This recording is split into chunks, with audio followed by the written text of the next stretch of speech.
Graham Archer's tuned in. He was the coach of the last Premier League flag for Clayton. So big hello to Arch. Not sure what the time is over there, but let us know. Let us know how you're watching the game.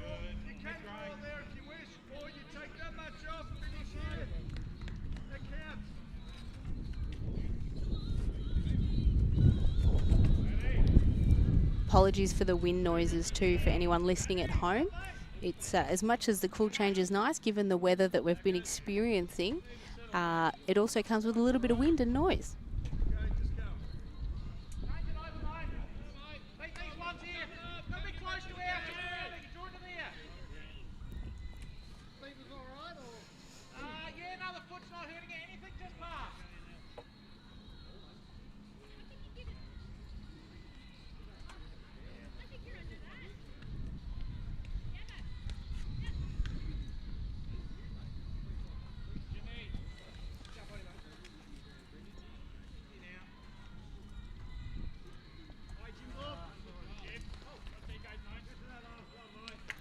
Got the backers, but not quite what Ali was after.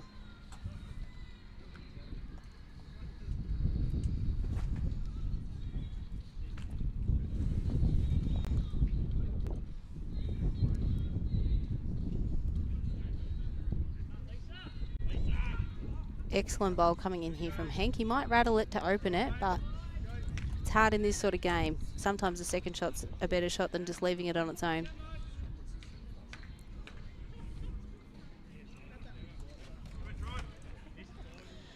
Thank you guys for letting us know. I'll just have a quick chat with Brad.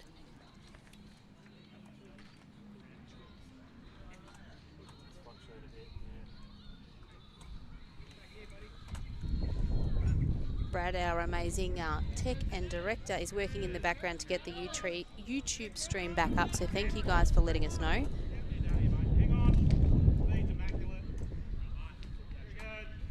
Good areas from Cam Keenan there.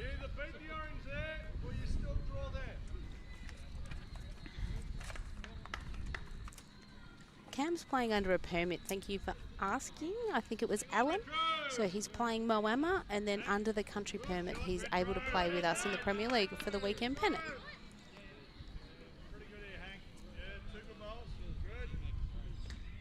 Great shooting from Hank.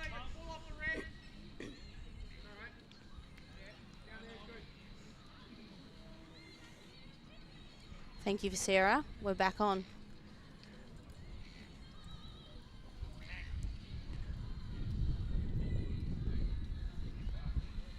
Beautiful pace from Cam there. Yeah, two in that right area, just bowl higher and he would have been right.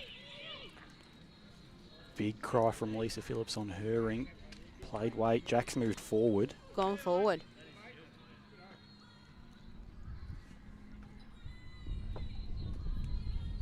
Not the body language that suggests I got exactly what I wanted there.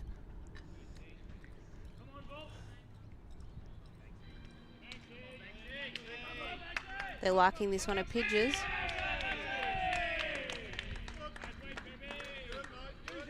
In that area. I don't think this bowl will be short from Ali. And nice big target there. You can get either Pidge's or Wayne Roberts' bowl. Sean, thanks for asking if Dave's live scoring. Look, we've just taught him how to use a pen and pencil, so if he can get to the technology of an iPad, we'll be all laughing. I'm sure he's leaning heavily on his opposing two to help him through the night. Someone's got to bring up the average age of that side. Correct. Good shot from Ali. Got rid of two of them. Just the one down. Up the average age of that side. Correct. Good shot from Ali.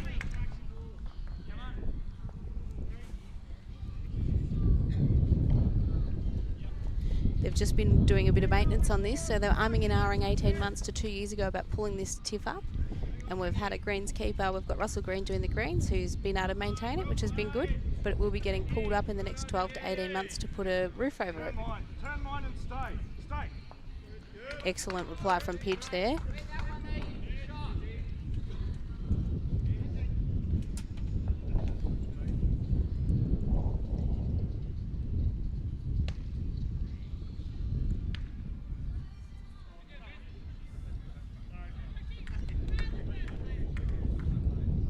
He's right in that area. I just think he's a tiny bit over. May get a result.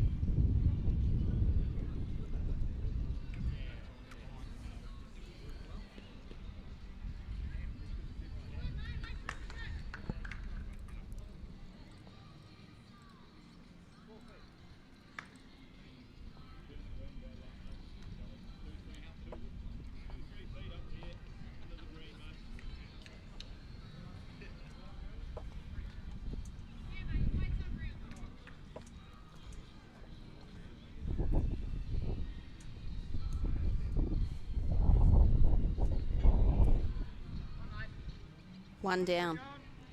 Ready? You want it round? Your length, mate. Jump on, mate. Even Ali's just said, just don't trust Curly with his, he signalled that it was 2 down. So obviously he's a bit vision impaired and also no good with the scoring. So we'll just pick on him for a little bit.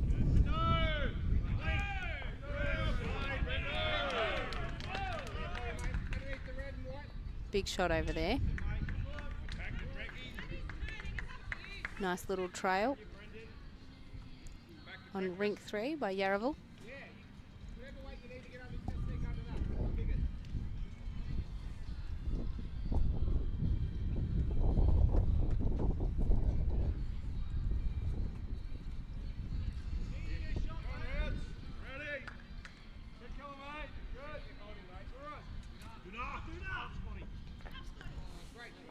Good shot from Scotty there.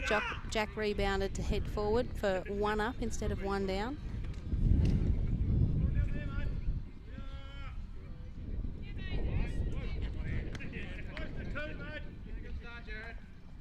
If you've ever played with Ali before, he'd rather you that yard over as a lead than in the area of being short, even if it's 2 foot short. Obviously, as we've seen, the first end was killed. The second end, there was a couple of big shots from the skips. So the jack is always moving when you play with Ali. So he'd much rather you be behind than in front. Rounds. Ready. 2 great shots. Ready, boy. 2 great shots. Ready. Lovely leading. Wait for yours. Got a chance. Little trail.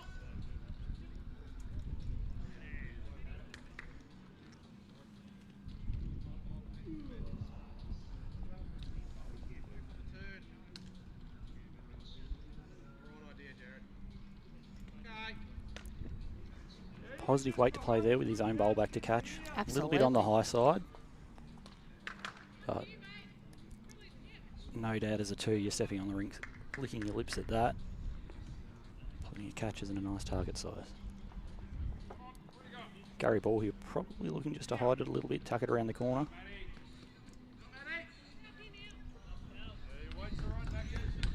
Weight was perfect for it. There is quite a bit of breeze here at Clayton tonight, and so far we've seen a lot of bowls getting pushed to that narrow side of the green.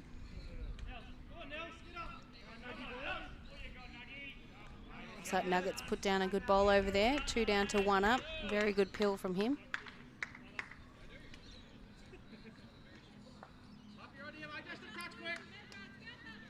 Same thing, always asking for that positive bowl. Very good shot from Millsy over there. 3 down to 1 up and followed the bowl to perfection.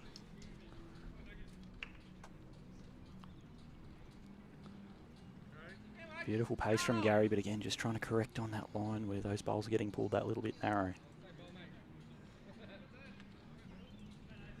Can manage it. Can imagine after a close miss last time that this will be in the area as well. Just dropped his weight. He's overcorrected. Saying that gives a very nice second shot.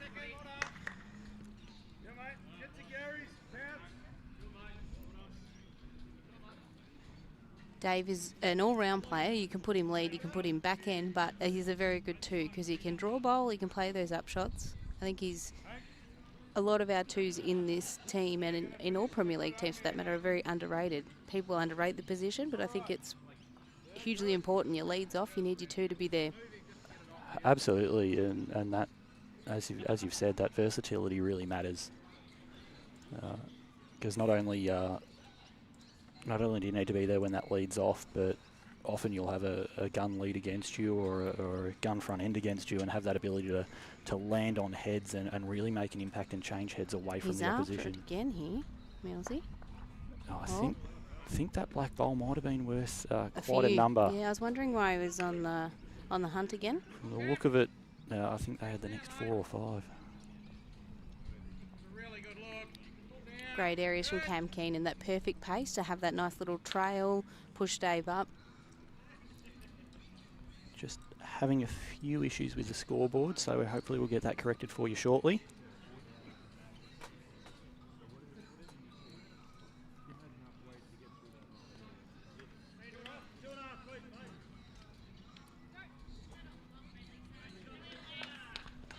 Lisa's just drawn a back hopper there. Great duo of Lisa Phillips and Kelly McKirahan playing back end together. Kelly's just come back from the Hong Kong Pairs Classic and come home with a win with Emma Boyd.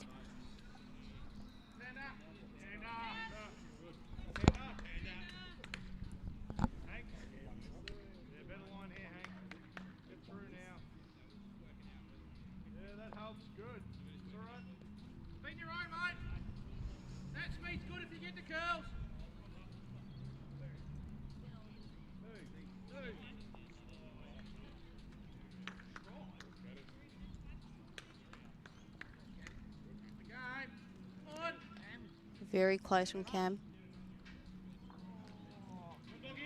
Perfect weight. Another one in the head.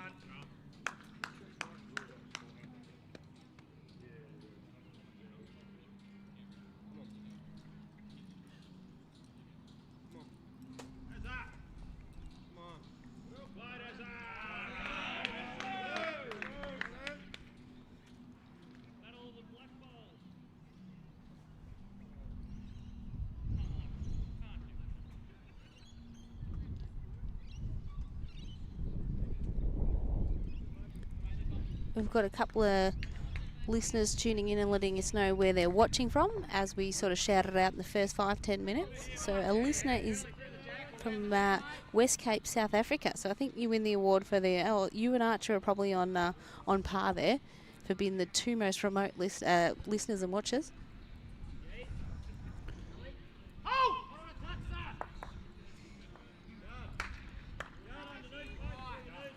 Tried to play weight to sit the shot bowl, trail the jack. I think he's got to be looking at that jack. They've got 5 bowls deep past Yarraville with nothing there. I think the risk is, though, if pitch hits Cam's wing bowl, they could be in a world of hurt.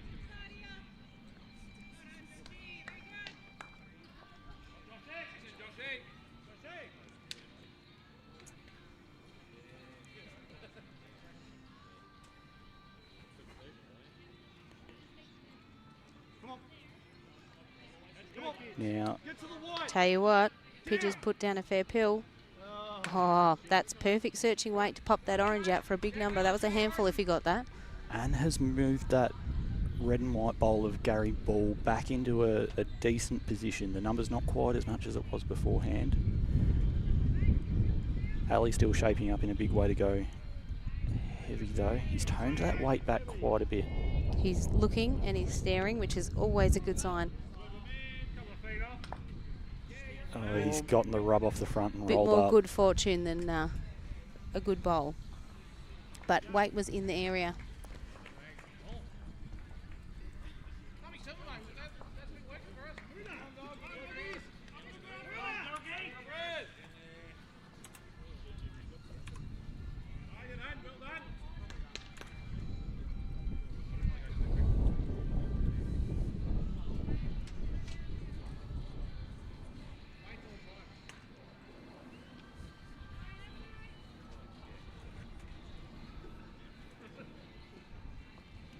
So for those of you who weren't tuned in at the very start, we were chatting about the stats in regards to Yarraville and Clayton. Out of their last 4 matches between the 22-23 season and the 23-24, they haven't had a game where the winning score has been larger than, for the victorious team, more than 20 shots. The largest score is 17.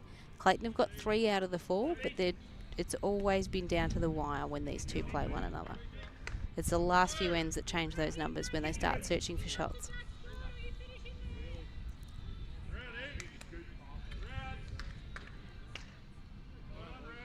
Lovely start from both the leads.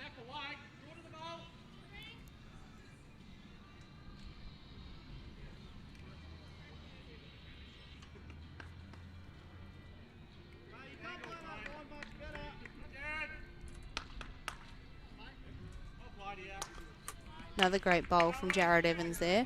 Excellent leading between the two guys.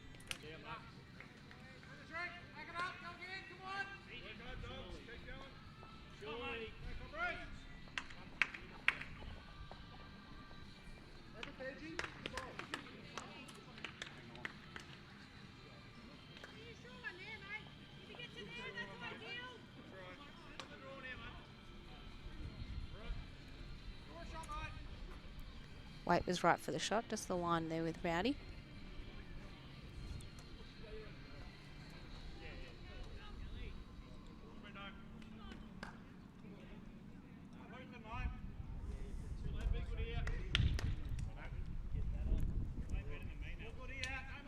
Great shot from Dave, just protecting the opposing bowls. And again, playing that really solid twos weight. Just on the draw, but plenty of value in that position. Rule 101, you're only too heavy if you don't hit something as a two.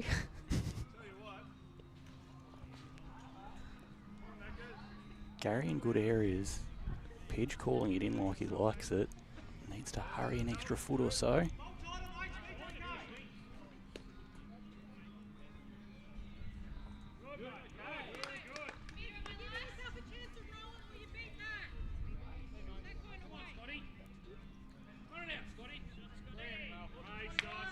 Scotty started off well, Scotty Biles.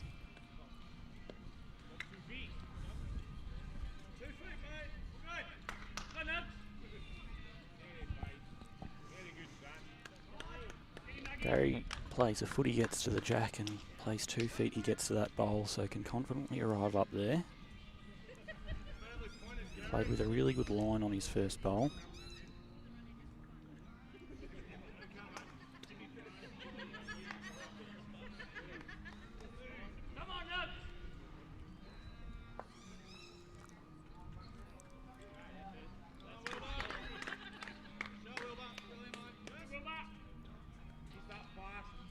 Nels got the knockback he was looking for, but unfortunately it just went to Kelly's bowl.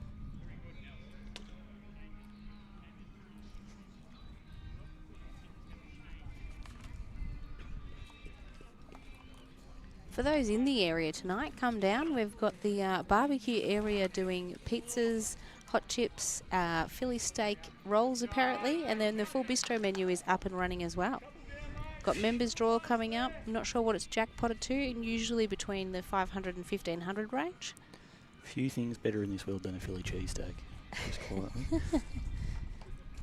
Actually, I can tell Sam's sitting at home watching right now and angry at me talking about food. It's a trend that we've had on a few of our sessions on the call together. If you're topically promoting the club that we're hosting from. Absolutely.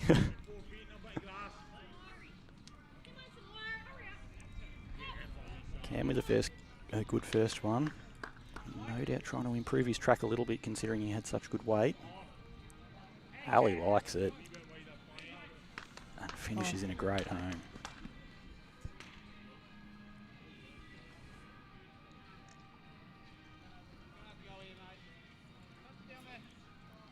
I don't think we can name too many sports when Hank looks like he's put this down pretty well.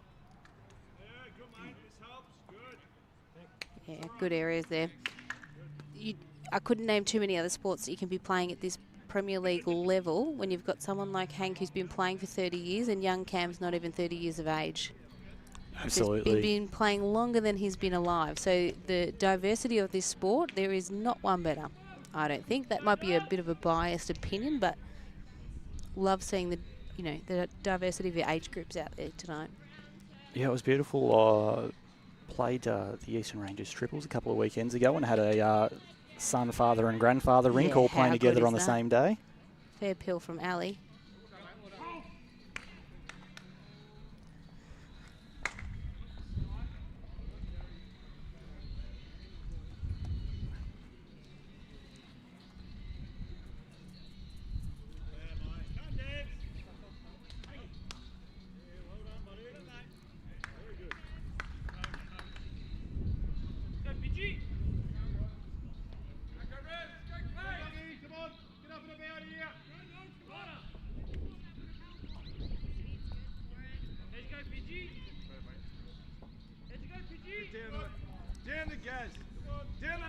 Pidge looking for Gary Bull's bowl. Flops got it a twice. perfect Has turn. played it well, but I He's think the jack's gone through to Jared.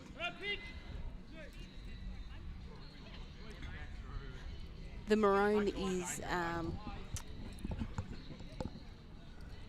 Jeff Robinson's bowl. yeah.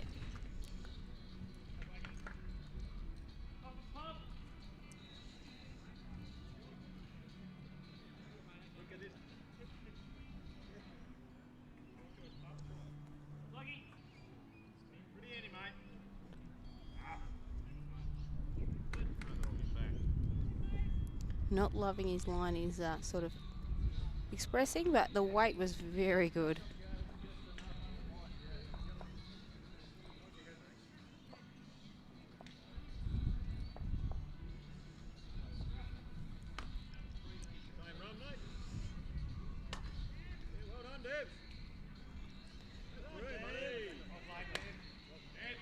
Yeah, as that we're getting the comments through from Bowls Victoria, unfortunately we can't have the background music too loud because we can lose the rights to the YouTube channel because we obviously don't own the song. So as much as we all love the pump-up tunes, unfortunately, Arch, it's not like the good old days where the music's louder than the players.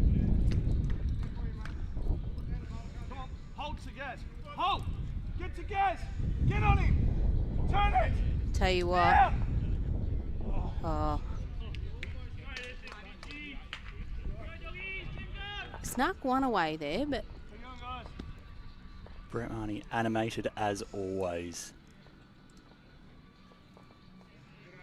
he's a great person to be in the same team as and to watch. It's just he's a fierce competitor, but with huge amount animation.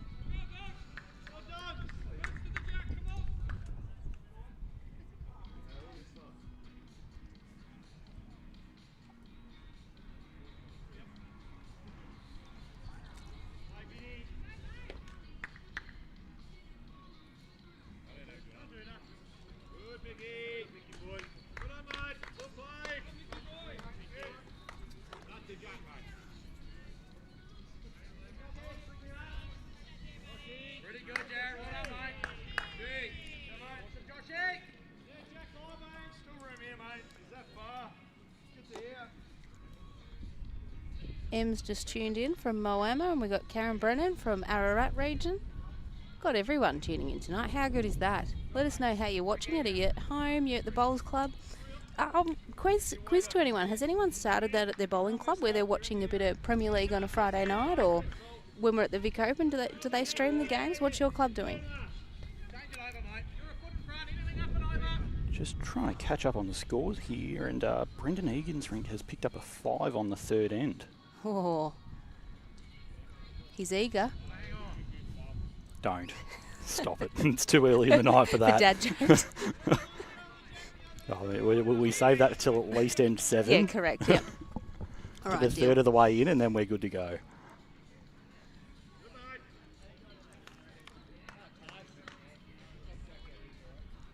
Now, well, we've got the game here tonight between Yarraville and Clayton. It's not the only game being played. Essendon are hosting Moonee Valley at the moment. Oh, how are they going? Just bringing up the scores. It looks like Essendon are up by about 10 shots or so at this stage. About 16 ends in out of 84. And there's also a game in Premier Reserve going on between Port Melbourne and Dandy Club down at Port Melbourne. Yeah, Port Melbourne get a fair viewing. Yes, absolutely. And that one's looking like a fairly even start. 2 rinks up each way. So for those watching in, Clayton holding 1 shot, which is Jared Evans. The lead for Clayton. Come on, Mackers. Come on, mate. Over your track, mate. You drop that, you're in.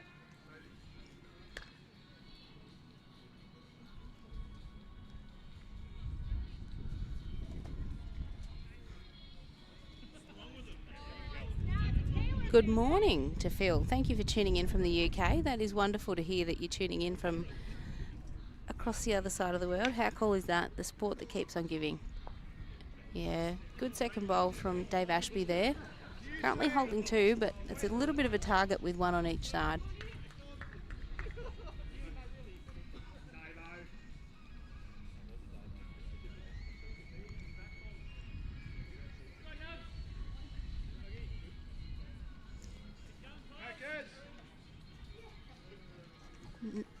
Gary Ball coming in with that searching weight, just a couple of bowls high.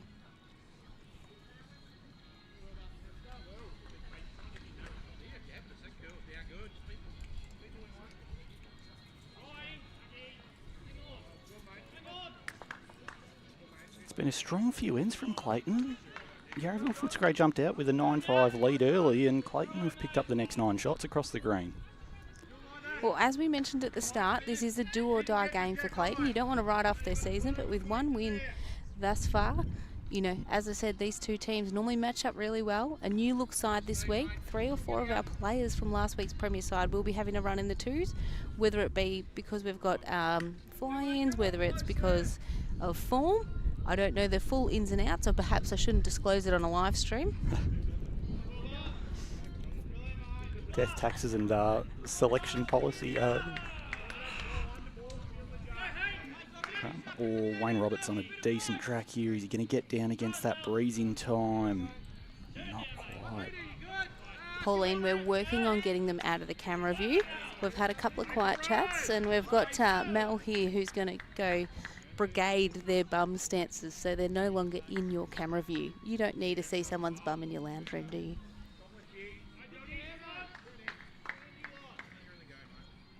Your line's good. You're going 2 metres. That's all. Your line's good.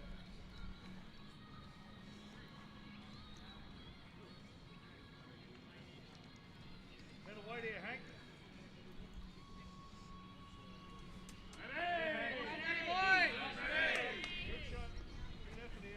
Perfect weight from Hank there.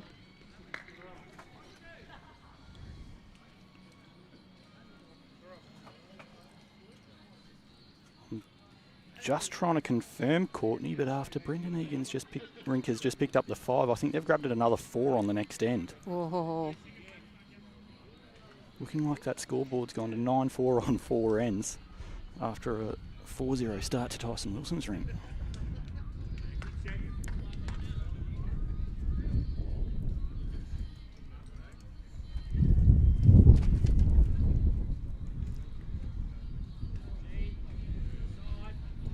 Sneaks around, adds a 3rd, but I think Pidge will be coming in with a very good look here. Yet again, for those watching at home, big apologies for the wind factor. Nathan Black plays an absolute bomb on that Rink. Trails the jack 6 or so feet through traffic. Tell you what, Pidge has played a bomb here. And we've got our second dead end of the night. Dead end.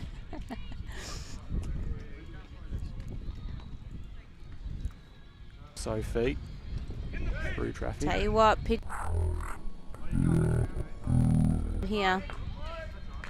And we've got our second dead end of the round. They carried the bowls back to the end that they started at. This time they're leaving them where they are. I think obviously each skipper has their own sort of tactic, whether it's they're playing good one way or it's just to put the opposing team off because they didn't have a good end that way. Of course, that rule is if you can't decide amongst yourself, then you return to where you started off. It's amazing how Craig people Mills interpret. rides the front edge of a bowl and drops in for a beautiful shot on his Rink. So Lisa's got a bit of pressure here after, as you said, that super trail of 6 to 7 feet. I don't think she's made the trek.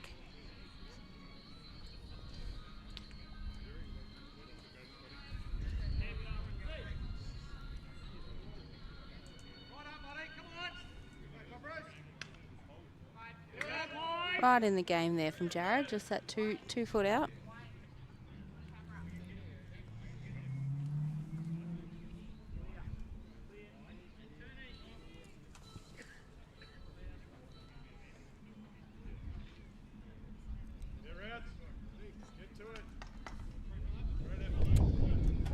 That trail from Nathan Black resulted in 3 shots on that Rink.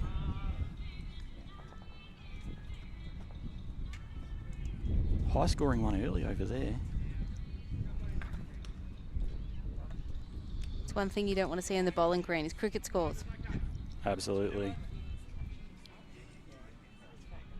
As an American football fan, I love to go off their adage of defence wins championships. Mm.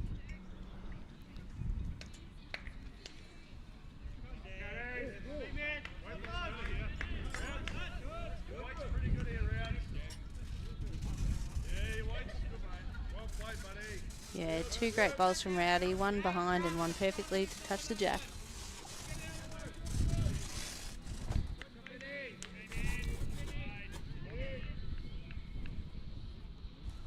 Sorry about that background noise. We're just doing a little bit of maintenance work to the marquee here.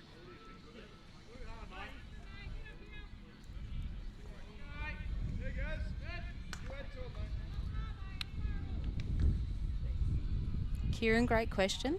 Glen's got the full list of who's using what bowls. Yeah, we haven't nailed that exactly, but...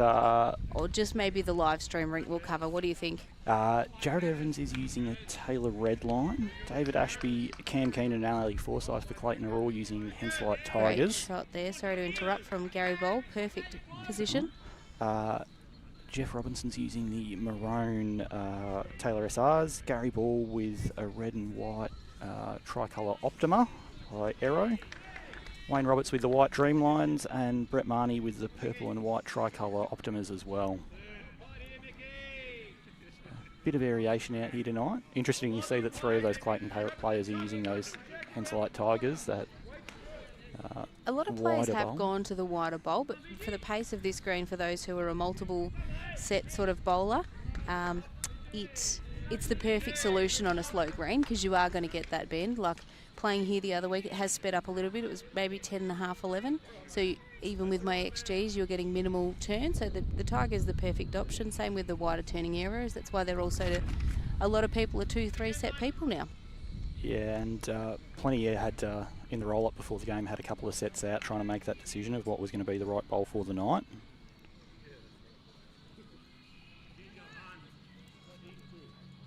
That wider bowl in the wind can also be really favourable as well. Absolutely. If you get stuck playing a tight hand, being able to trust that you can take some grass and still come back to your centre line. Great areas here from Cam Keenan. The weight was perfect again.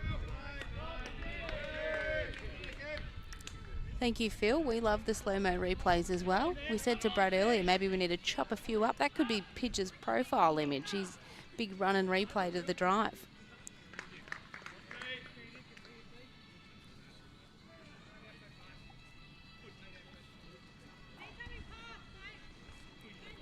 Wayne Roberts shaping up on the backhand here. Can trail a little bit to Gary Ball's bowl or just tuck that jack around the corner. He's given it a good old stare. If he's got the weight, this is a very good shot.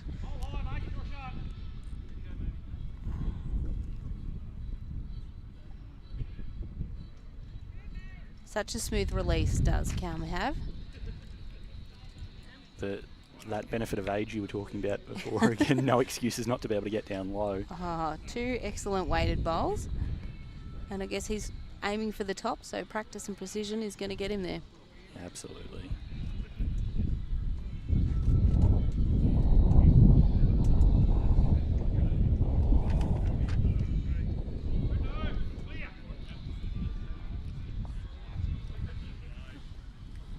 Very good home from Hank there. It might not would have been what Pidge was after, but I can promise you yet again, I don't think this bowl will be short. It'll be searching at minimum.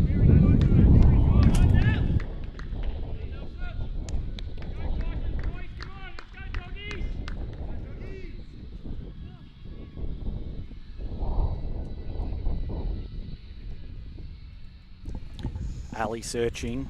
Looks a little bit on the low side, but Jared's bowl up through the jack. I don't know whether that's a good or a bad result for them.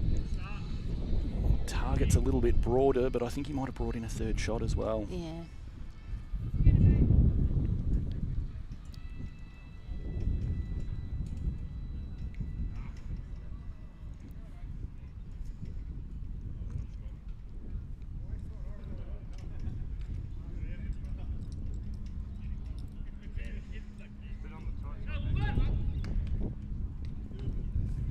they're all sort of finding that all the bowls are sort of, well, the thirds and the skips, that is, they're just playing under the head there, and I'm not sure if that's wind affected or if they're still searching for that perfect line. Remember that comment about cricket just before, Courtney? Well, Great Brendan shot Egan's from Ali, another dead end. Just what we wanted, so we're 3 out of 3 ends we've had. remember 3 that dead comment ends. about cricket just before, Courtney? So we could be up to, so if you do see the other rinks, you know, they'll probably be Brendan shot from Egan's Ali eating a late dinner before this rink's even up to N10 at this rate. Yes. Well, we've just seen Brendan Egan tick over to Rink 5 with another 3 on their scoreboard. Ooh, okay.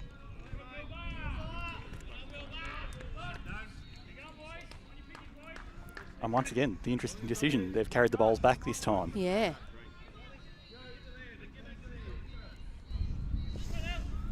Remember that comment about cricket? Graham Archer's explaining that the rink's still doing the same thing as what it was doing 10 years ago with the wind and everything. Isn't that amazing? Different greenkeepers, 10 years down the track, plenty of weather conditions. How cool is that? Great to hear from you yet again, Arch. I'm going to age myself here, but I reckon it would have been about 17 years ago I played an under-18 state pairs here, and it was some of the most uncomfortable conditions I've ever been in from that same wind. It's either perfect still and a little bit too sticky, or I know Essendon's known as a windy city, but we'd be pretty close second. Yeah, absolutely. Of course, Clayton Bowls Club surrounded by plenty of parklands where there's room for that wind to roll through. Yeah.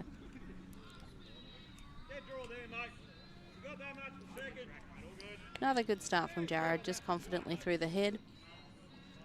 I don't mind seeing that on a night game from their front end, making sure that they're passed early, aware that that drop-off in pace is going to come at some stage. I was sort of saying a bit before when you were getting the tech dot up to scratch, Ali, if you've ever led for him, you'd rather have 2 a yard over than sort of in that 3 to 4 foot in front. Well, and we've seen why early on, all those dead ends. Being able to kill while 2 or 3 down and restart and back your team to do that, isn't it? 100%. As easy to do with that traffic in the way. Yeah.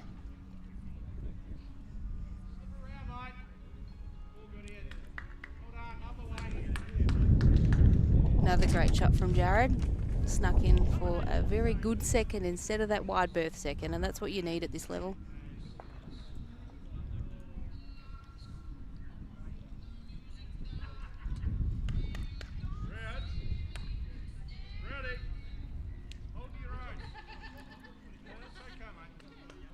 Perfect pace for that draw shot there from Rowdy yet again.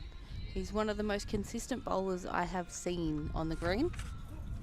I've been doing it for a long time. Very much so. I think that's the impressive thing. And you look at a number of players on this rink. Rowdy, Dave Ashby, Wayne Roberts, Gary Ball, obviously Ali. Funnily enough, Dave Ashby doesn't know when he started. I said, as a guide, was Sarah walking, who's mid-20s? And he said, yeah. I said, so you've probably been bowling 20 years? Nah, 15. I said, what, was she 6 or 7 when she started walking? So that was our guide on how long he's been bowling. Perhaps his wife can inform us. Jodie, if you're listening, let us know when he started.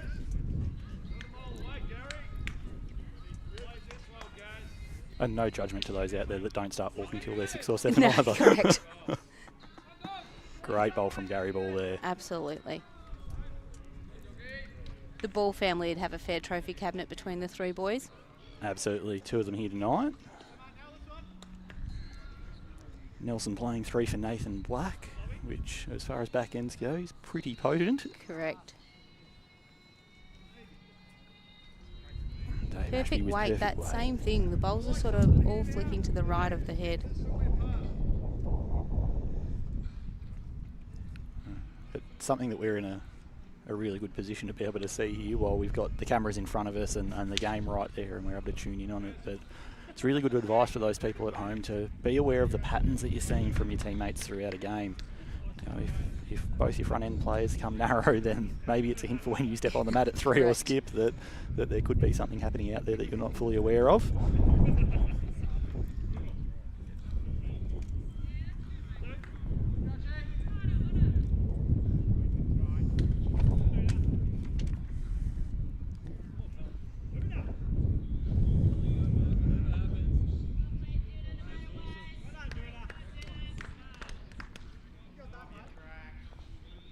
Unfortunately, Cam has watched those bowls and just got stuck that sort of, well, in the end the line was right, just perhaps the weight, but he would have been out there to search to sort of get the bowl back to either Jared's or Dave's.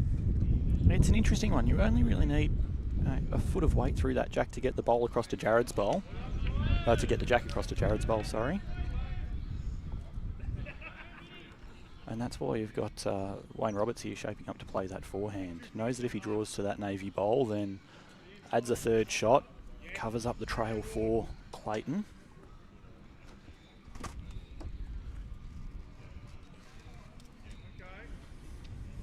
Beautiful weight. Weight was good. They've got Gary right at the back too, so they're sort of pretty well covered for this moment.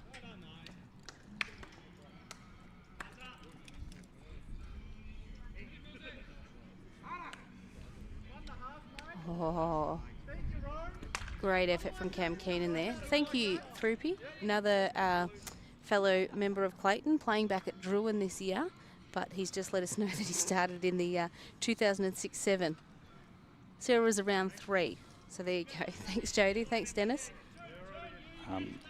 I know I said no dad jokes till N7, but when you're talking about Druin, I can't help but say that is that draw in the past tense. Yeah, it is. And as we say that, Wayne Roberts has just drew in another shot. I think we might get Brad ready for a replay. I'm preempting it. I would say he will not be short to this.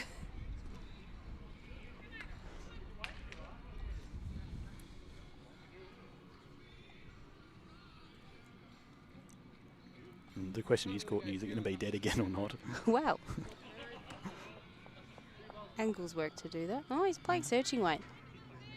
Well, they do have everything at the back of the rink. If he gets that white ball through Jack, which he's very stiff. Very stiff result. Depending on how far back Cam's, it's still the 2 down from our angle. 2 down, but plenty more room to draw that second shot. From Ali's perspective, the unfortunate part of it is that 2 of those Yarraville bowls have gone right through to the back, whereas prior to that, Clayton had owned the entire back of the rink.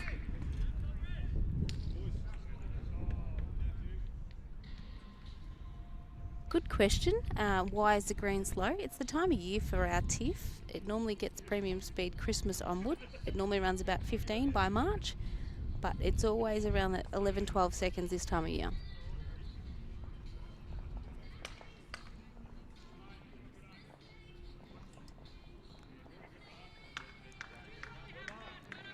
I don't mind what Pidge did there, sort of in the head, but not building a huge target.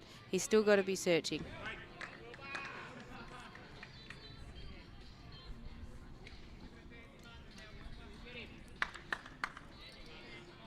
The way Ali's calling that head, it looks like he's going to be playing searching weight again, pointing at which part of Jeff Robinson's bowl he wanted to make contact with.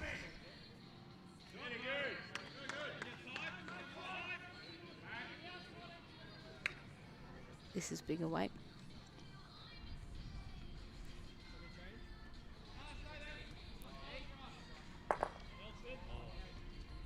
Oh. Still stays at 2, I believe. No.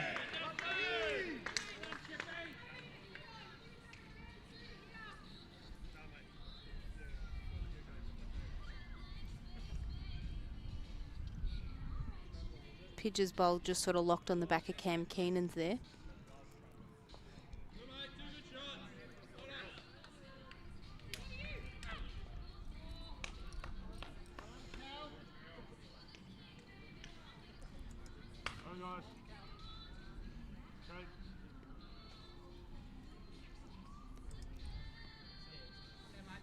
One to Yarraville. Just the one. Hey guys, come here for a second. Pidge's calling him in for a bit of a chat.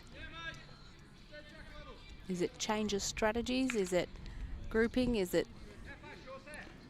If I were to take a guess, it would probably be bowls past the jack. Yeah. Ali's been able to play on the weight money. nearly every end, and it's purely been off those head setups. Come on, dogs. Up and about. Let's go. Come on. Pidge requesting a bit of noise. They have been a bit quiet across the board, the doggies this far, but early doors.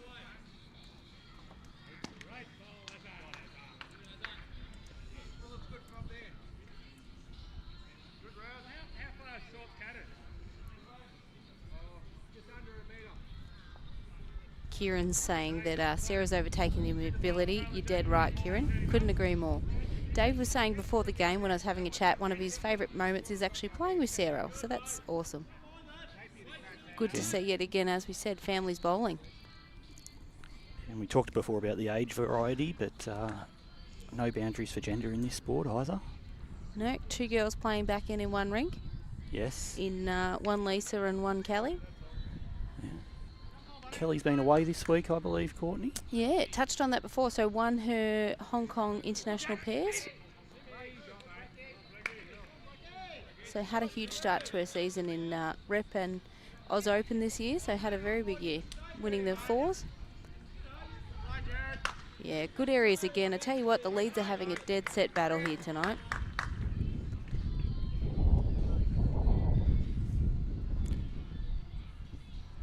Interesting as well that you've got the two leads playing opposite sides of the green to each other. Jared happy to try and hold his bolt up against the breeze, and Jeff trying to ride it all the way down and have that wind carrying him back to the jack.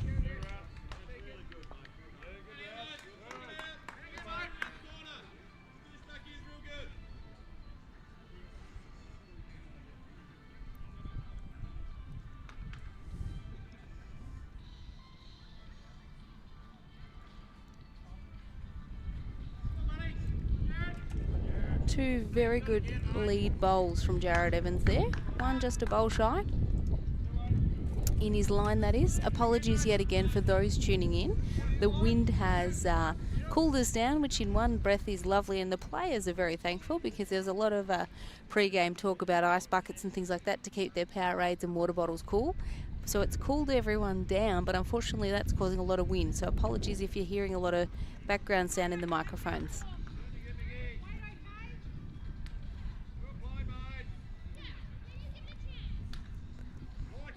Ball with a great track, but just falling shy on that way, short, yeah. Which is a tendency that can happen when you're playing that tight hand up against the wind. Oh, Lisa's had a false start over there. Someone walked in the rink. Nothing worse than that when you're on the mat and you're ready to go and someone comes right in your eye.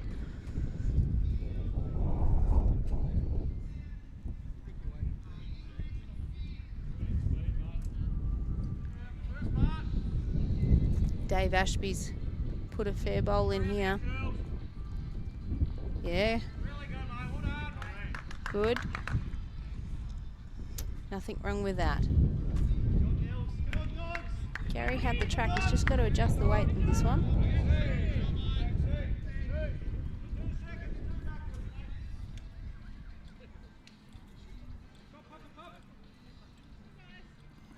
If he gets his own off the line. Say the weight was really good for the shot. He just went a tiny bit thin on the line.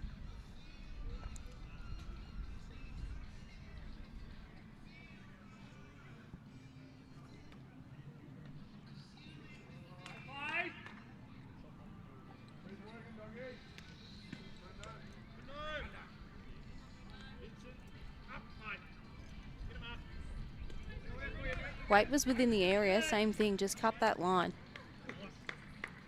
Does make the it's also could be a handy bowl, unfortunately, for Yarraville, because it's one to work off to get back to the jack.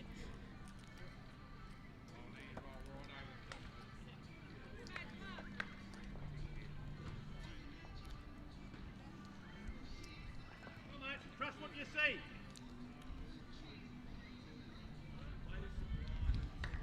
What positive advice from the skip. Trust what you see. That's a great third and skip bond, that is. Love hearing a bit of that enthusiasm around the green. Yeah, that was Craig Mills to Brendan Umbers on the rink next door. I imagine they're holding a few as Scotty Biles just played some weight. Hank's going to use this bowl perfectly. Just a wafer. Very, very stiff.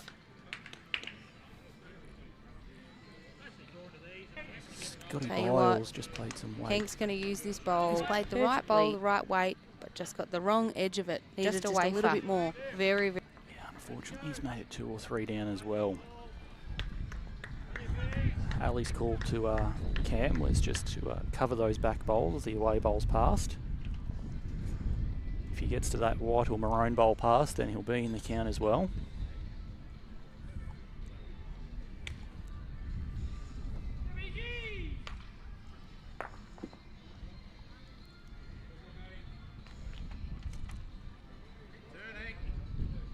That's a Yeah. good home for Cam Keenan's Very bowl. good home there. See the jack on the backhand. Calling Hank on a bit of weight.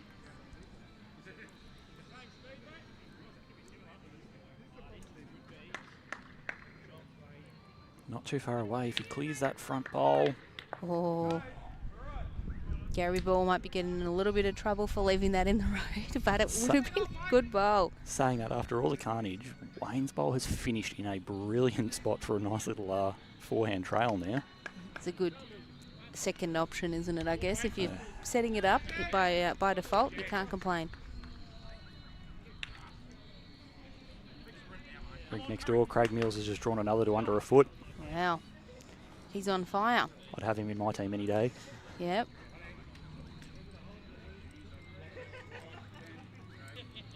Big shout out to Mary and to Kaz. Thanks for tuning in and saying hello. Mary bowled here for a number of years, as did her late partner Brucey. So a big shout out to Brucey. I know he'll be watching with us tonight because he loved this green.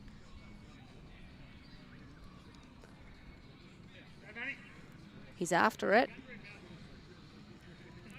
Ooh. It does surprise me a little bit that he's gone with that much weight. There's a really nice shelf of bowls to land on while sitting quite likely 4 down. I think it could be more about the line that we're discussing. I think if they're still at this stage searching for that perfect line on the draw, it's very hard to play that yard or two over. So he might think that direct shot's got more advantages.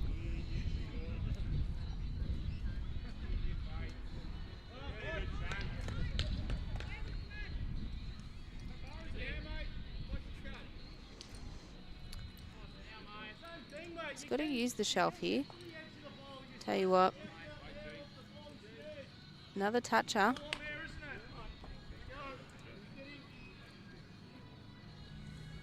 He's got it. Oh, he's after it again. He's chasing. Oh. Popped one of them out. Not what Looks he'd have like been hoping 3 for. for Clayton. Ali's got 1 to come. And it could be another number.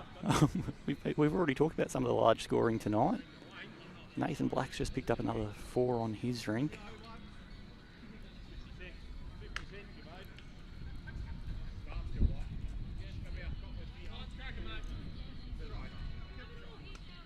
Ali down the same track.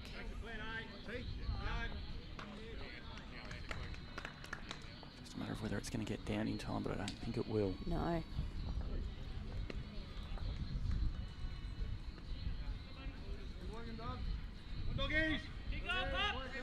Three to Ali Forsyth there. Put the pressure on from that Leeds first bowl.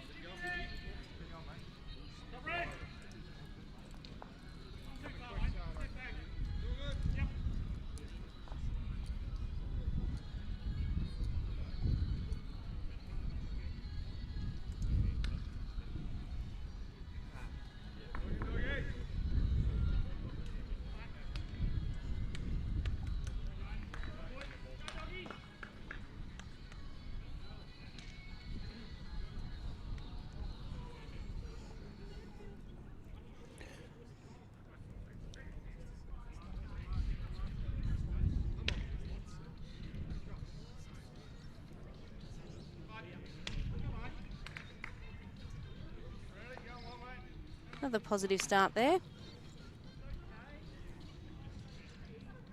Would love to see these two in a singles match, actually. It'll either be one that went for 50 ends.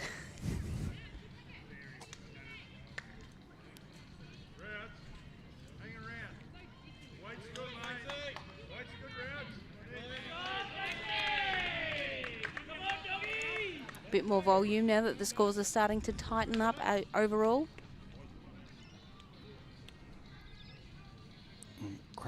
Craig Mills' rink next door has picked up a 5 to turn a 5-2 Deathfest into a 7-5 lead.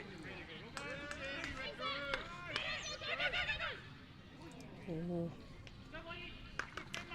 Very good areas from Lisa Phillips there, hunting the jack.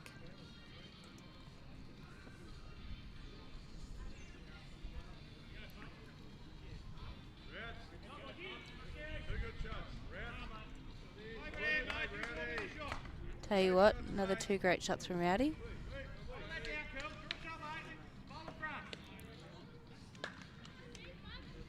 They'd be pretty even for ends as to which one's won the lead battle so far.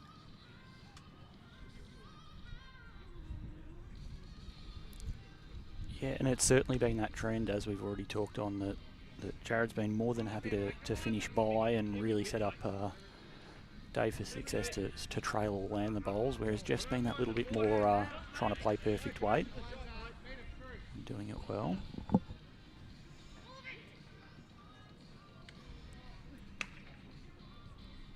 Lisa Phillips just calling for all of it on the Got the third jack, rink, I and just don't think it was enough, unfortunately. no. Gary just struggling, a couple of them just struggling to get that precise weight. They're still sort of searching. We're probably at that time of night now as that sun's just clearing the horizon. Where Right as you get it, it all changes again. You just master the line and the length, and then you're back to a roll-up. I just did a quick count across our scoring spreadsheet. It certainly is a high-scoring game. Through 24 ends, there's been 10 scores of 3 or more across the green. Rule number 1, don't drop a clanger. For those who don't know what a clanger is, it's more than 3, and I hope you don't know because it means you're not dropping them.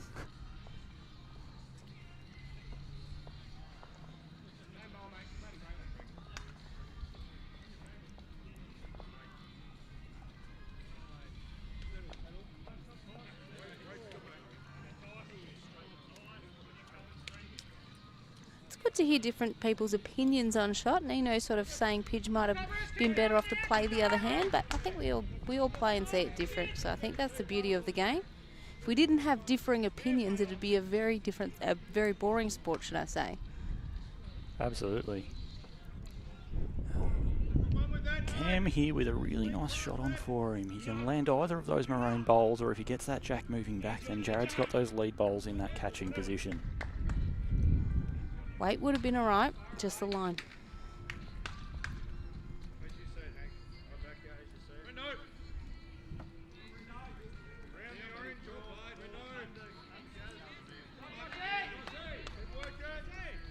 Josh Barry's started playing really nice, like from end 1 that is. Bowls right around the jack. I think sometimes as good as that is, but the difference in the leads between what Jared's doing where he's putting one back, it seems to be a lot of jack movement over there as well. So maybe, you know, Lise has to have a chat and get him to stop drawing so close because his beautiful bowls are sort of causing targets, unfortunately.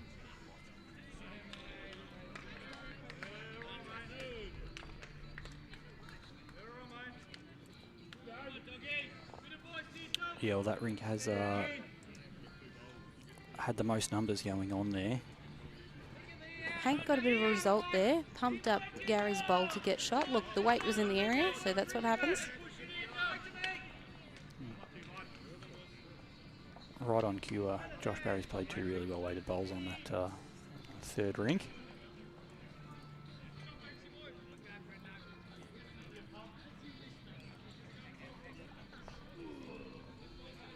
Need something amongst these 3. Somewhere back. Gus has tuned in. Why aren't you here, Gus? I thought you would have been barracking for your dear doggies. Hurry. Hank. Shot here, Hank. Well played here, Hank. Down a bit. Very good. That helps.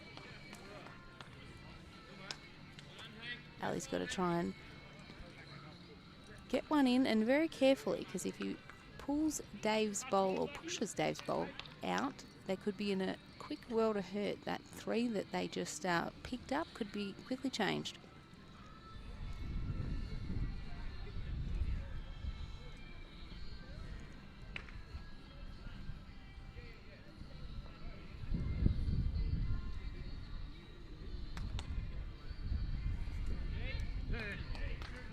Ali's in the area, they're liking it.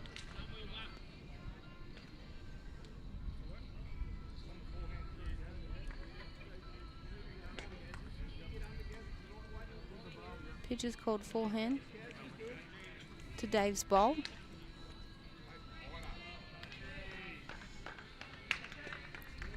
Thanks for tuning in, Tess. You should be down here. You only live around the corner.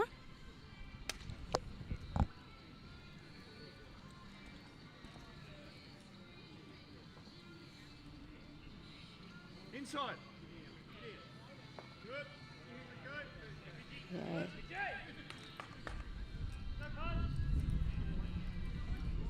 Yet again, landing in good areas, missing on the high side, building that head that little bit more.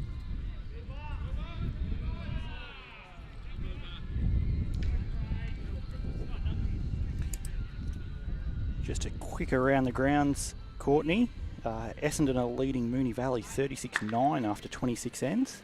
I hope their live scoring's wrong for Mooney's perspective, but if that's what Bowlslink's saying, it wouldn't lie, would it?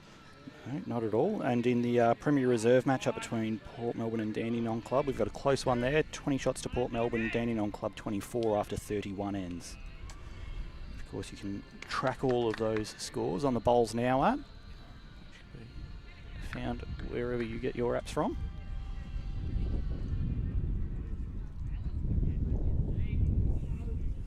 Good areas here from Ali.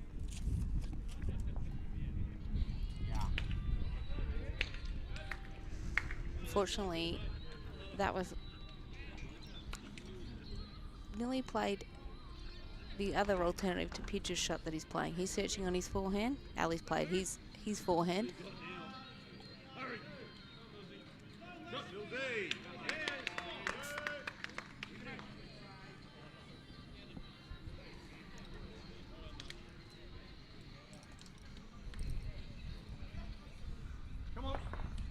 Come on, get in there.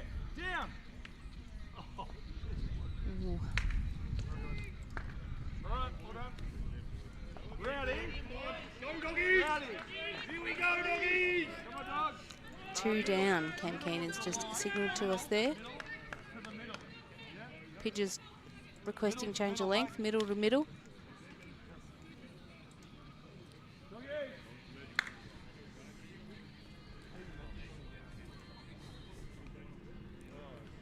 Measuring on the rink next door at the same time. Yeah, good rounds. Good, mate. Good length. Well done, mate. All right. Well done, doggies. Come on. Go. I think I just heard a call of 4 to Craig Mills' rink. Just wait for that score to go on the board to confirm.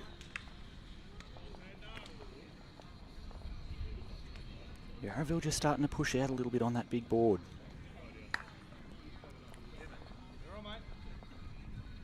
And the Egan Wilson rink sort of got within that 3 shots. That was the difference for Clayton before.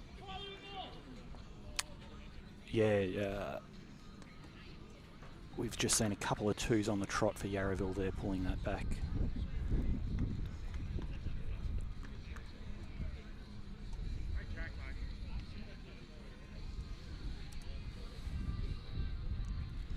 Most of that damage, though, coming from the Nathan Black rink, where they've scored 3, 4, 4 and 3 over the last 4 ends.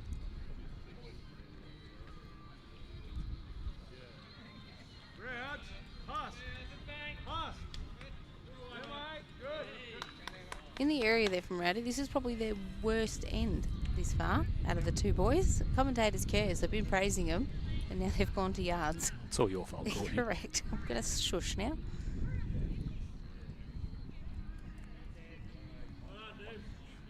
Yeah, mate. Forehand draw. For yours, bud.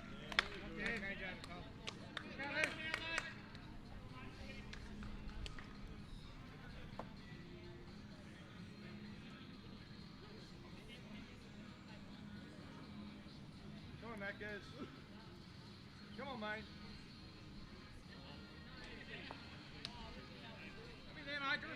Gary's rate was probably right on there. Unfortunately, just hit that front bowl.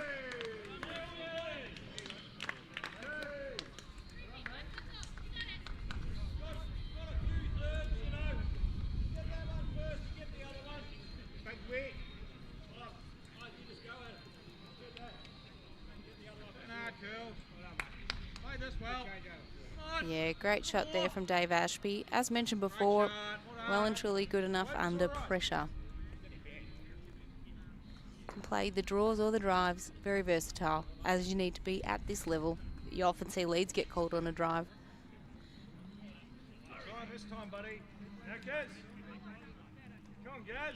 Big call from Pidge on Gary Bull's bowl here, and has made contact with that bowl of Dave Ashby's, but couldn't quite land it Great full shot enough. from Lisa Phillips. Looks like a bit of a number over there. This is exactly what she needs when she's in that precious spot of a match. That confidence booster, that change in the game. Kelly's pumping her up. They've played enough together. Good chances a Rink to regroup after Yeah, go losing for a the few on chat. their own. Nothing better than a bit of a chat. In the middle of your game, refocus, regroup, start again. Two great shots there from Dave Ashby.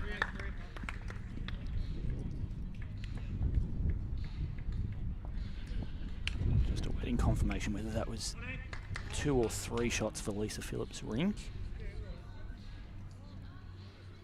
Either way, a good time to stem the bleeding there.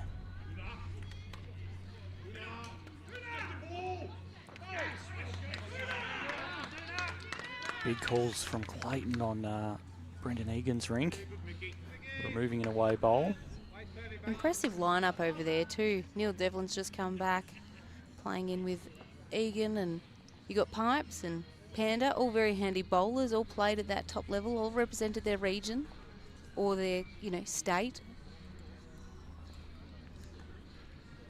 And of course, Neil Devlin coming back after 3 or 4 years that he was away at Pakenham, or was it a little further than that? Yeah, probably a little further. It was probably 12, 18 months after the last flag, if I'm right. Okay.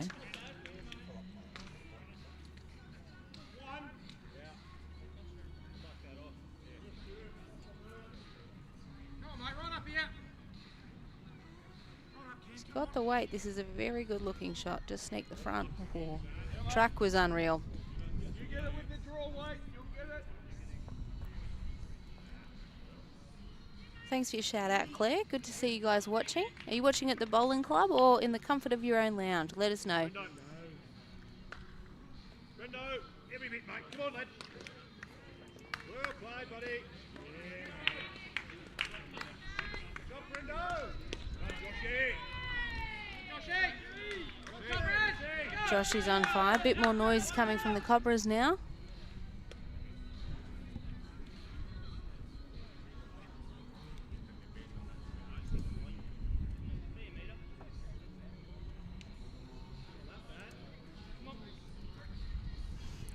Showing that importance of stringing a couple of rinks together at the same time.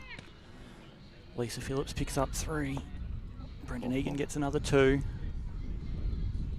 Stack those rinks on top of each other, stack those shots together, and those margins don't get out of hand.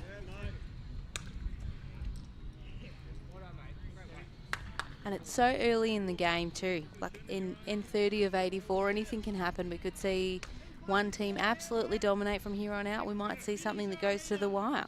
That's the best part of any game of Pennant. It's the mental power of the whole game. Oh, I think he might have been a bit shy on the weight. He didn't like the turn, but I think his weight would have been about 3 foot short there. If you're Ali here, you're just looking to not add any sort of shoulders or a clean look in. As you can see from the current angle, it doesn't look too appealing from that mat end. No, not at all.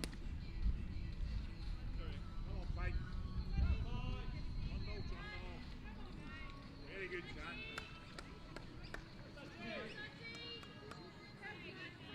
Great shot, James. I think Ali would have been looking to hide it around. Probably just a bit overs there, but finished up in a good home, as Cam said. Well, it was only 1 bowl to 3 at the back for Clayton. Yeah.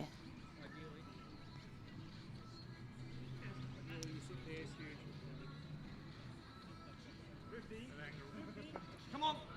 Pidge likes it. Always animated. Oh, Just shows the standard, doesn't it? Absolutely. He's drawn to a foot and he's still 3 down.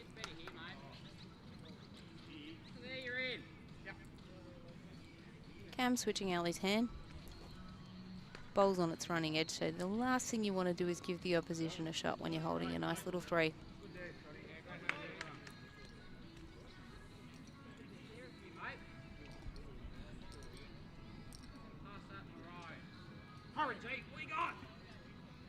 Same deal. Couple of foot off. Another 3 to Ali's Rink. Come down, dogs.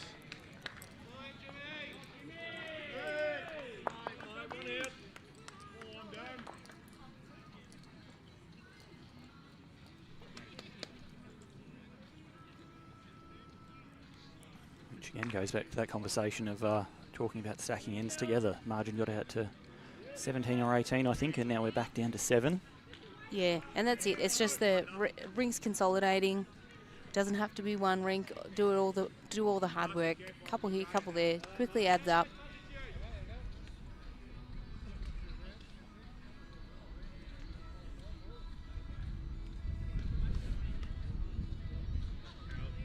Callie in good areas here too.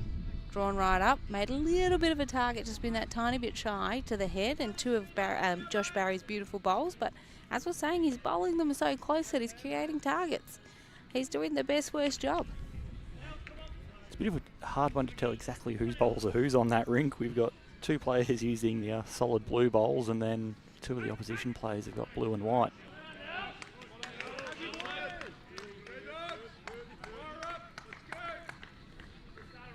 Once again, thereabouts from both leads.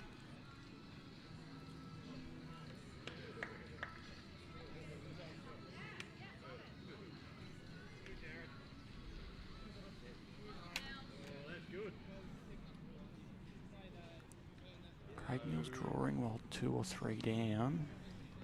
Did just notice him doing some stretches, lying on the bank up the back there, so I hope that he's all right. That's when you put them at ditch to ditch and use it to your advantage of someone who shouldn't say that. Play to their weakness. We've all been there, though. Oh, 100% we have. Unch is giving you a slug man, is it? Is he referring to you? No, I wouldn't have thought so. Who am I firing up? Please, Anthony Batowski, better known as Unch. Played alongside with us for the last 2 years. Certainly an entertaining player to watch in his own right. Oh, he's awesome. One of a kind. Yeah, 2 good bowls yet again. Another pick up on the rink next door from Clayton, from Maddie there. Did you see quite what that number was, or...?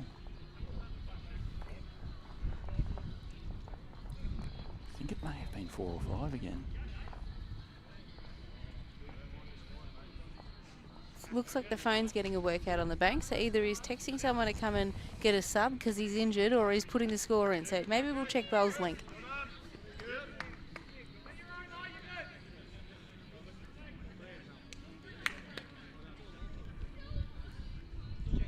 Oh, you're talking about Ali Slugman. I'm sure he'd love that nickname. That's very kind of you, Unch. I won't shout that out, but yeah. Sluggy G, okay. I've got you now. Yeah, 2 good shots from Dave Ashby there.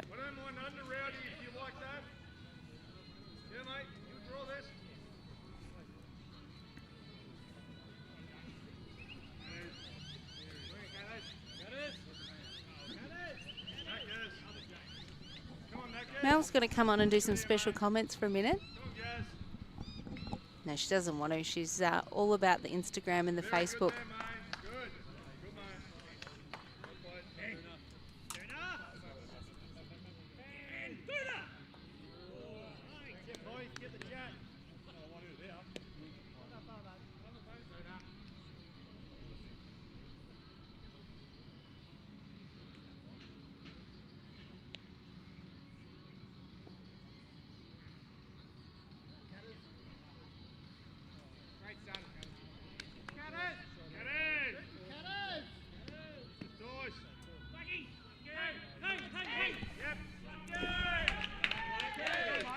Brilliant track from Cam Keenan there. Just run through by 2 feet. But likely holding one with that green bowl of Dave Ashby's.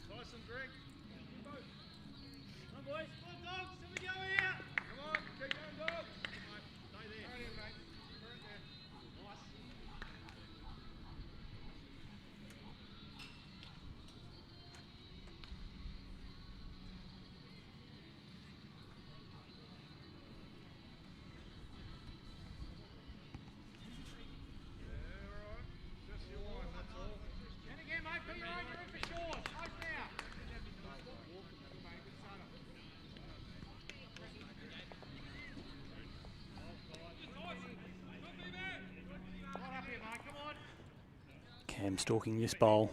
He's got a 2-foot correction to make, and he's in a very good window. Clears Ashby's bowl, and it makes it absolute.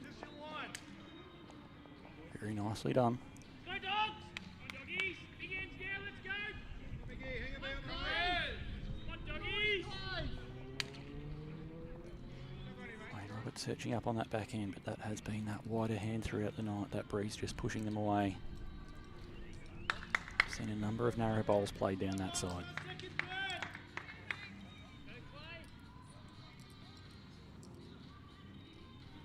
Good be, man. Balls, mate.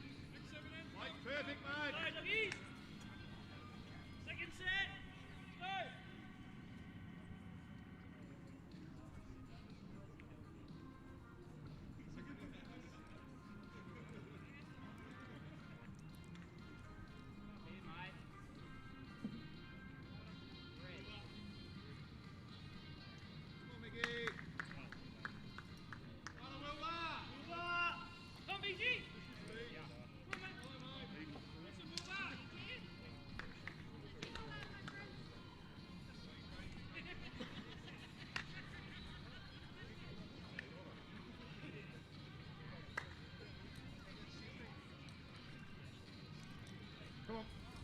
Pitch playing over the hand. Inside the bowler gets through the jack. It's good, but he's just missed under. Tough head to play too. With where Ali's bowls finished, that backhand really doesn't allow the clear draw in that he'd called Wayne Roberts for. Those couple of short bowls on the forehand side, they're Become a making it nuisance. difficult as well. Yes.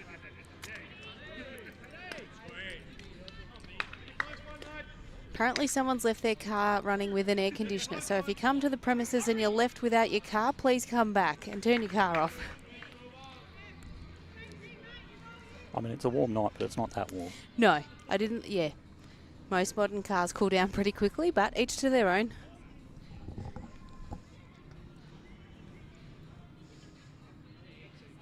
Missed the front. Hold. Ali calling him Mr. Front. Ooh. It still looks all sorts of nasty for Pidge though. Only away bowls on the track in. Will he go hunting for the jack? It's a tough one because he may be. It could be he's a definitely number down, 3. yeah. It could be 4 down. Changes game if... Yeah, he's searching. Jack! Jack! He's got the jack and Another dead end. I think Who would we're have up to thought? 4. With this combination, I think the changes game. game, Yeah, by he's best, searching. the highest amount of dead ends I've seen played between two skippers was Anthony Flapper and Ali Forsyth about 3 seasons ago. I didn't think we got off the green until close to 6 o'clock at night. well, one thing that we Come on. can probably put a safe bet on is that this will be the last ring to finish for the night, which Absolutely, is great which for, works out well. great for the stream and seeing Great a final planning result. for those who picked this this combination.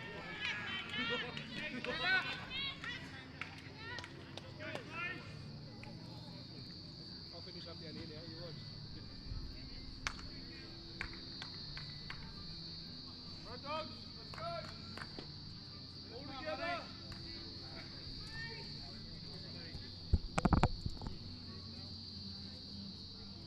Hi, mate. Good.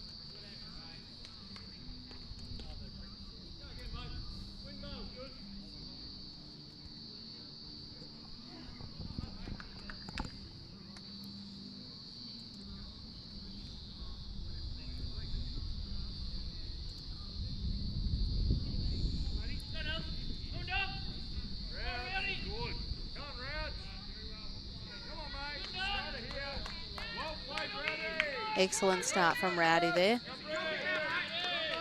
I think every bowling club has a Rowdy. Let us know if your club has one.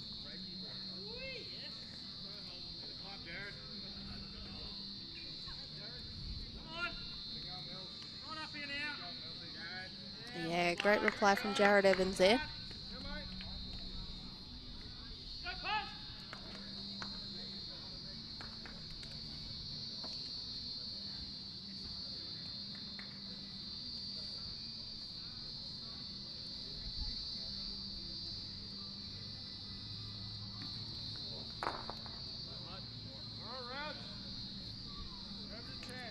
did everything I said about Craig Mills's back. He's just driven flat out at the head next door. Mm.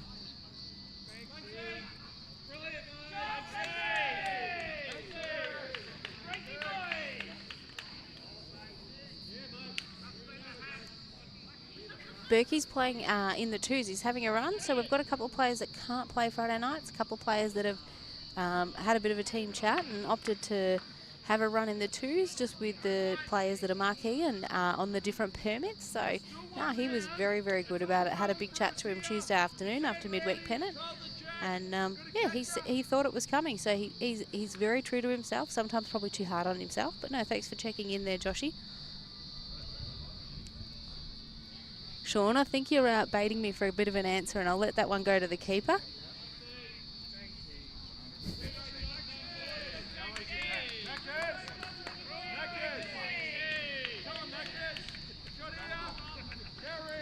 Gary Ball with an absolute bomb, but very stiff to not get just that half full the jack. jack. It's been a couple of times tonight so far that those Yarraville players have sliced those jacks. Wayne Roberts had a very prominent one earlier where it went to a pack of 3 or 4 Clayton bowls. So it's a couple of mil that can end up making difference in games. Absolutely. It is a game of correction. It is a game of sometimes the correction can't be corrected because the shot's been played and the damage has been done. Fair bowl there from Dave Ashby. The weight was very, very good. You're playing for that hole again. Inside edge. You get the jack out here. Pidge calling for that searching weight again from Gary Ball there.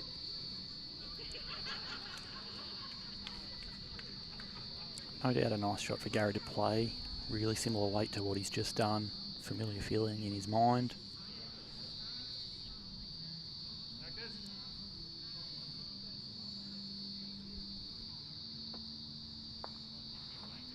He's gone a bit more reserved on the weight, but played a very, very good shot.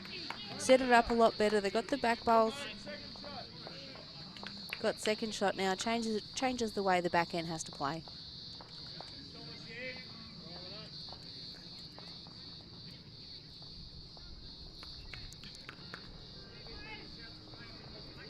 Are you rowdy, Gerald, at Gertzie, at Highton?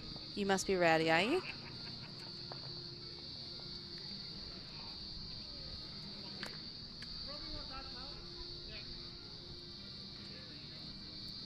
Cam Cannon switching to play the other side from what Clayton's played so far. Sure, Ali would be happy if he does anything to beat that maroon bowl with Jeff Robinson's back there. And he's done so nicely. Very good position bowl. Tell you what, the sun's gone down and the noise has increased. We've gone up about 5 decibels, I reckon. It does help that we've lost some of that wind noise that we Correct. had earlier in the night. Could be just that we can hear better now.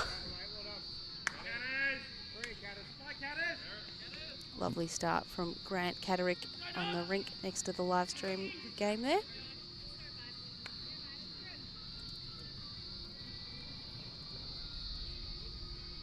Another shot on Lisa Phillips' rink. Starts pulling that margin back just a little bit. Down hard, Hank. Down hard. Shot here. Down, mate. Great shot from Hank there, looking to be the shot.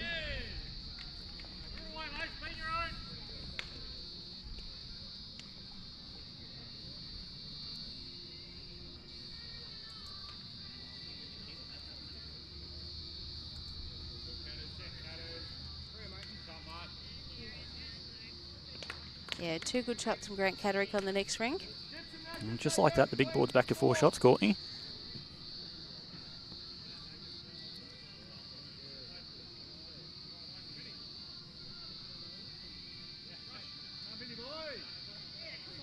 Good area for Wayne Roberts here. Any contact through their bowls is going to make that head a bit better.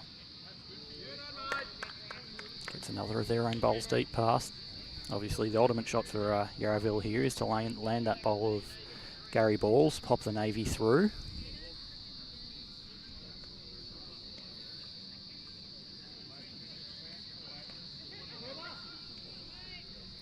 Pep, I think that's an interesting question, and as we touched on earlier, I think opinions are wonderful in this sport. So there's going to be all varying opinions on the permit system. changes who can play. So I think it's good. It's a good question, but I think we leave it to the individual as to what they think, because it's a decision that's been made and it's working this year. So roll with it. Yep. I think the areas that it's been really good for is a lot of those regional clubs where players can both play that metro competition and the best of the best play there, and then go support those country towns, the Ballarat Bendigo competition, plenty down in Geelong as well. Yeah, absolutely. Good to see the flapper duo. Yes. It's probably the trio if Alana's in. Yep. Get to gas. Get to naked. Pidge looking for likes Gary Ball's it. bowl. Good shot from Pidge there. Sort of changes the angles. Definitely down, taking the measure out. Yeah, not the ultimate result that he was looking for, but it's certainly a change.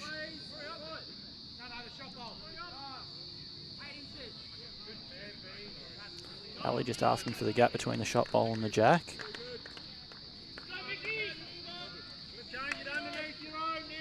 Playing searching weight himself. Can turn that navy through the jack or chips that red and white out. What a shot from Ali brilliant. Forsyth.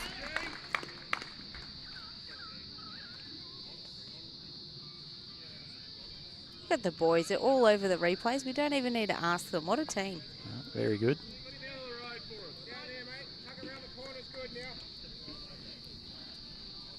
Brilliant that we've got these streams brought to us by Moama and Dandy Club. Absolutely. Where would we be without sponsors? Allows us to have these great replays.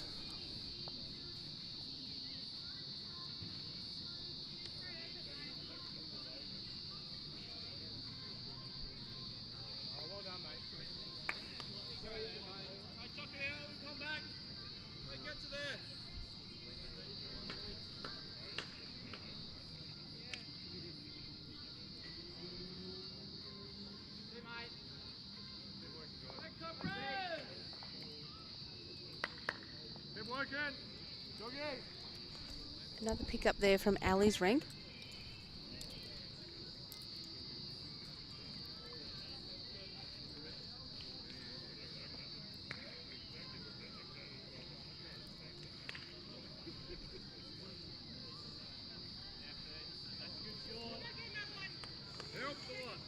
Thanks for tuning in, Pat. Where are you watching? Are you in sunny Echuca this evening? Where are you tuned in from?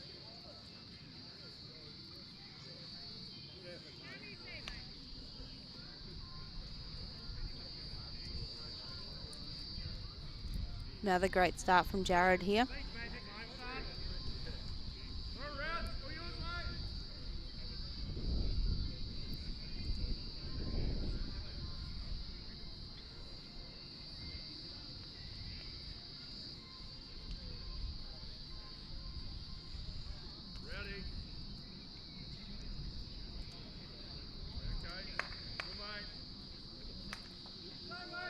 Both changed the game. They're both playing that sort of positive weight. We're right at that time of night. As the sun's gone down, it slows up a little bit.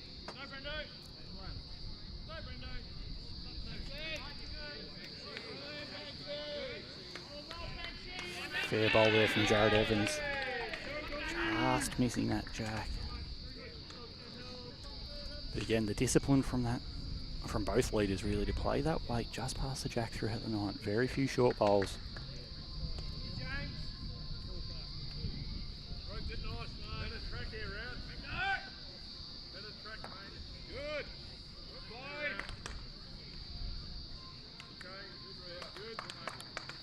Toucher there from Rowdy, but unfortunately just went to the left of the bowl, which is landing right near Jared Shott's bowls.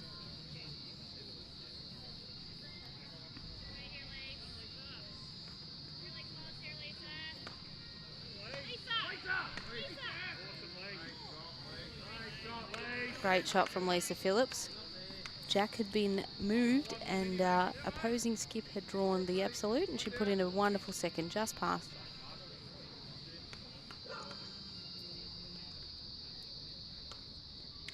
Is it the opposing skip's bowl there, or is that Actually, I'm V-Man? wrong. Correct, it's Vinny. So I don't know if he's there, because surely there can't be that perfect line. It's got to have been moved.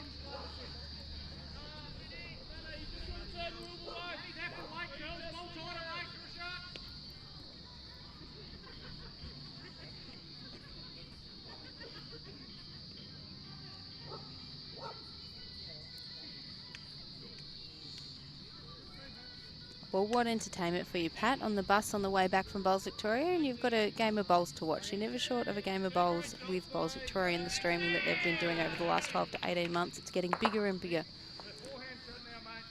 The wonderful Pat, of course, our BV president. Did you Always see her has- today? Yes, yeah, always a pleasure to see Pat. Certainly has the best interests of the game in the sport in the state of Victoria at heart. And does a wonderful job. Gary Ball's searching for the shot bowl here. And we've got another dead end. Tell you what. For the shot bowl here. Excellent shot from Gary. Exactly what he wanted.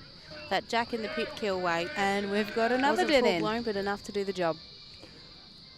And with that, we move on to hand number 2 to start counting them. Yes.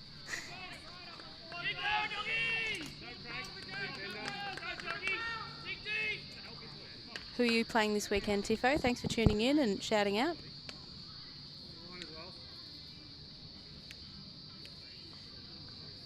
Glen's going to get an update from our other Premier and Premier Reserve games that have been held tonight as we speak.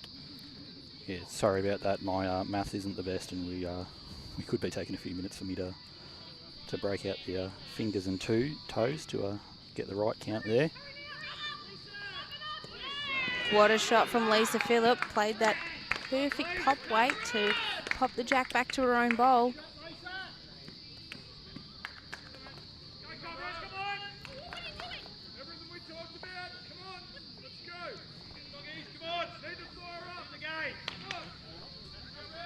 Oh, they've kicked bowls before the last bowl was played.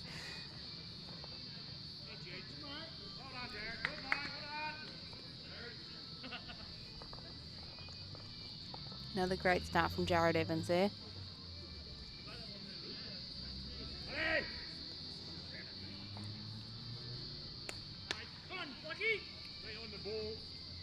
Right, for the Essendon Moonee Valley game, Anthony Flapper leads Dylan Fisher 13-3 after 10 ends. Brad Orrs Rink leads Kane Nelson 8-5 after 9. Jared Davies leading Nathan Lynch 14-5 after 10. And Matt Flapper leading Jacob Nelson 18-12 after 10 Wowee. for a 53-25 Essendon lead after 39 ends. You wouldn't have anticipated that there would have been that much difference in the score this early on, but they are playing at home. Yeah. They're hungry to keep their spot. And still plenty of time left for Moonee Valley too. Oh, if there's absolutely. one thing that we've learned about them over the last few years, it's that there is a never die attitude from them.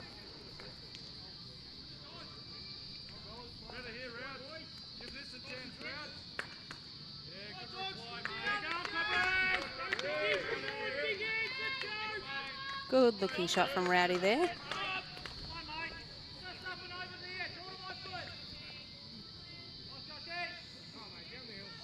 Evans is going the goods unch. He's played a wonderful start, as has Jeff Robinson, better known as Rowdy. In the Port Melbourne Dandenong Club game, we have a 28-36 scoreline. Dandenong Club's away, and that's after 40 ends.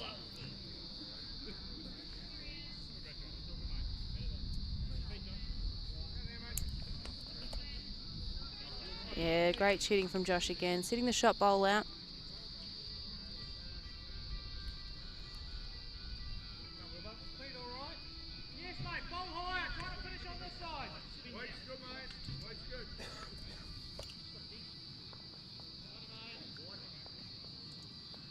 Karen, they're up to 5 dead ends now between Ali and Pidge.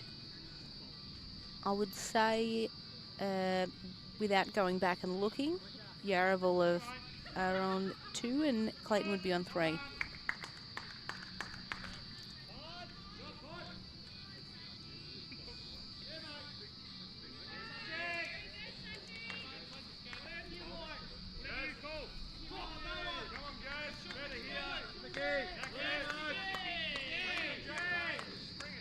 Great bowl here from Gary Ball.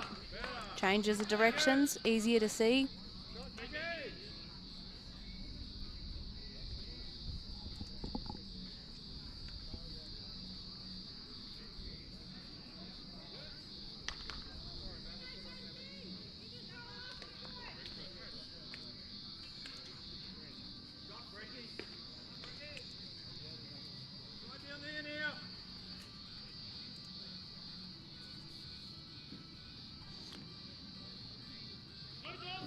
Updated that scoreboard across all rinks here, and we're back down to a 3-shot margin.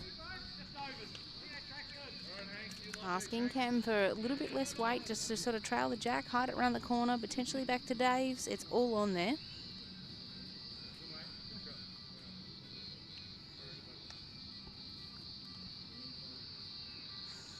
You are a stirrer, Mitchell Taylor. There was a good post. There's a lot of humour on the talk page of and a lot of humorous posts. So yet again, it comes down to the individual's opinion. And if someone isn't for a drive, then I guess you've got to, you know, appreciate the opinion and move on. But it is a very, very, very, probably one of the highest played shots outside the draw. The draw of the drive, really, isn't it? Especially at this level. Yeah, absolutely. And you know, we see that a lot with differing surfaces as well. Somewhere it gets harder to play that in between yard shot. Oh, beautiful pace from Cam Keenan there. Hallie just asked him to trail that jack around the corner, and he's turned Jared's bowl through. So they've still got that catching position bowl. Unfortunately, it is a bit open from the Clayton perspective, and Pidge is asking for Wayne to come through and move that jack.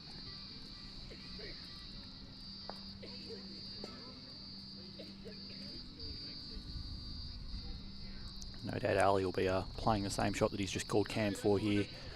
Trail that jack a foot or so, tuck it away, don't make it easy to get to.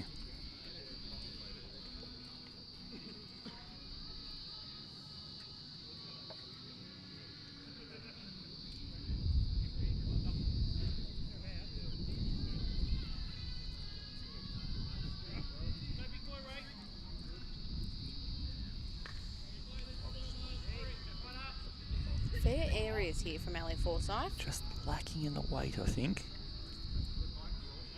That 2 foot more would have been the perfect little trail to hide the jack. Now, I don't want to call it early court, but are we about to get number 6? I'll tell you in about 20 seconds. Potential. No, he's not quite playing that weight, but he is certainly searching. It could be extreme result here. Oh, I thought any more. A third of the Hanks bowl could have been the shot you most fear as a skip, getting the jag back, but it does happen. Very good here. Very good, mate.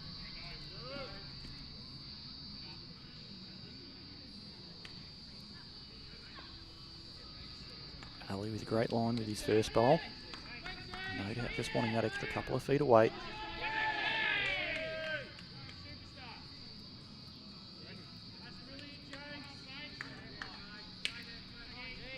Trying hard to get down. Even if he gets to the orange, that's good. Oh, he really needs to fall now. And he has. Expect a little bit more weight. Searching again. Just looks a little on the high side.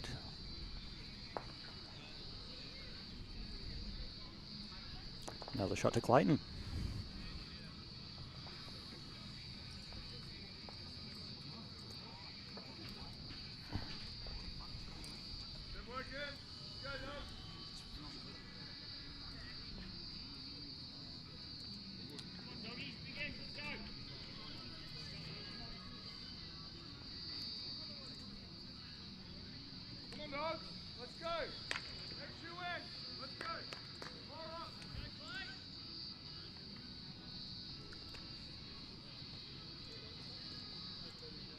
Couple wearing the long pants. Interesting comment, but yeah, you're dead right.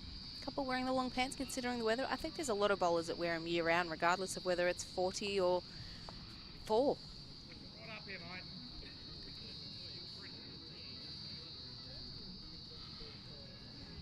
Far foot.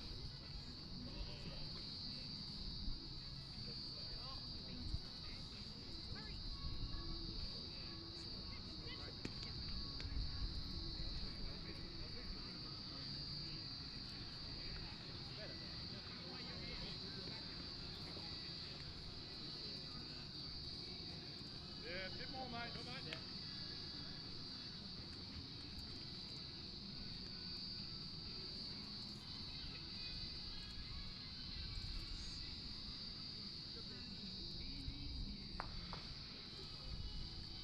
searching for the bowl there on that next rink. Just missed. Scotty signalled that the Clayton bowl was not shot. They were holding second.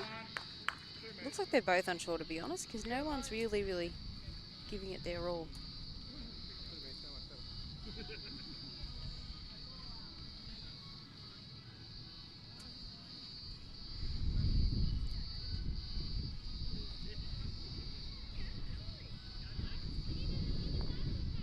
Stiff there from Rowdy. He'd corrected his weight perfectly. It was just the line.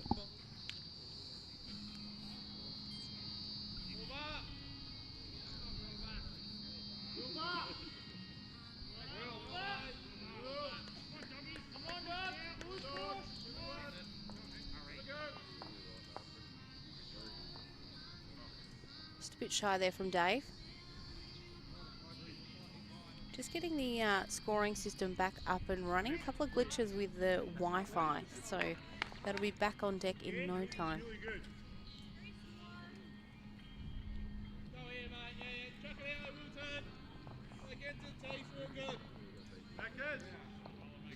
Pidge likes this ones of Gary. Yeah, great shot from Gary Ball there.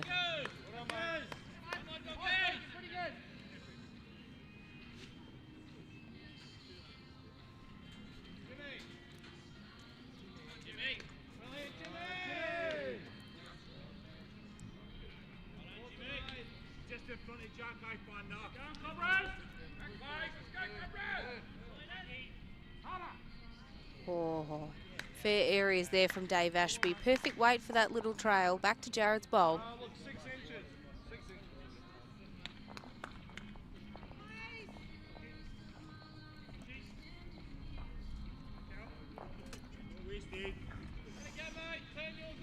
See if Gary can double the dosage here and add a second good shot in. 2 good shots here, Gary. 2 good shots, mate. Well played. Great shooting from Gary Ball there. Good shots.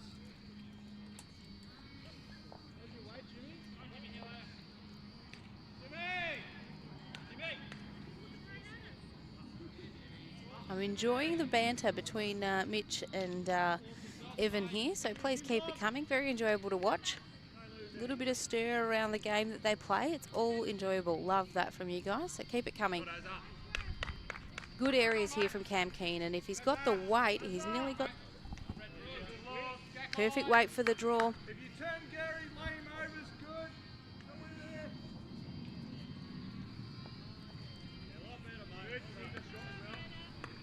Pidge asking Wayne to lay over that bowl that's sitting at jack high, or if he gets to the away back bowls, then that's really good as well. You'll see that more often than not. Sometimes I'd rather a really good one than trying to get a number. Try and hide the jack. Play their shot first. Oh, with so many good players, it's making sure that you're covering those bases. Full understanding that your opponent's good enough to play that shot, and best to be safe.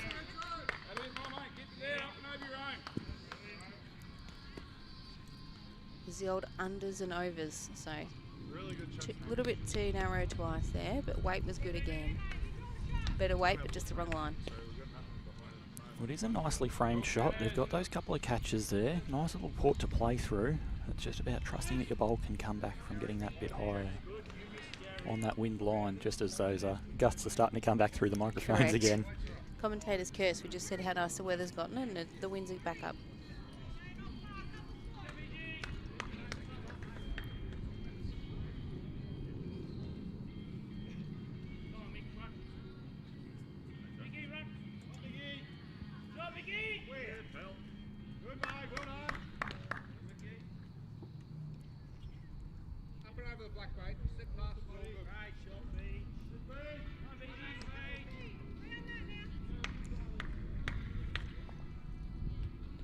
If he gets this, Pidge could be in a bit of hurt because they're yet to get a back bowl. It was, although I could understand the shot call toward Hank there, but sometimes you're better off just to take the pressure off, get one out the back, knowing what's going to come. Respect your opponent, know what the opposition skip can do, and that's in for both of them. They both play through the head very nicely.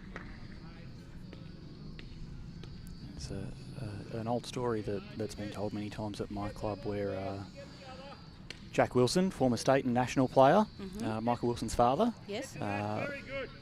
once trailed a jack for 7 after being 7 down. Pretty And handy he conversion, that is. Said to his opponent, always expect your player to play the shot. Absolutely. As the decision from one skip was to add the extra counter. And sure enough, 1 bowl later, a 14-shot swing. Yep.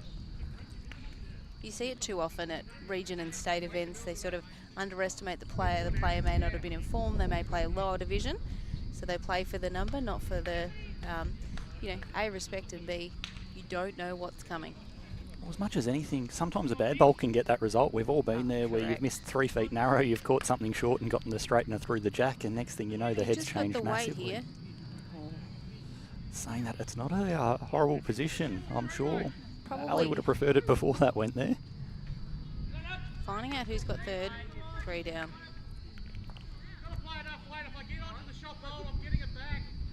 Yep, so he's searching for the shot bowl to get the jack back. Good things happening for anything that gets under Pidge's bowl there. It's the kind of window he needs to be looking for. Needs But to be under Pidge through Pidge's might be his best result now. It's not the best result, unfortunately. No. But that weight would have been... Cam's signalling that it's still the 3 down, but obviously Pidge's got a bowl to come. Yeah, no, free licence to play it nice and safe and still get in the count. Knows that he can play on that wide side, just get to Gary's jack high bowl, and that will be more than enough to count as well. Yeah, lovely bowl from Brett there. All right, guys.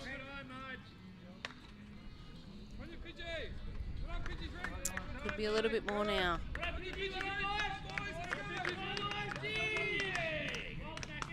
Cam's calling for the measure on the 4th bowl.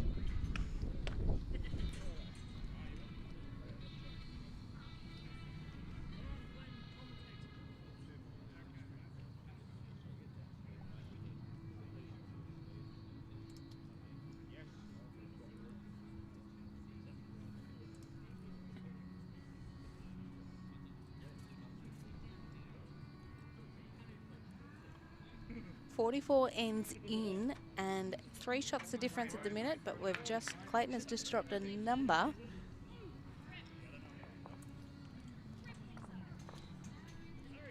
Four.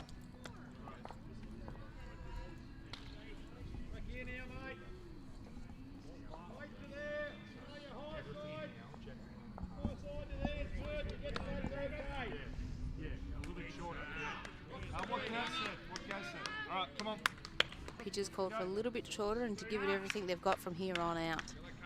Love that. Bit of positivity.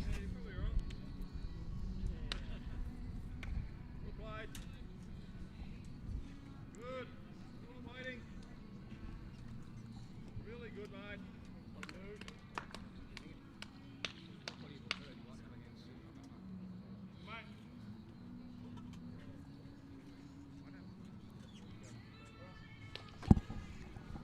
Powdy's slowly bringing the mat up.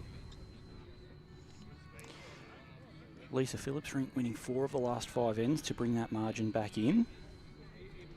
Saying that they are racing through the game through 13 ends.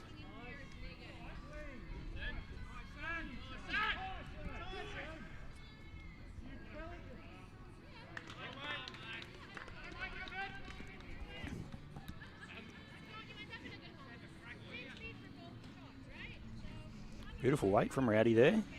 It is.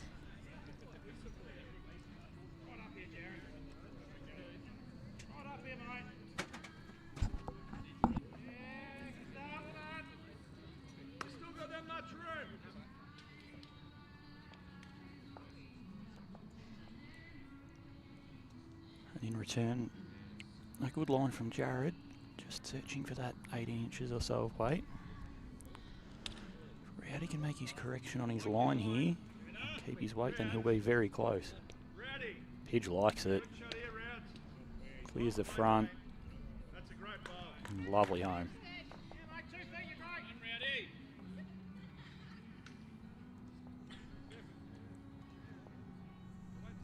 Not a lot to change for Jared either. That's that 18 inches to 2 feet, and he lands that shot bowl in a good window. He is trying very hard and got the shot. Game must be pretty easy when you got leads like that, really. Absolutely, armchair ride. Firing up in the next rink.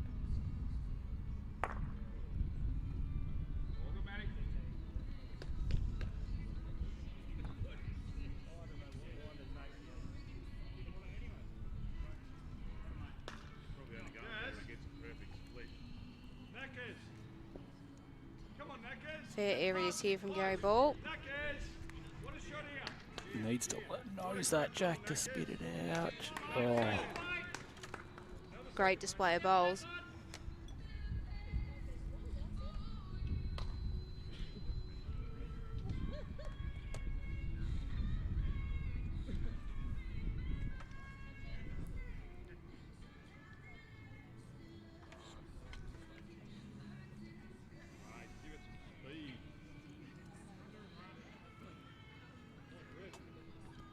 Dave Ashby a little on the high side, but Weight was can't really good.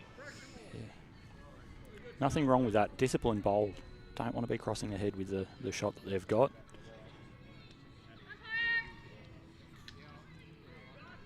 It's amazing the projection of some of the voices. Kelly's very clear. Yep. And she's good 30 metres from the microphone.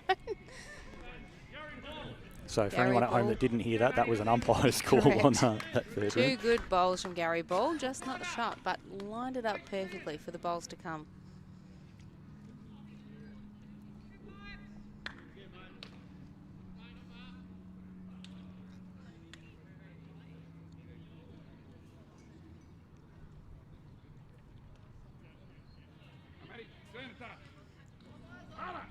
Rodney Bates, our ITO here for the night.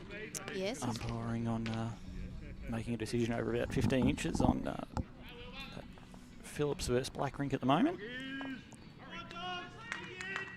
Very well known to the club, a member here for quite a few years with his beautiful wife Deb until they made the sea change up to Chum Creek. Playing out of Glen now, I believe. Yeah, that's exactly right. Great club there. They're playing a night game tonight as well. Yes.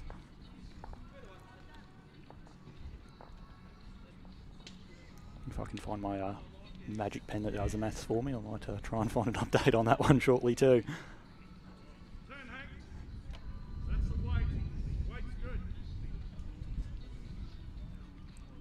Interesting head shaping up here now for both sides. Obviously Clayton with a really good one locked in, but Yarraville with the best of the back position. And with Gary Ball's two bowls, the red and white stripes that's sitting on the centre line as you see it now can quite comfortably be turned and remove that navy bowl. No doubt Cam being asked to place in position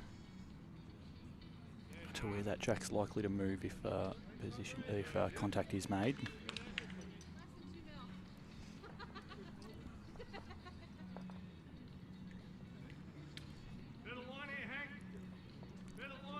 Pidge likes this in one the watch more. position, both the boys. Oh, another good bowl in the area.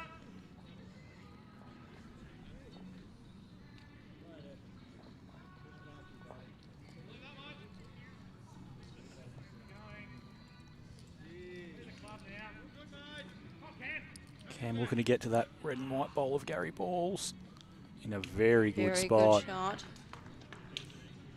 That Jack will still clear. Even if he is to get it out, Dave Ashby's in, I'd imagine he's going to use that sort of ledge unless he plays that same shot that he just called Hank on. But with the extra bowl there. I think you've still probably got to play that forehand through Gary's bowl on the centre line. It's your best chance of turning that blue out. Saying that right on cue, he's switched over, looking for that pocket between the orange and blue. Oh, ho, ho. Forces you to play it probably their shot first anyway. You're better off to move it in a situation like this, although it's hard to get to. And for those at home that can't tell, that jack is wedged between the red and white striped bowl and the navy bowl with the chalk marks all over it. Another head just showing how high a standard the match is here tonight.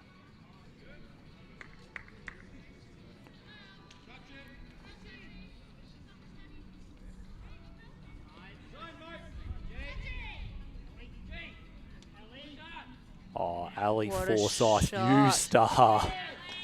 Great shot from Ali. I'm close to calling shot of the night.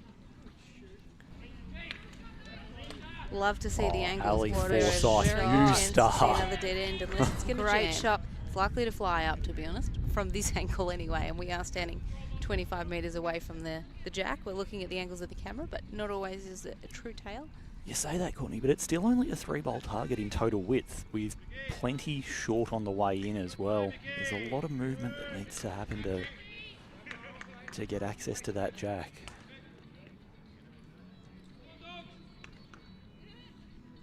Firing right up. Went too quick and wide. Well, one thing we'll always know for sure with Pidge is he does tell you what he does, right or wrong, so he didn't like it and he went too quick and wide. It's an important message for all those at home that, oh, yeah, sometimes you may want to drive at things and play big weight. You can't go too quick at these things. That most important factor with any of those weighted shots is making contact.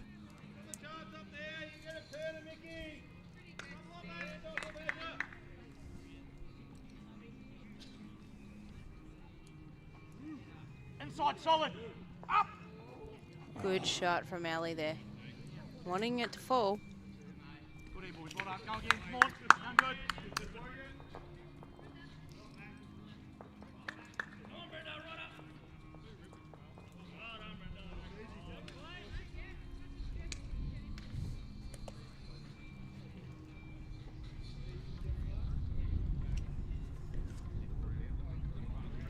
Jared throwing it a bit longer, pulled the mat back. Rowdy was at the top of the line to sort of mid-region of that 2 metre track.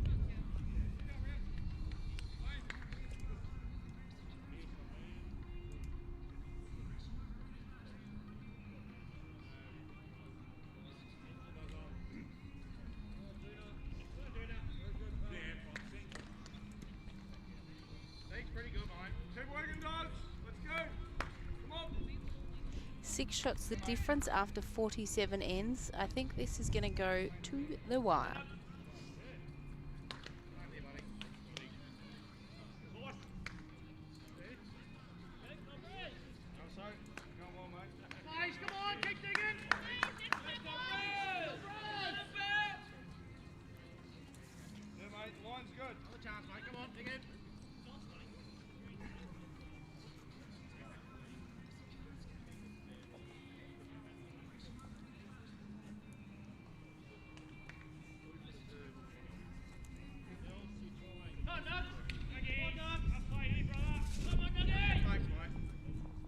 Two behind, nothing wrong with that.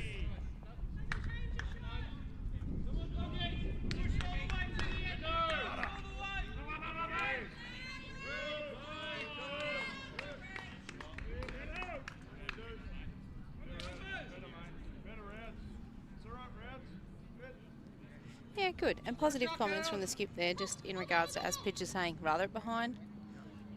Callie just missed on a swing shot there to sit their shot bowl out. Yarraville's shot, obviously.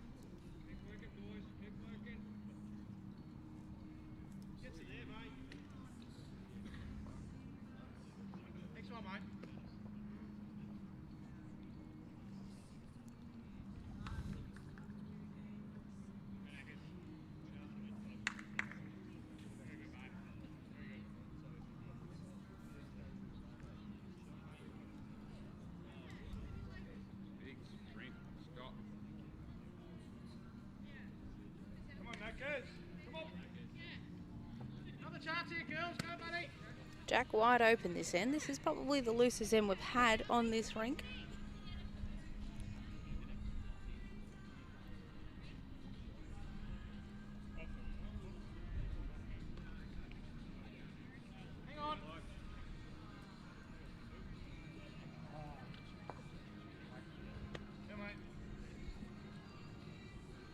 Weight was perfect there from Dave, just unfortunately crashed the front pack. Here, buddy. Yeah, mate. Knackers. Shot here, Gary. Great shot, Knackers. Well played. Yeah, lovely shot from Gary Ball.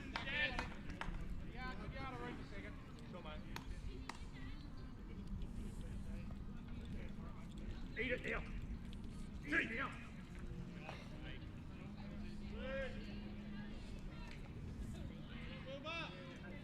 Jack in the pit on the rink next door from the Yarraville Footscray skipper.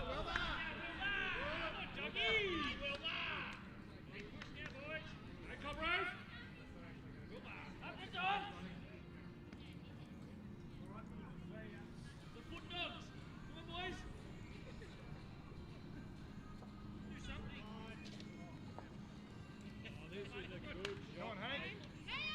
Yeah, Hank. Shot here. Well played, Hank. Yeah, great shot from Hank.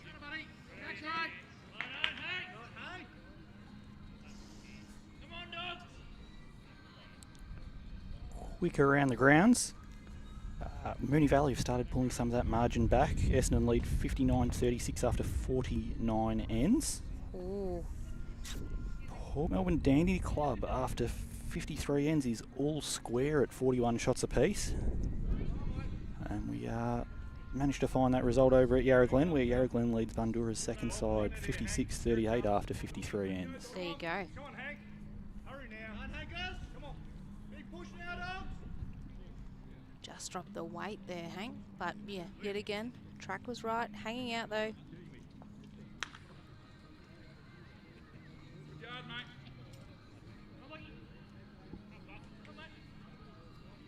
Panda. Shot, mate. What's the best nickname you have at your club, Glenn? Any standouts? Two of our newer boys. We had a couple that made the semis of the Novice Championship last year, and one's surname is Miravet, so Right. he's Mirrors. Ooh. Now, back in the day, he did a little bit of DJing, and he tells Looking us. bowl. Sorry to Great interrupt from bowl Ali. Another shot from Ali Forsyth. Sorry, so you're saying Mirrors? Yeah, DJing? back in the day, did a little bit of DJing, and he tells us he can't remember his DJ name. But if he wasn't DJ Mirrors, I don't know what's going on. Likes looking at himself, does he? Oh, a little bit. That he never has a hair out of place on his head. Love that. Very hard to do in lawn bowls as well when you got the hat and the sunnies and Well, sunscreen. that's the thing. He doesn't like wearing the hat because no. the hair does get put out of place. And the teammate that he had in that is a gentleman that we call Animal, named after the Muppets character because Yes, I'm familiar when with he the Muppets. when he's our version of Rowdy. Okay. Likes to celebrate after a game and occasionally starts talking like Animal. Love that. Searching again here if it clears that. Oh, the weight was good again.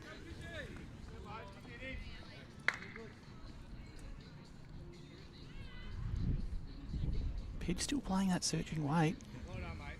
Come on. Get it, Rick. Get to it. Gets down to Jack. He's got the catches there. Another shot to Ali.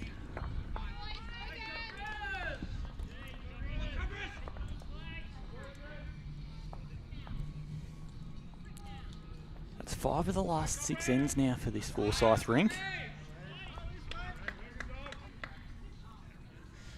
I'd be interested to see if when Pidge gets the mat back, if he goes to a, like they're tit for tat. Obviously, Yarraville's playing the shorter of the two lengths, but we're yet to see an extreme. We're probably 6 metres off that ditch-to-ditch sort of length, but will one go mat right up to try and change something? They seem to be searching for the jack, so I couldn't see a reason to not be playing that length for Pidge's side. Yeah, we called Jeff up last time they held the mat, just to the very top of the line, maybe a yard in front of it. As you said, those absolute extremes haven't been tested yet. And with the night getting on and some more dew pulling up from the green and a little bit of pace coming off those bowls, you'd expect reaching over those full lengths would get harder. Absolutely. It's starting to play that trail shot now, isn't it, to ensure that you're not short. Great ball from Rowdy there.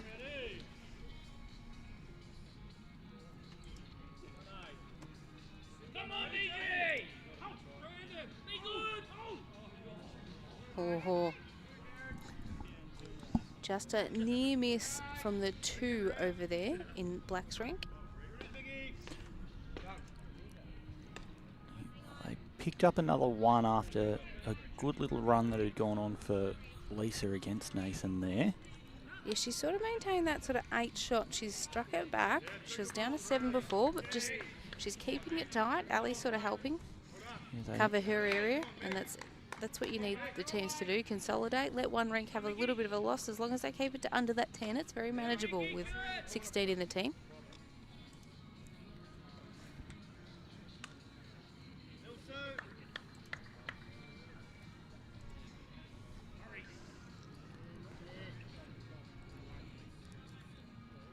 And with that happening, the big board's sitting at that 4-shot margin still. It did get out over 15 shots early in the game after 15 or so ends. It's great persistence from Clayton to have been able to pull that back and fight to play that second half of the game.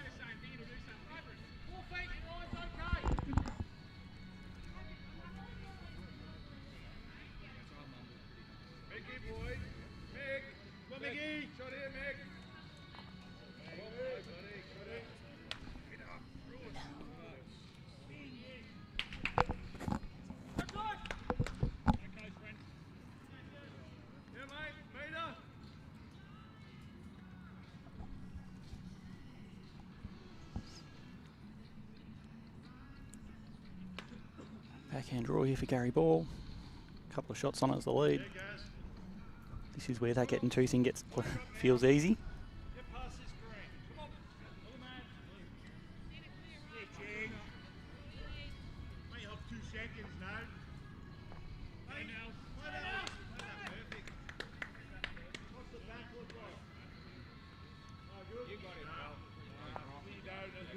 Big ball required from Cam. Just a nice, confident draw. A nice track in though too. Yarraville getting excited about Nelson Ball on the 3rd ring. Plays a good shot and turns it from a couple of down into some open space. Tell you what, Cam had perfect weight to sit inside that bowl then. Half a bowl narrow and it would have been all over it. Still a good result though. Gets rid of a little bit of the hole that did exist there to go through between bowl and jack. If he searches through that same tunnel again, there's a good chance he lands either of the shot bowls or the jack.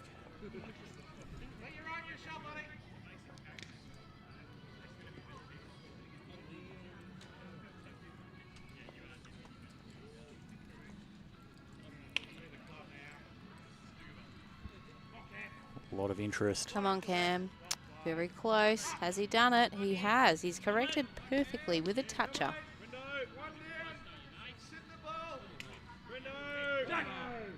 What a shot, Brendo! Next door, Brendo trailing it.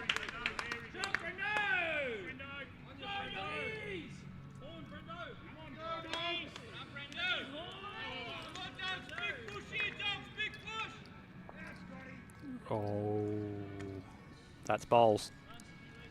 It is.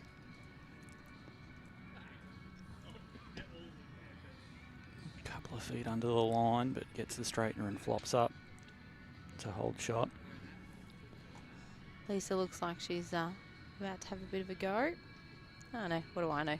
She was swinging around like she would with a drive and she's drawn it. So that jack is a decent way off centre on that rink, so they're probably bowl's probably going through territory that it hasn't done a lot of throughout the night. Weight was good from her.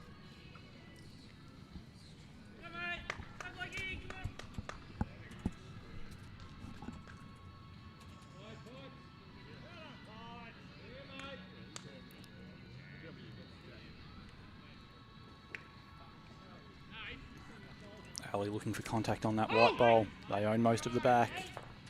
Ooh.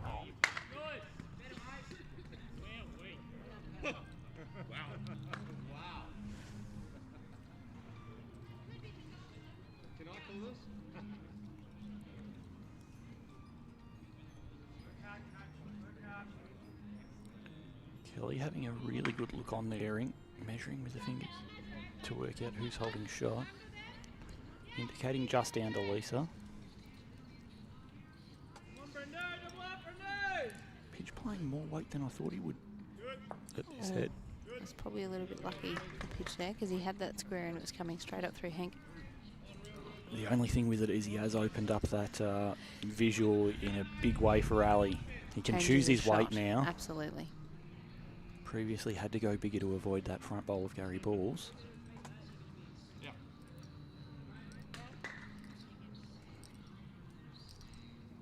Come, Matty. Oh, you got him, Matty. Come on. Get him in, Matty. Matty Miles playing an absolutely perfect draw shot on the rink next door. It's down 2 or 3. It's drawn to 4 inches.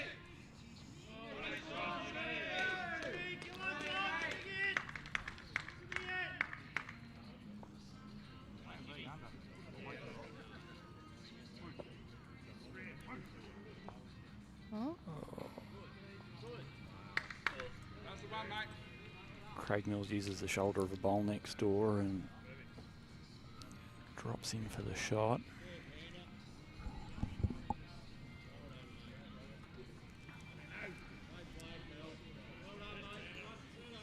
I can't imagine playing this bowl, Courtney, and Pidgey's going, oh yeah, I can just comfortably get up there and... He's playing weight, he mustn't be up. Oh no. I think it was one of those perceptive angles from where we're, although Hank's bowl had gone up, obviously they were down. Seeing the toucher in there as well. One to Clayton. Oof. Oh no. It spun off Jared's bowl as well.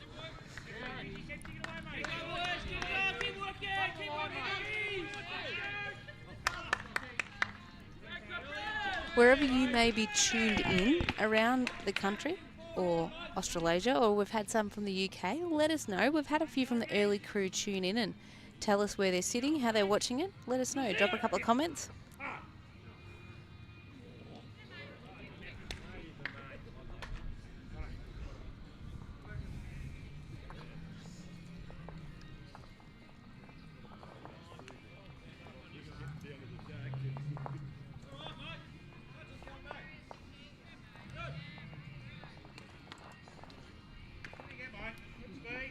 Yeah, good speed again from Jared there.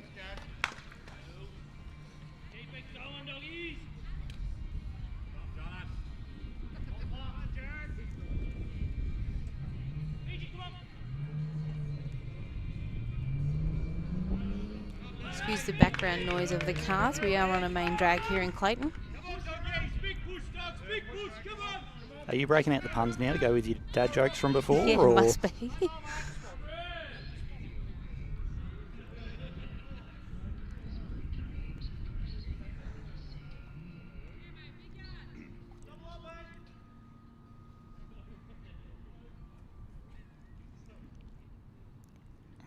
Two very good bowls from Wonderful Jared set Evans, there from Jared Evans. Ready. Change over. Give it a go here. Under yours. Are you just playing under yours? Yep. Wait to here. Wait to there.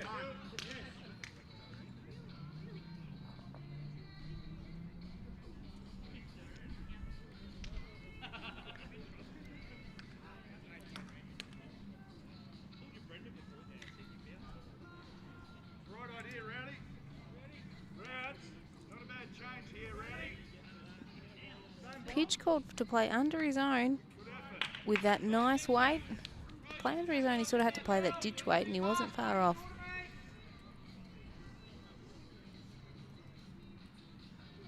Adrian, we believe it was the angles. So from our vision, we thought Hank's bowl was holding, but we actually think it was Cam's bowl that had it. It was just the angles. Hank's bowl sort of wiggled on up, but we do believe after the shot that he played, he was not holding for obvious reasons when he played weight. Yeah, very good setup from Dave Ashby there. And just to work all his way back to the centre line and not add to that target size at all. Thanks for tuning in, Bester. Hope everything's going well at home.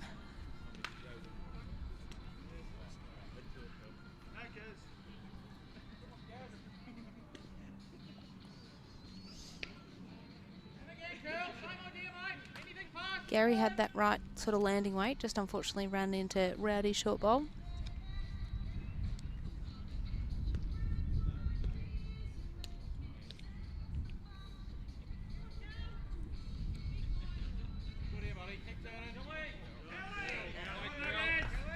Great shot from Kelly over there. Pressure draw. 2 good bowls from Dave Ashby.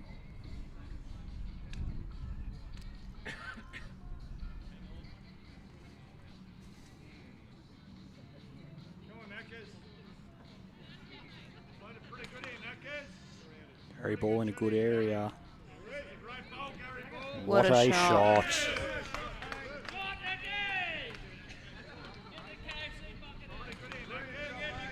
Gary ball in a good area. What a shot. Yeah, it was a tricky shot for Cam.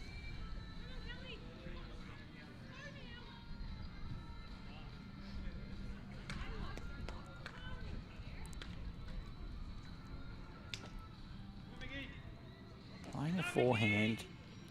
No doubt looking to land on that jack and see if they can splash it through to their catching bowls. Oh, the speed was perfect for that shot. Back slice, trail, it was all on. Again, it's just that really good front end setup from Ali's Rink. They've got both sides of the head covered. They've got those scoring zones passed. It's just a matter of finding a way to get that jack to their bowls.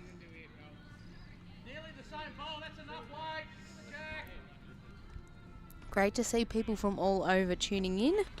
We've got Darwin Sorrento, hello Mon. Nan from Finley. Watching this one too.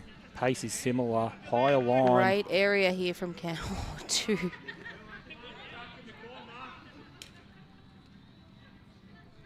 He's played it too perfect because he remembered his last bowl, unfortunately.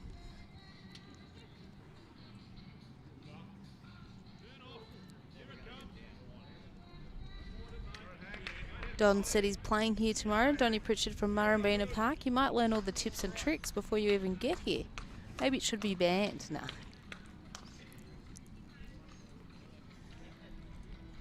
Can't be pushing viewers away from our wonderful stream here, Courtney. No, exactly.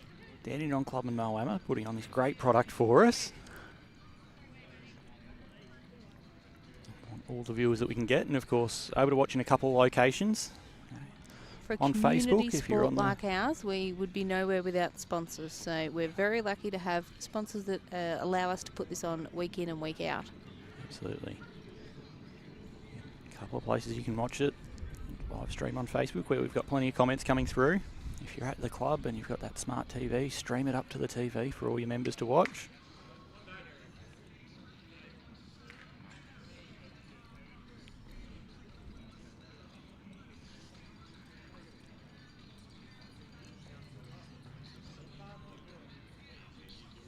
Bowl of Wayne's just forcing Ali to play that extra weight. Can't play the same shot that he'd called Cam for.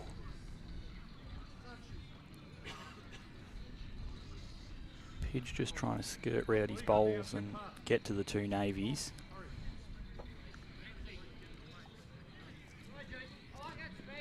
Pidge is using an Optima, an Aero Optima. For Andy, who's just asked that question. Thanks for watching in, Sandy.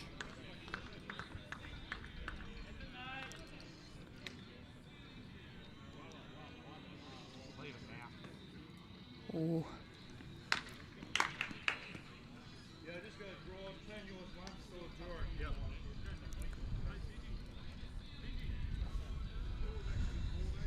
I think the guys have lucked out, the guys and girls playing tonight with the weather. It's cooled down perfectly, nice breeze. It's still shorts and t-shirts weather, but tomorrow a few people are commenting read the weather, and you're right. You know, might be too hot. The cool change might arrive in time. It depends on what the individual club has planned.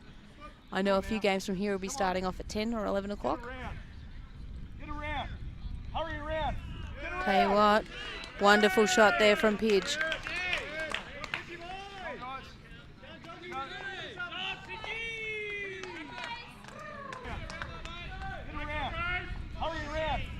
Tell you what, wonderful shot there from Pidge.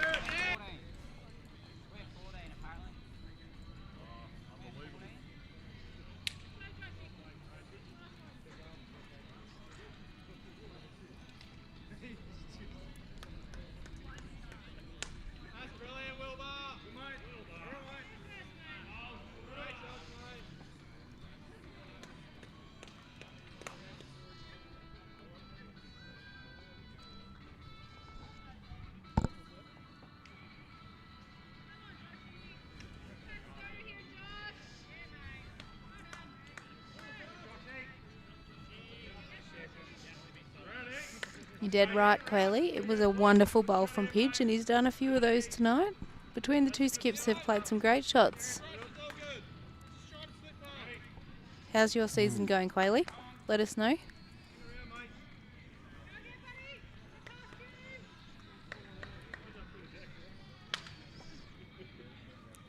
We've just heard some communication from the rink that there'd been a mistake in the scoring. So Ali's rink's actually on 14, not 15 shots. The score that you see displayed on screen now will be accurate.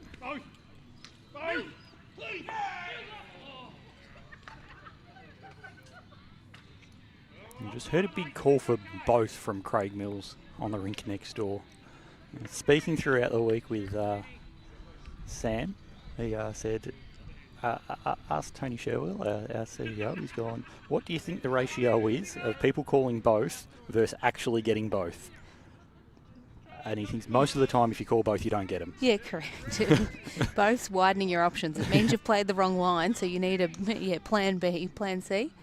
But yelling one or the other is far too long in the midst at the moment.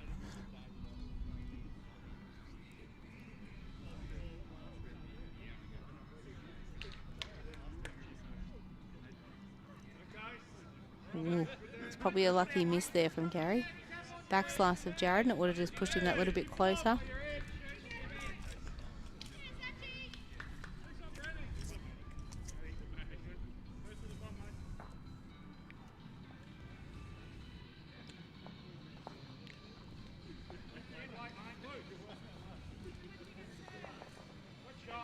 Yeah, good shot from Dave Ashby. Perfect home.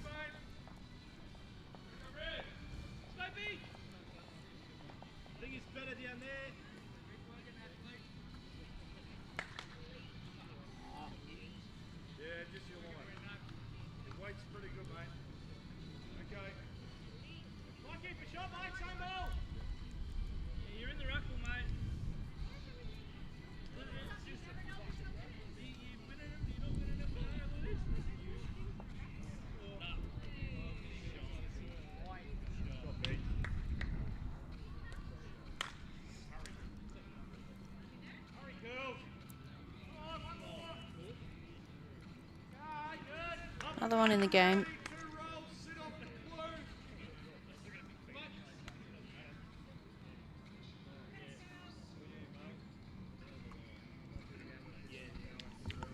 The call change is expected tomorrow afternoon, so the one starting early, well planned out, and not always possible with people with work and kids with sport and other things like that. But yeah, I think the game will be fine to get played with when the call change is predicted.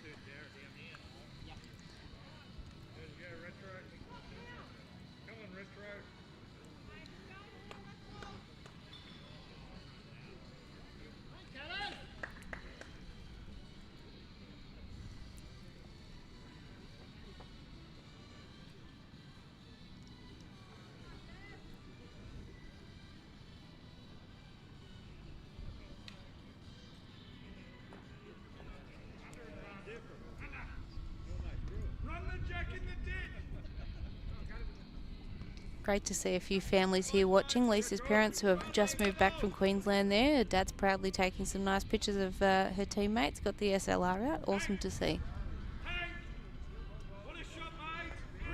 Wonderful shot from Hank there. What a shot. Hats off from the background. Jack in the pit and couldn't have got it any cleaner.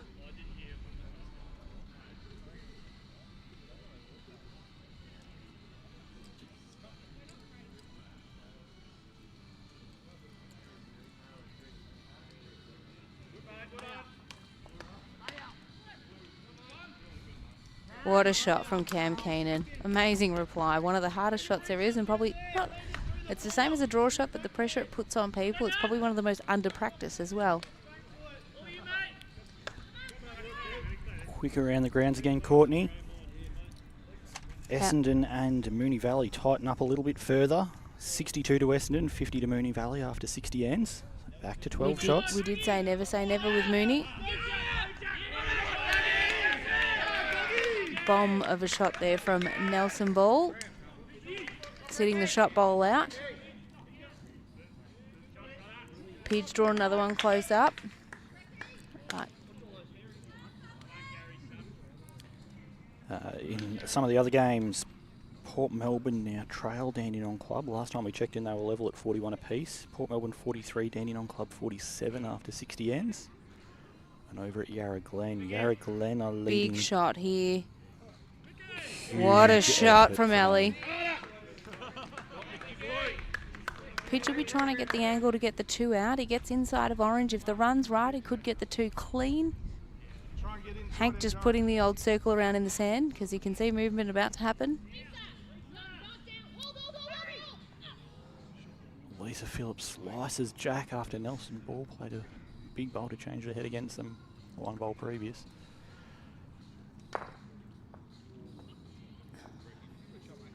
Pidge played weight, got a result to get Cams in the ditch, but wasn't what the plan was.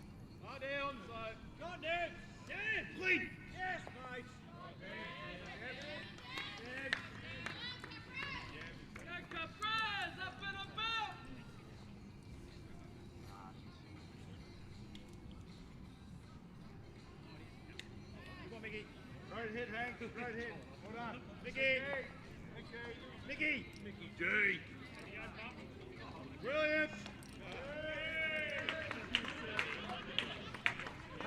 Couple of great bowls that in. Hank with the trail in the ditch, Ali putting one right on the lip, as did Cam, just the wrong line, so it put the pressure right on that they wouldn't get a multiple.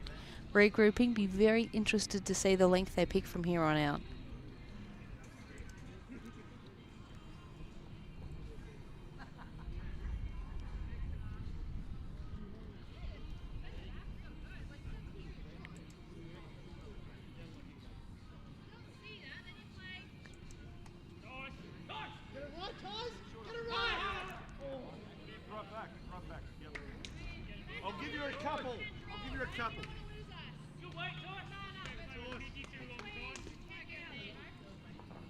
Work hard, dogs. I'll give you a couple of mats, mate.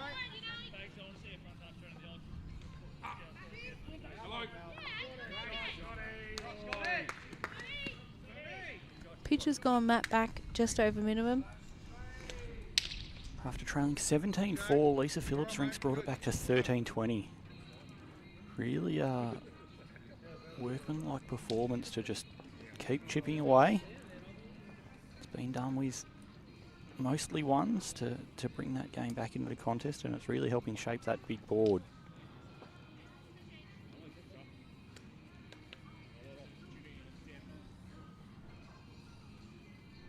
Pretty good starter here, Rowds. Well done, Rowdy. Well done, Rowds. Sure, mate. Very good starter from Rowdy there.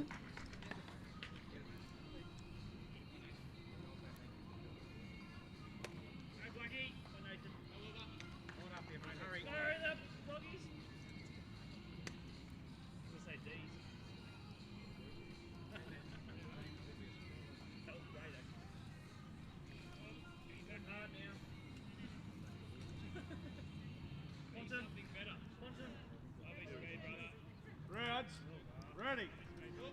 2 good shots here, ready. Well played here, Rowds. Good shots, ready. Done exactly what a lead should on a new length. Nail it before the opposition. First bowl right on it and backed it up.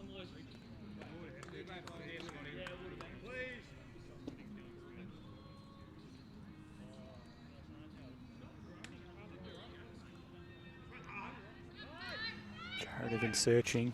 After being short with the first, it's easy to do to play that bit too much weight with the second, not wanting to leave too shy up there. Pipe's getting a bit of shout out over there with his orange bowls, trailed it back in there. The bankside bowlers are getting that little bit louder. Run this. Come on, Nackers. This is pretty handy. Good shot. Hold on.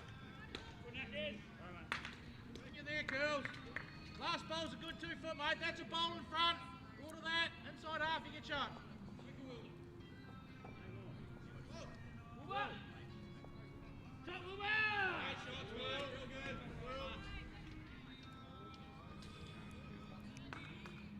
Looks a good track here. Just be a down bit to the shy weight. on the weight. His change in length has certainly caught Clayton out. Clarkie, I'm not sure how you're going to keep up with that pace. Bowls, Cold Chisel, and then Eastern Rangers pairs. Pretty action-packed weekend. You might have to take the week off. What you got now? What you got? Okay. It's starting to get ugly now if you're Clayton. You're 4 down. One hand looks really tricky to get into. Millsy! Come on, Millsy! What a shot, Millsy! Come on, Millsy!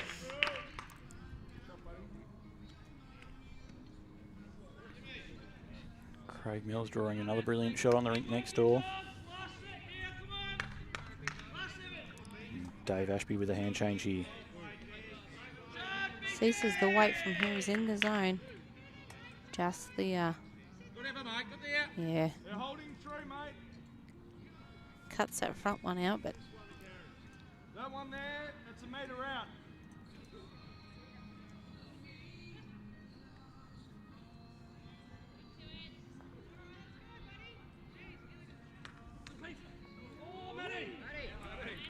Matty Moss slicing the jack. to sit in between two of Hayden Day's bowls. It could be another one. I'm not too sure. Just from this visual, it's a definite two. Just got to clear that blue with good weight.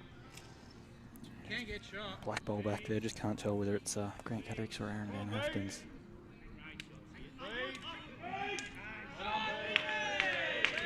I mean, how dare they really? Two leads on the rink next door, both using black bowls. Yeah, I know. In this day and age, really. At least get fluoro stickers so we can decipher the two. Make it nice and easy for us, please. Cam with a good bowl here. Clears the front. Inside your own. Once again, this change in length has just caught Clayton out. Yeah, absolutely. Well, they were sort of stretching and stretching. Matt's been sort of middle of the line. They've been playing middle to middle and lengthening it out, and by putting the mat back, Jack short, gives Pidge options. You can always go for the kill. They're trailing quite well, so it gives them plenty of options. It also shows how good the leading is from Jeff Robinson on this end. Gets the jack, controls that length, rolls it to where his team wants it, and then parks two right on it. Has that muscle memory of that feeling of the jack translating to the bowl. And he always starts with the bowl basically at shoulder height, so it's incredible that he changes so vastly. Obviously, it's all in the backswing for him. Everyone's delivery, the way they manage the weight is completely different, but his stance is always the same, whether it's minimum or maximum.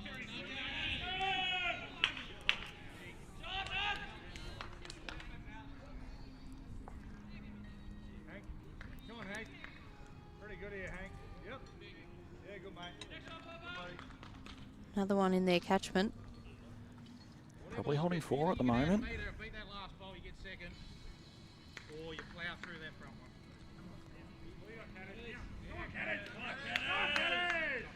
Yeah, wonderful lead bowl on the next rank. Catters with a resting touch-up. Let's go, Cobras.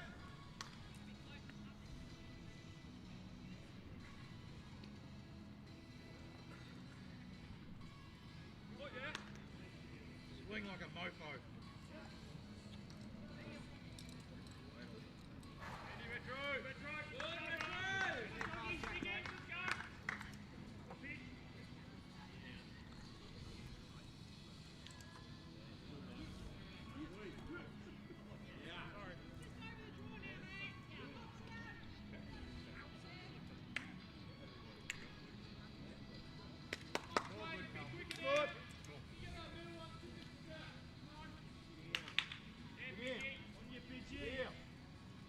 Fair bowl from Pidge there, putting Ali under a big amount of pressure. Probably 4 and a good look down.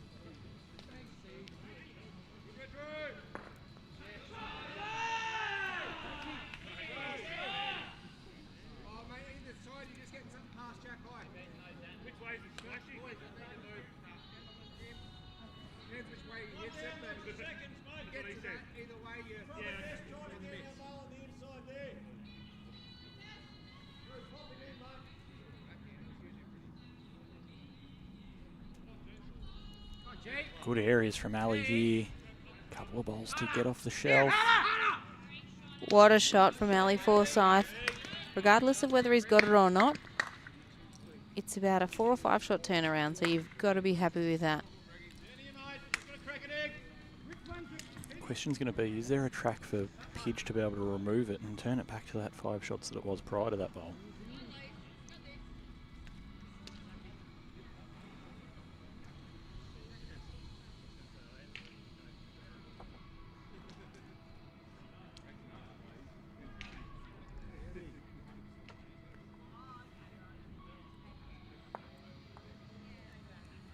Oh, has he turned it in for shot? Getting very close, but it's not one you're going to leave lonely. I'm thinking that Clayton's silence and reluctance to say anything may mean that Ali's holding there. A very sheepish reaction from them.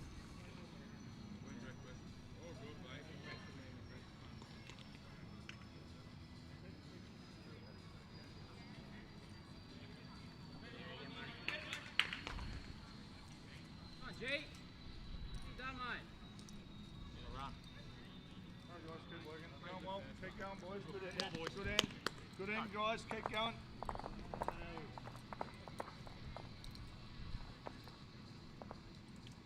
That's what you call a skipper's save there. 4 or 5 shots down and drew the absolute.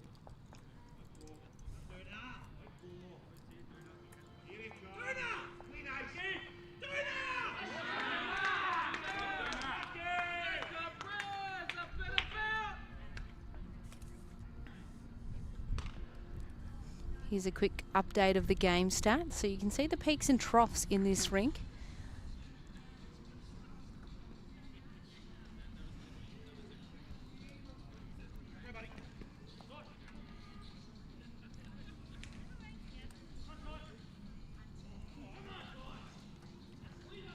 Straight away, Clayton win the end and go back to stretching that length back out to that familiar area where they had been. Yeah, fair start. Rather be behind than short like he was before.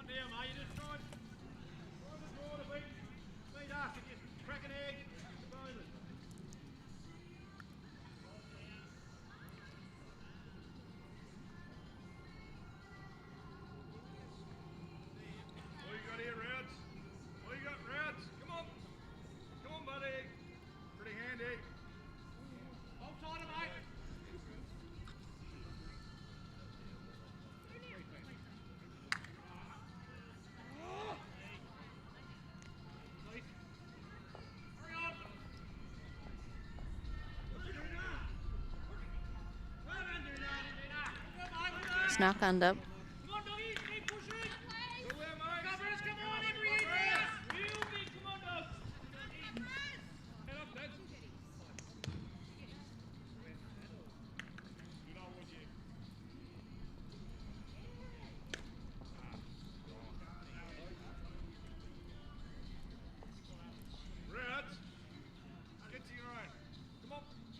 Good here from Rowdy. Clear track or turns his own, makes the head much better. Made himself shot. Down there, girls. That's a foot in front. Full draw through that turner. Underneath to get to the jack. Framed nicely for Dave Ashby.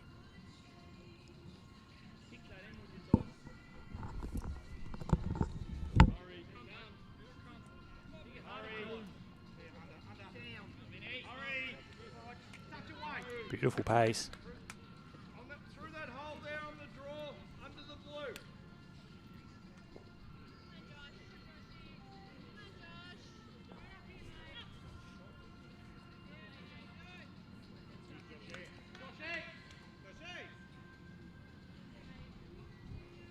Yeah, I reckon you were jack high, mate.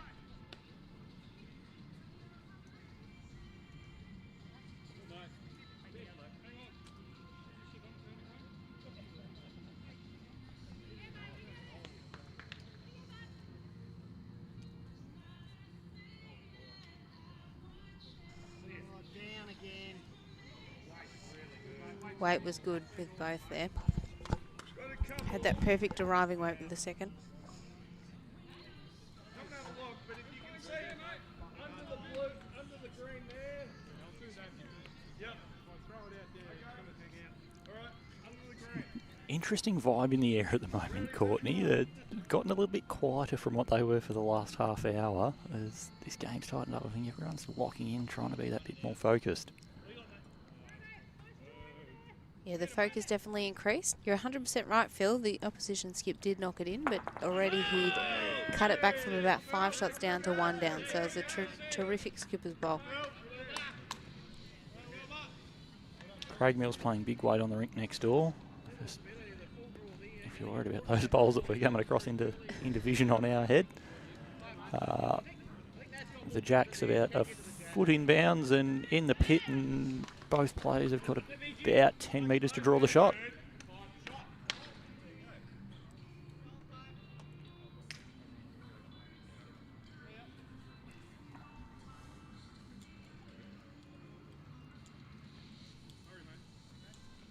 Cam Keenan here just looking to clear Dave Ashby's bowl. Does so and gets to Gary Balls.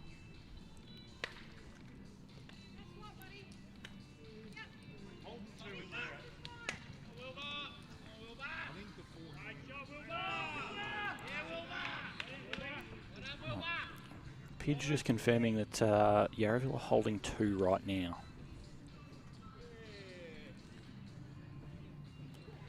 Which does help because it's one of those awkward ends from where we stand where you can't quite tell who's got shot or how far away anything is. Nearest bowl's probably 2 feet.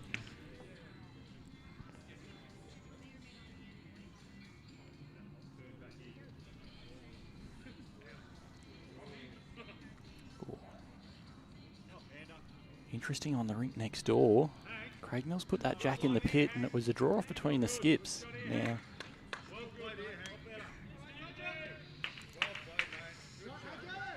Craig played good weight, but they're checking whether it's in bounds. It didn't quite get in.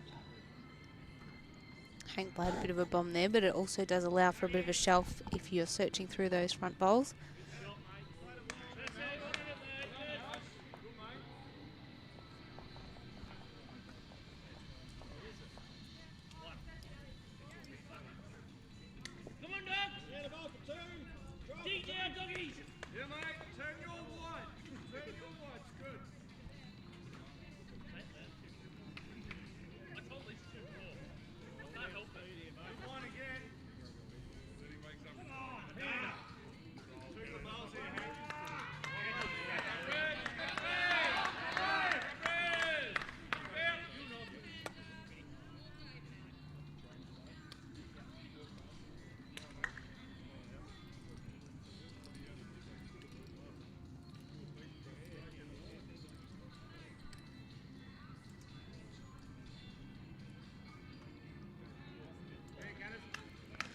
Good start from Catters on the next rink. Very, very solid lead.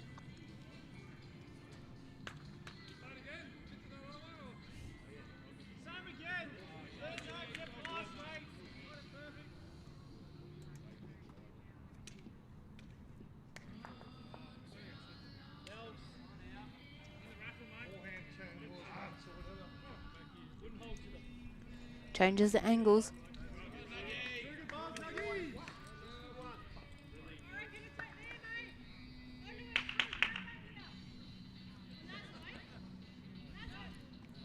Events finishing there, only 2 in it on the big board now, Courtney. Bowls Link is telling better scores than the ones on the on the old manual scoreboard here. It's a bit of a tough one to track between all the bodies in the way of the manual scoreboards.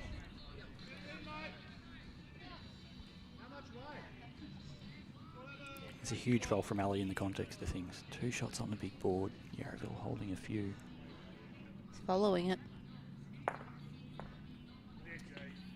Removes 2 more. Removes just a 2, 1 down. just a 1 down. I'm parroting you now. Yeah. We've done that a few times tonight.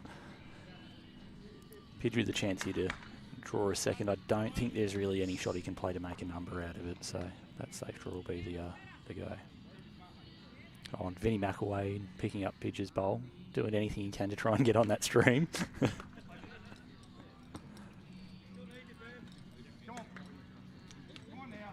Asking for it to go. Very good skipper's bowl from Pidge. Go.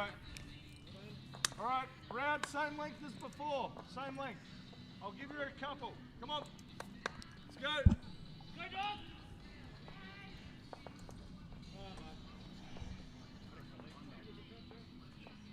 Couple, Cobras. Yeah, right. Go, Cobras. Oh, Mickey.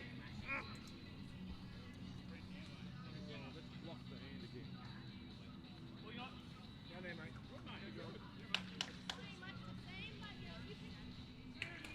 Keep working. Keep going. Good, mate.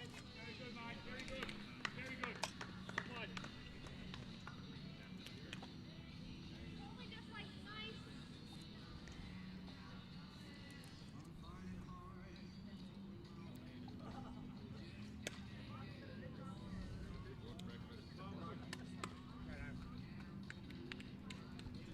Rounds.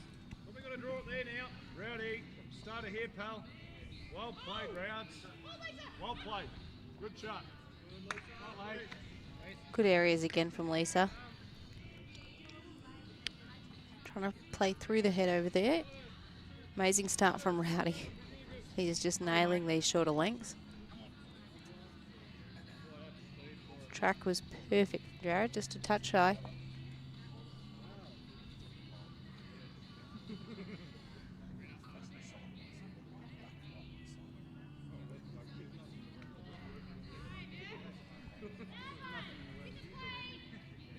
Rowdy. Two good balls, Rounds. Well played, Rowdy. Shots, mate. Two good bowls again on this length from Rowdy. I don't like that. Down here. Give yourself a chance there.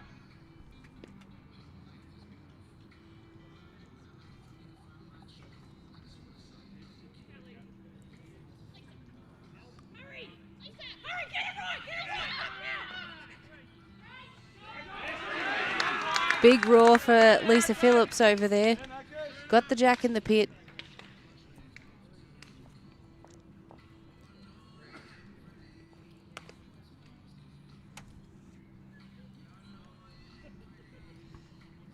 Shot in, Nackers. Well played in, Nackers. Well played. Turn that. Turn that. Good shot.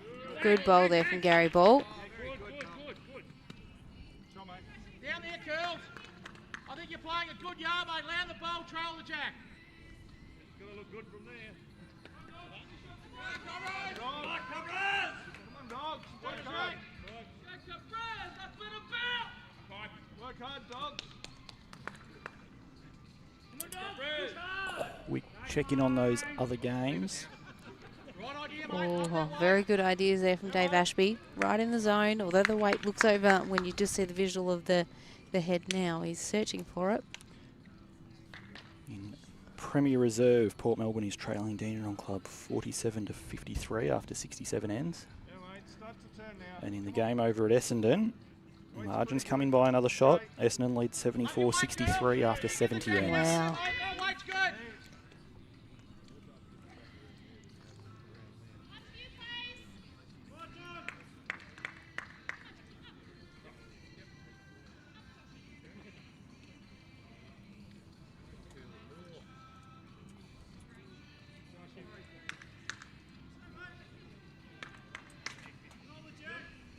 Well, probably second shot now. Turn round's good. Turn round. He's up. Yep. Just confirmation on that third rink of Lisa Phillips. The shot that she played that got all that noise was for a 3, Well done, Brendo. Good, Brendo. She played it well. Second ward. Well done. which means big board, one shot in it. We are in for a cracking finish here at Clayton Bowls Club. This way, mate. You land the bowl, hit the jack out of there. Come on, doggies. Push. Go, Bruce.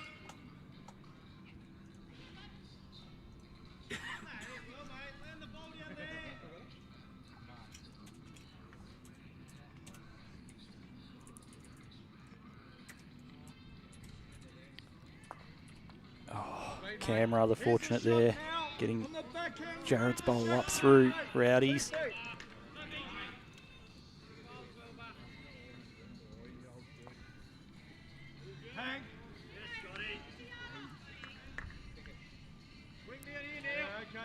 Yeah, do we know if Jared's got a nickname of any sort? Because when you're leading against a bloke named Rowdy, you've got to have something. He does, Alice, because no one knew who he was because he was a Ballarat boy. So as the song goes, I won't sing it, but no one knows who Alice is. Yep.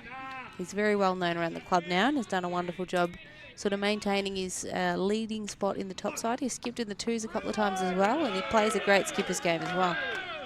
Brendan Ummers with a big bowl on the rink next door, removing Grant Catterick's bowl and making 2 or 3.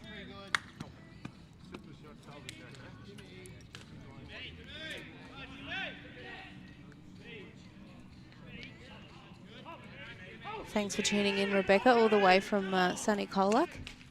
Oh, the Yarraville boys getting very excited about Brandon Anderson's second on the Phillips Black rink. Come on. Come on. Oh, Pidge with a very early call. You two in, mate. Calling for the come on. Oh, wowee. Oh, wow. I'm not sure that gap was 1 bowl wide, Courtney. No, definitely not.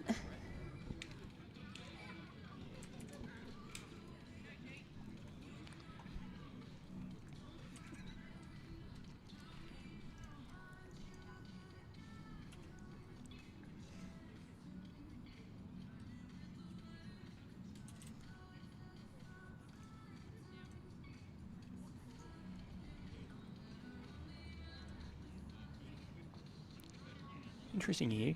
Ali took some time on the mat and had the bowl lined up on as if he was going to play both hands at different stages. Correct. Went for the cover.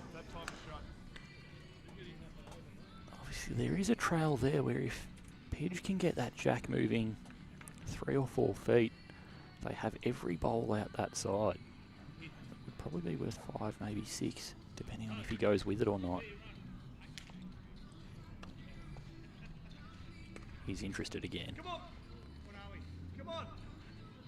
Oh, jeez, they hold it there. Do nothing there. All right. Team, mate, you're in. Yeah.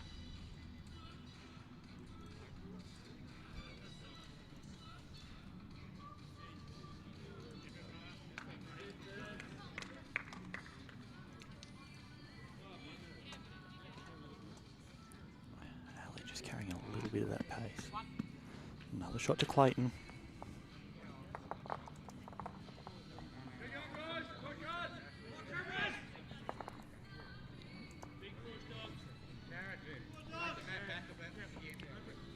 By my maths, that's a big board all square. 14 ends to go. Yes, the front of the bowls is good, mate.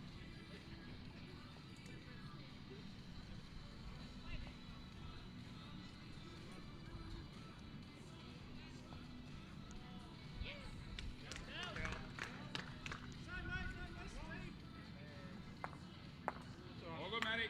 Matt Miles playing weight, removes a couple of bowls on the Miles versus Mills rink. That's a mouthful. I'm glad we're not streaming that one. Yes. Speaking of Miles, we just had Carla Miles tune in. Thanks for tuning in from Shepparton region. Daughter of Annie Miles and another champion in the making. Already is, but only going to get better and better.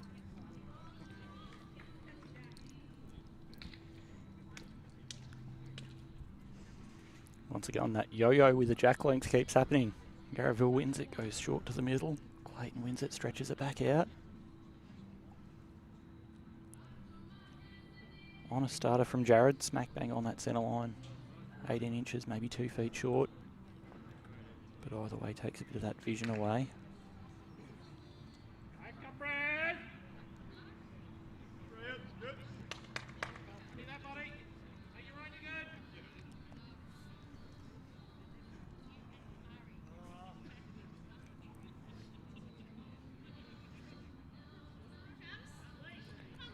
Seeing if he can double the dosage here.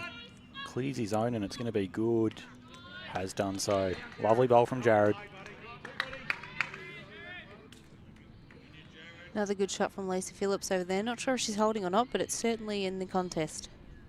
I think they might have a couple. There was a blue bowl that was jammed right on that jack. Not sure whether it was Josh Barry's or as such, but it was very, very close. Yeah, they've all got the same sort of baby blue colour too, don't Yeah. they? And there's, I think, I'm not sure if Nelson's still using the blue and whites or it's someone else in the team. No, he's using the blue and whites, Yep. as is Brandon Anderson. So you've got a solid blue from Josh Barry and Sachi, and then the blue and white half-halves from Brandon and Nelson. It's ideal, isn't it, But for a commentator to have 4 sets of the same bowl in the rink? The conversation between Nelson and Nathan Black, though, looked as if they were looking at angles and some weight to work out what to do to change it.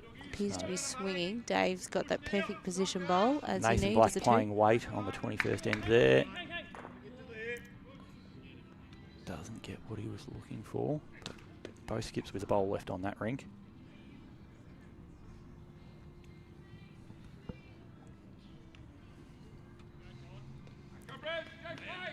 They've raced through the game.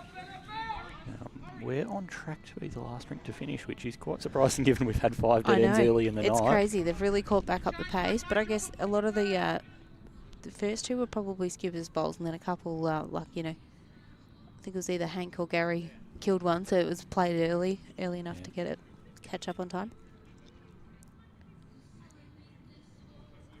It's one of those underrated factors in a Pennant game. Having all your rinks finishing at a really similar time. It can get interesting when you have one come off 5 or 6 ends early, and you know, if it was the rink that was up, then you wish they'd still be out there if it was a tight game at the end. But if it's a rink that's down, oh, please get off, let us know what we've got to deal with. Areas from Gary Ball here, maybe just carrying a little bit of pace. Beautiful home either way. Certainly gives his teammates something to play to.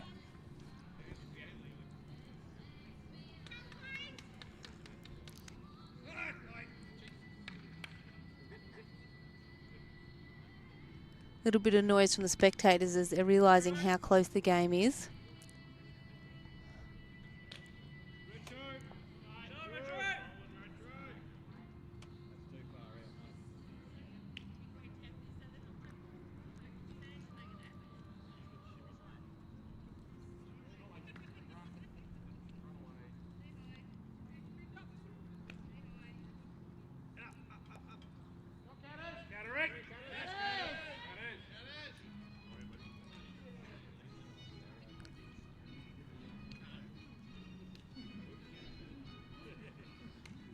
Nice of you to tune in, Jez. Where are you playing tomorrow? I don't think it'll be a heat-off. It's not like the good old days where it gets announced. It's up to the individual club to try and be a little bit proactive. And as we were saying earlier, if you can play earlier, why not? But I think the change will get here in time. I don't think it'll hit the 36 by the time we're still out there.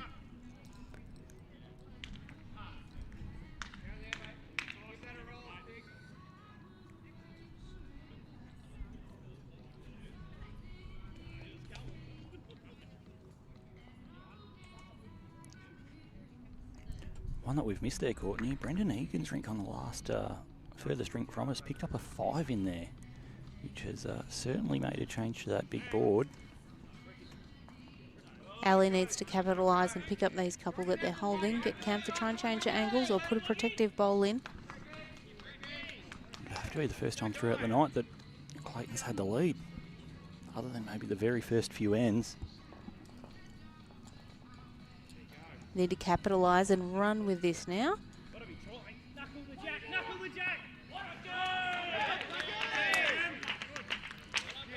Nathan Black kills the 21st end in the matchup between he and Lisa Phillips.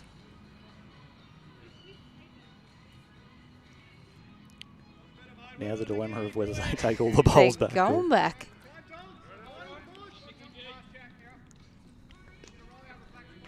Oh, good on you, Jez. Have a few years off with the young family. Well, that's good. Family comes first. Bowls is forever. So you can play later on, my friend, and hopefully get the kids involved.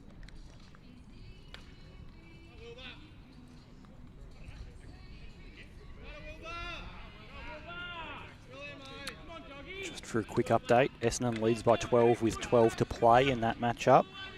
4 close rinks. Brad Orr leading 14-13 after 17 ends over Kane Nelson. Anthony Flapper leading Dylan Fisher 17-10 after 18. Fair areas from Ali there. Jared Davies 2019 lead over Nathan Lynch after 19. And Matt Flapper leading Jacob Nelson 23-20 after 18. So 3 rinks that are right in the balance.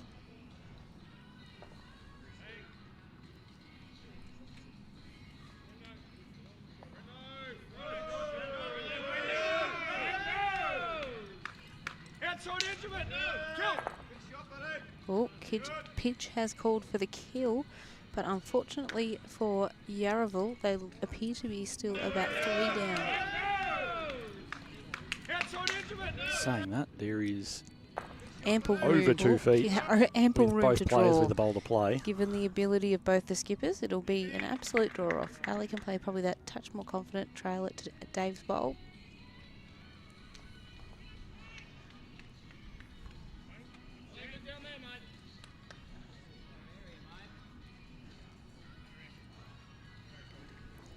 In the Port Melbourne Dandenong Club game, Dandenong Club leads by 8 with 12 to play.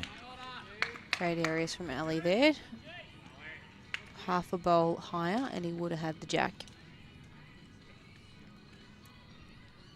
I think the main thing that he would have been searching for there was to not run through, stay on the centre line and not give Pidge a look at the jack, but now he can draw the shot or land on the bowl.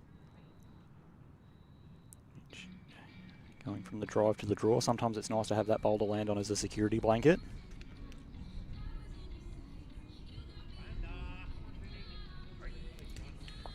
Fair effort. Got that little touch.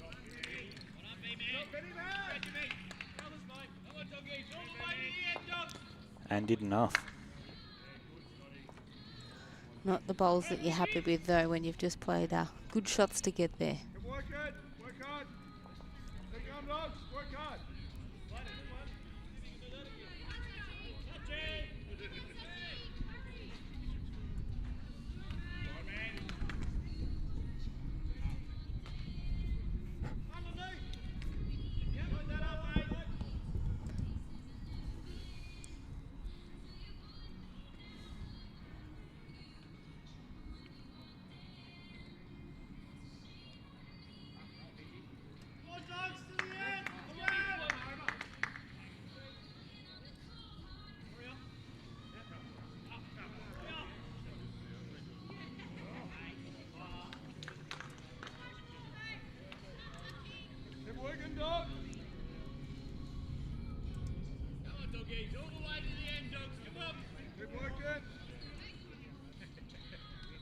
Ready.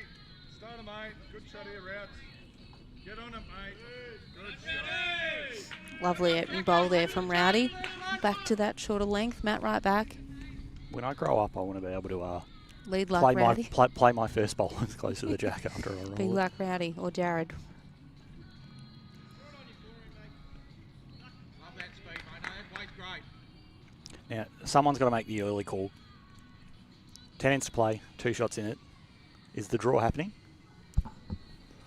That is an early crow on your behalf there. Well, go on. 10 to play, what's your pick? What you got, Routes? I've got to be biased naturally. I'm going Clayton by 7. Ooh, 7 shots.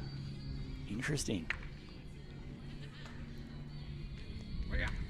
Saying that, it does go back to the point that we just talked about before of, you know, if your rink that's leading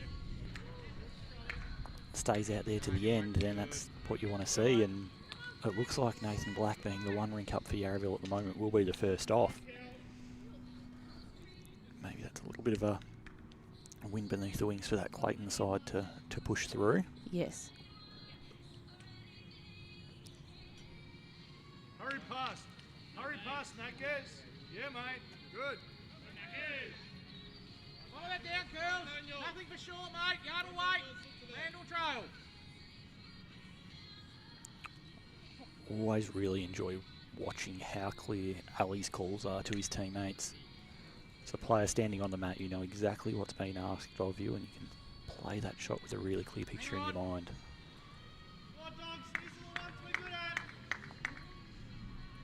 Might have to wait, mate. You having to touch the jacks good. Turn Rowdy.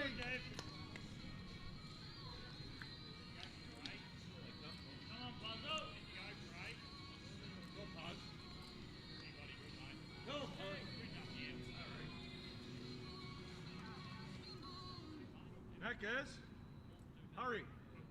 Hurry. Change him, mate. Track's Don't awesome like there down from the other Gary Ball. hand. Keep it tight. You can turn the blue one up.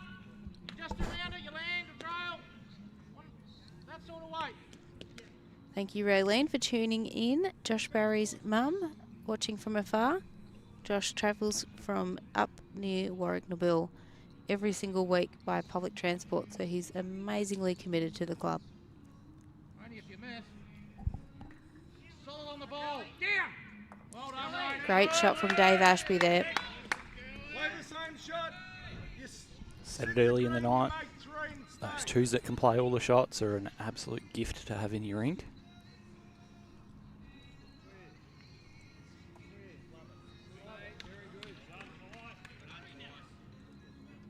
Hang. Send in your predictions if you're watching at home, what you think. As Glen said, 10 ends to go. What do you think the outcome will be? The overall, we don't need rink by rink, just the overall.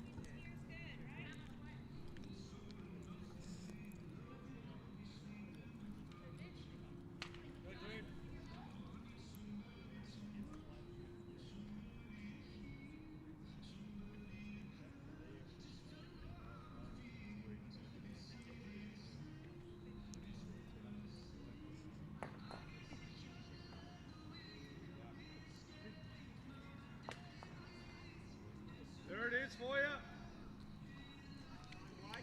Yep. Get him. Couple of bowls now for Wayne Roberts to play to. Pidge asking him for some weight. If he picks the gap, both of them go. Down. Oh. Speed was good, mate. Ball tied up.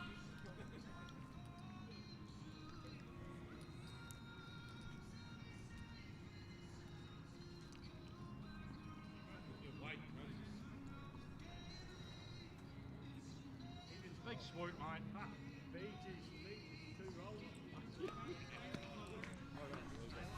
Cam Keenan throwing his head back, knowing the size of target that sits there.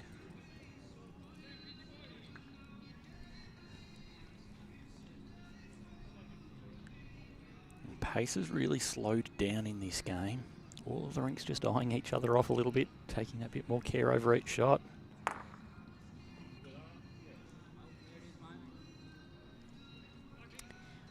Whoever gets the score right with 10 ends to go or closest to it will the first one to nominate the score, and the team will be sent a prize pack from Bowls Victoria. So keep your answers coming in.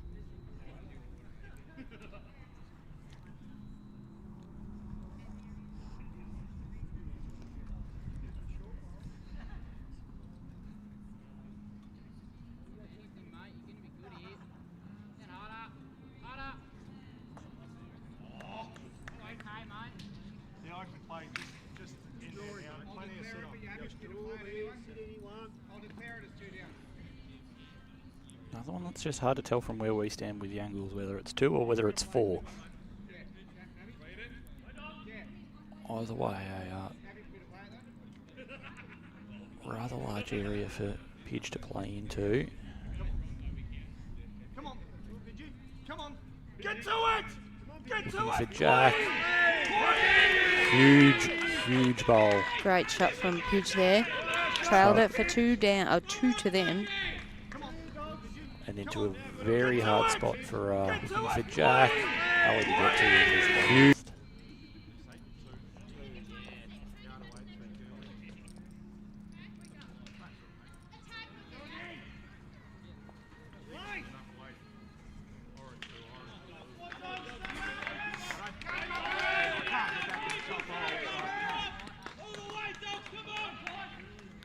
Another 2 to Craig Mills's rink.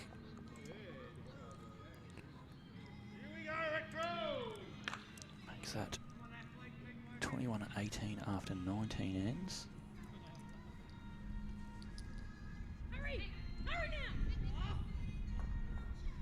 And we're back to all square.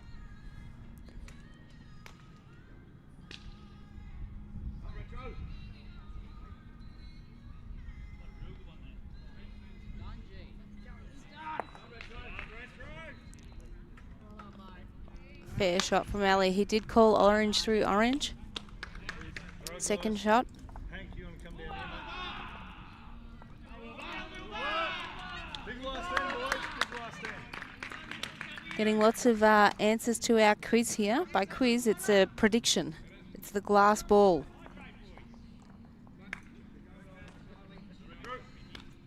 Mitchell, you're right. Lawn bowls will be the winner.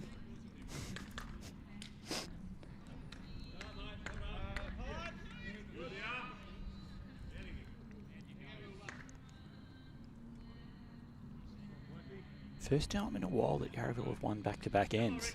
In fact, first time all night that this Yarraville Rink has won back-to-back ends. So seeing this short jack going in the other direction is a little bit of an unfamiliar feeling right now. Lisa's rink finished up.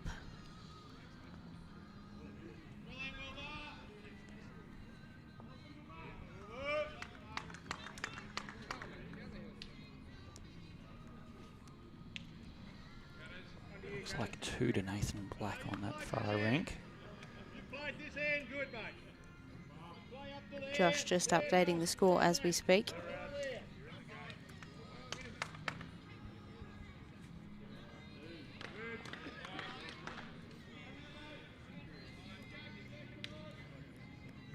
Thank you to everyone who's putting in their predictions.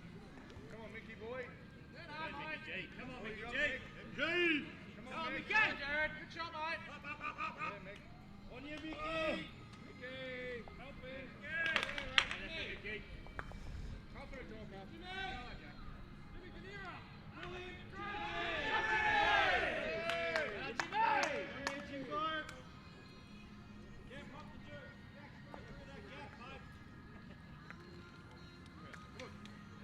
Ready? Come on, Rats. Quick update, Courtney. Essendon's lead with 6 ends to play is now only 8 shots. Oh, wow. Still there. Kane Nelson has flipped the rink score there, leading 16-14 over Brad Orr now.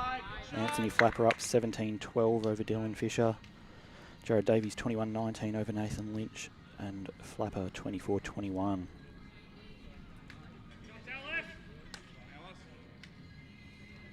I think it's a forehand shot. You sit that bowl tight, Scotty. Great shot from Jared Evans there.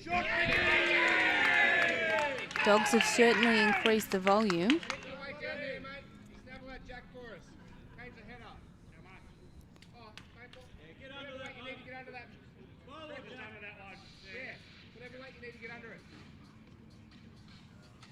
Guys, got to be somewhere near it, guys. Knackers. What a shot here, Gary.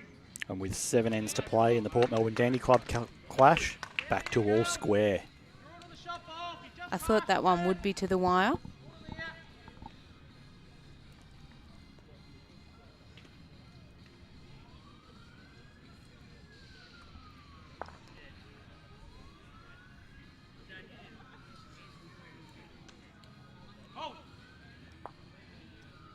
Nice backhand shot now.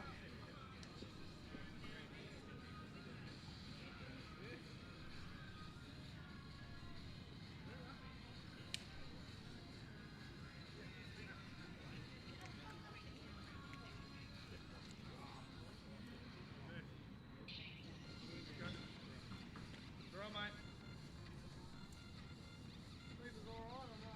You're going a fraction, but I don't mind that. Turning, Jared's all good. There's a few red faces out there. They're still pretty warm. I think we've got the cooler end of the green. Maybe a few cold face washes after the game to cool them down.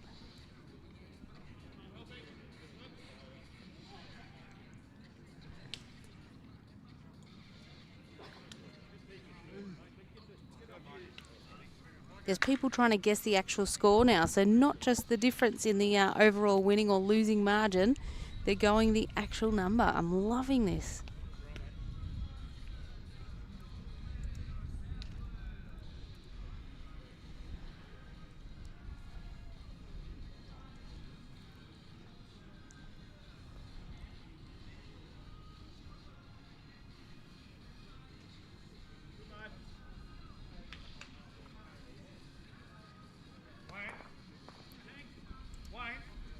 must have missed an end on this big board here because the manual scoreboard isn't matching up with the online scoring we've got.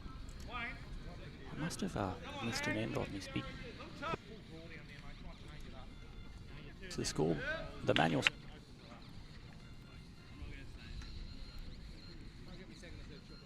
Now, and just as we say that, they flick the board back.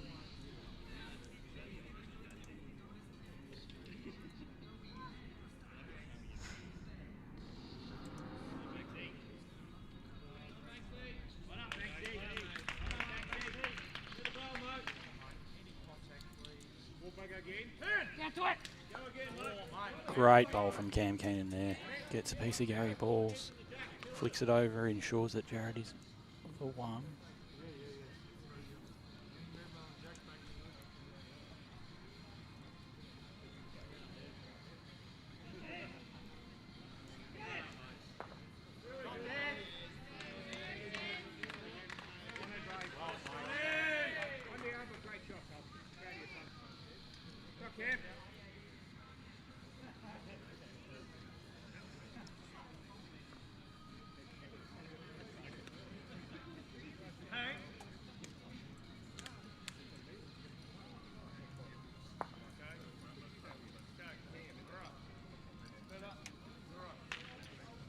Pidge has to be careful here playing weight. He rips his own out, he can go a number.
Come on. Come on. Come on. Pidge giving it the big cheer on. It's not Cam's to a pretty good position, but holding second shot.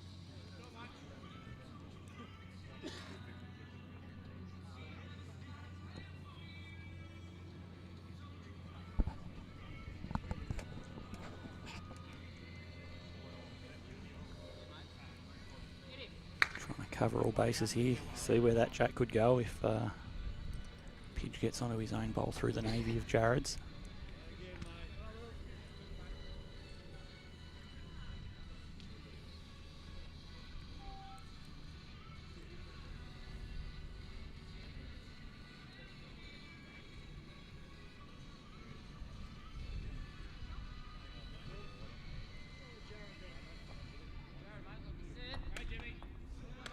Yeah.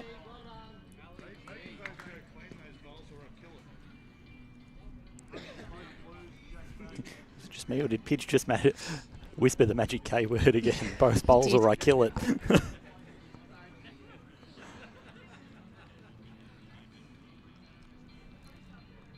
You might help the live stream and keep the streamed Rink going that little bit longer.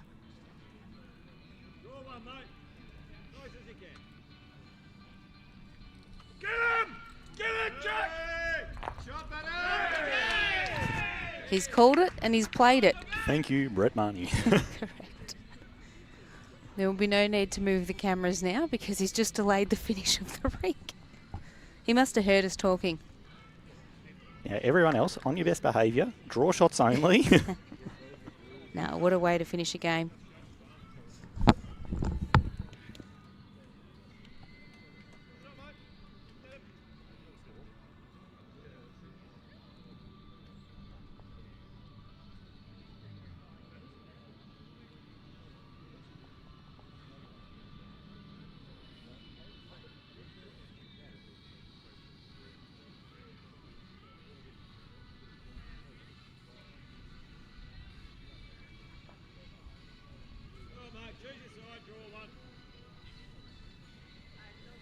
Craig Mills playing weight on the neck.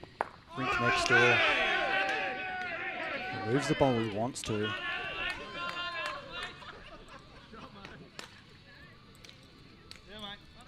Leading to a slight delay on this rink while all of the carnage of balls moving everywhere went on.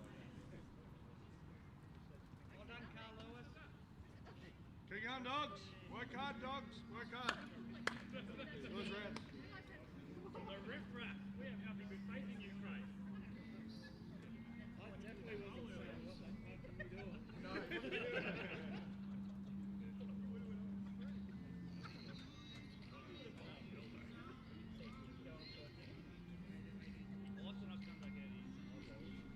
Rounds.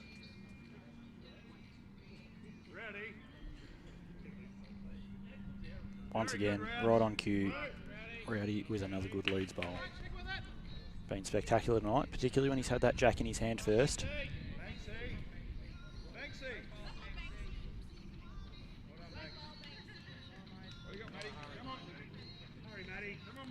Matt Miles with a big bowl next door. Appears to have gotten the second shot out of it after Craig Mills played the big drive to remove Scotty Byers' bowl for a number.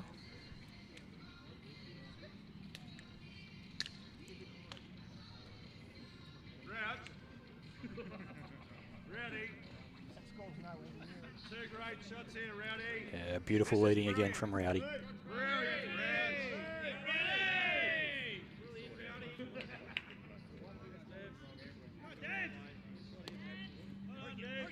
Just got out of your way, mate. You can't get to the shot ball. Close to your own.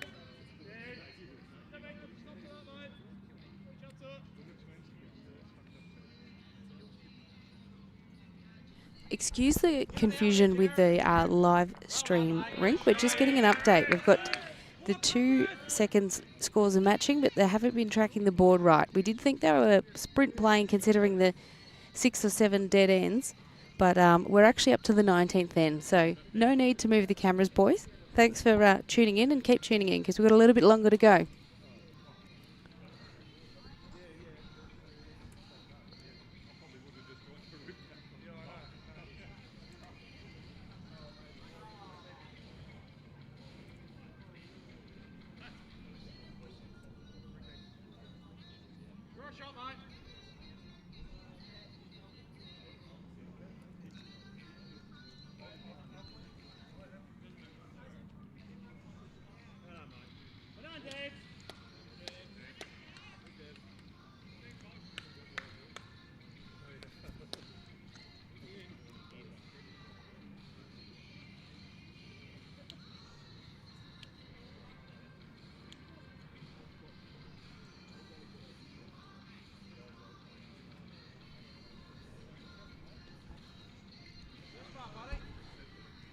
Now Courtney, over at Essendon, Yes. Jacob Nelson picked up a 5 on the last end to beat Matty Flapper by 2, meaning that the big board there is now a 5-shot lead to Essendon with 4 ends to play. Wow.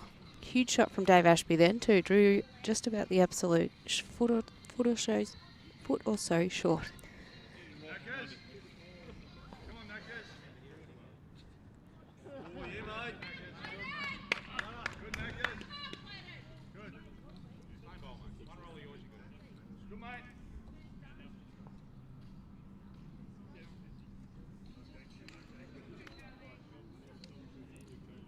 Now we are stretching the eyes here, but on the far rink with just the skips bowls to play, it does look like Luke Piper is holding a shot for Clayton.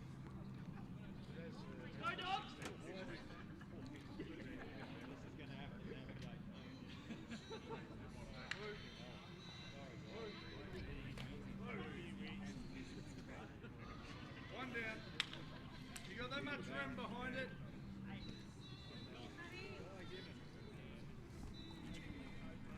Big shout out to Cooper, who stood here all night learning the ropes. Yeah. Marketing and comms coordinator at Bowls Victoria.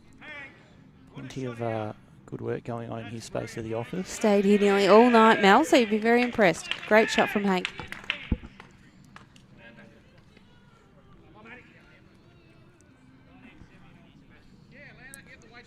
massive bowl coming up on the rink next door from Matthew Miles. 2, maybe 3 down, which in the context of this game and where the big board sits is massive. Good.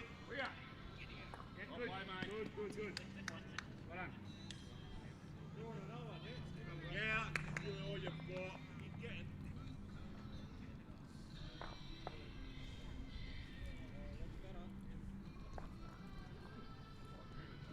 Good luck, mate. Come on, Judah. Judah! Well done, mate. Holding a couple over there. Picked up a couple.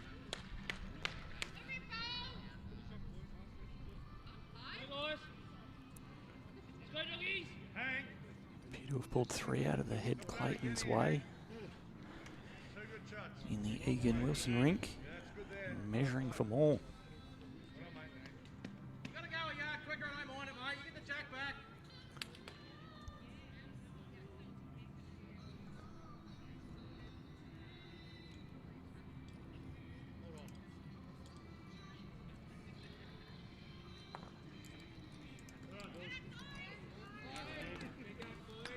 Bit lucky there from Cam. Pumped the bowl to slice the jack back, but been plenty of those throughout the evening.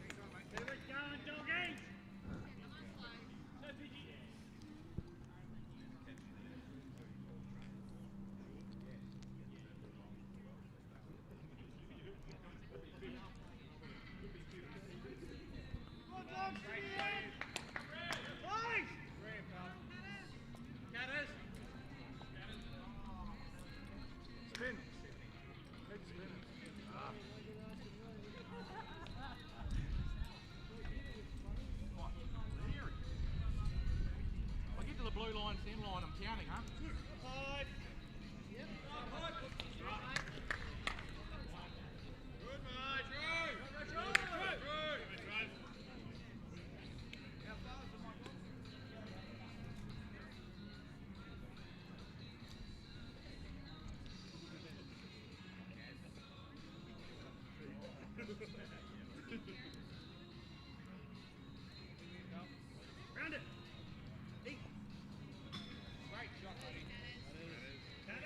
Draw off between the skips here.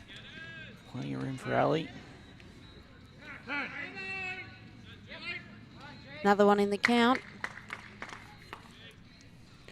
4-shot game, holding 3. Pidge needs to be cutting down. Neither team can be afford to be dropping clangers at this late stage in the game. No.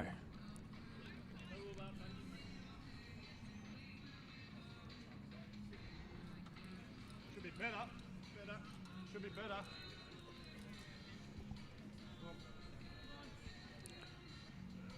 Gets to Ali's bowl, that'll be enough. Oh, he's just ran through. Sails past. Might be second. Hank's sort of signalling to 1 down.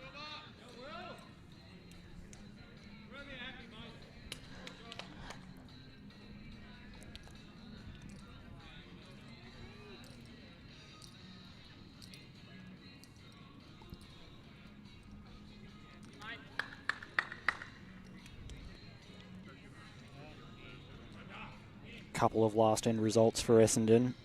Anthony Flapper picks up 2, Jared Davies picks up 3, and Essendon will escape with a close win in the end after Mooney Valley came back Look out. with plenty of vigour. Trail on the jack here is... Got to be close.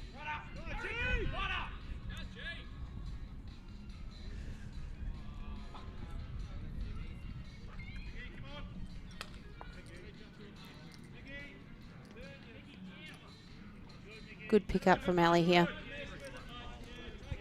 Wayne Roberts thinking it's only the 1, making Cam measure for more, could be as many as 3. He's been around the traps a while. Is he playing games or is he got good eyes? No, definitely 3. Good pick up at this late stage from Ali FORSYTH's Rink. 1 shot the difference.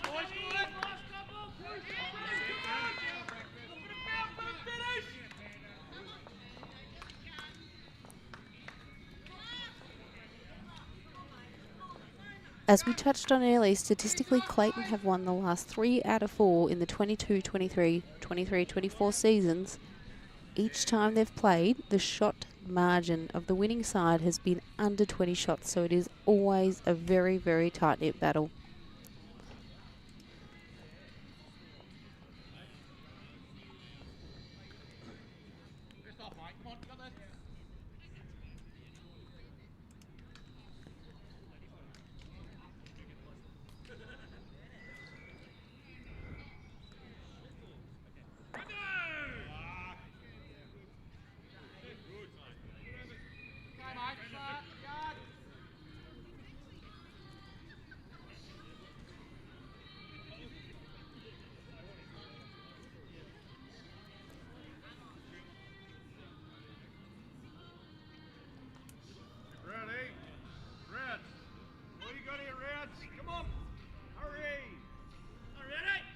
Good start from Rowdy.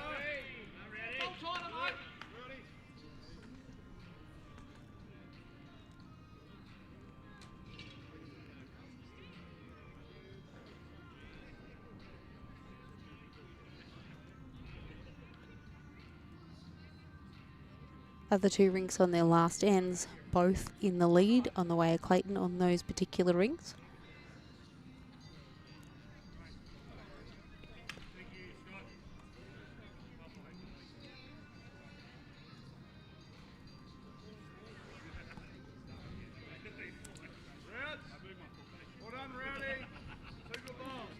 Good areas again from Rowdy. Slides under his own. 2 good shots past the jack. And gets the handy little turtle back.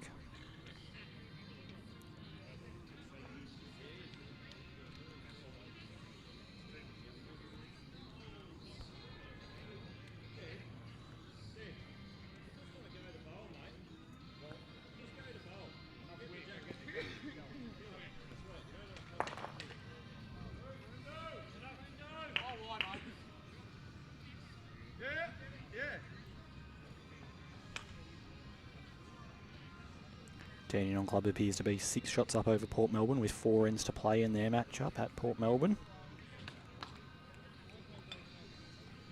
Once again confirming final score of Essendon Moonee Valley is Essendon 84 shots, 14 points against Moonee Valley 74 shots, 4 points.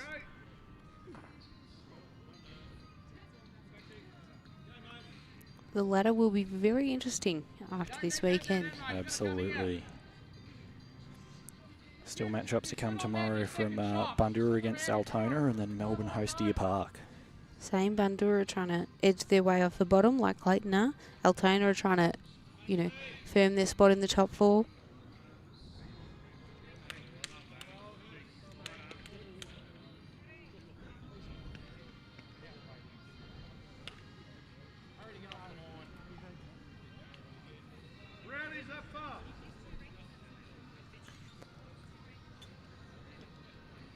Dave just a couple of yards short there, but Come on, mate. What you got now? What you got? Okay. Gary's weight was really good there, just the wrong line.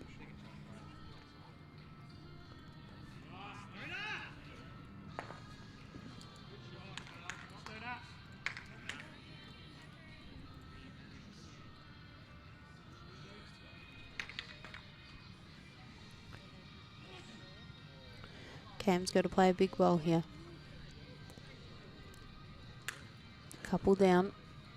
On the far rink, Brendan Egan's just played weight for Clayton. And 1 down with a couple of seconds there from what we can tell with these angles. Cam Keenan just struggling to reach on this end. In between Gary's, mate.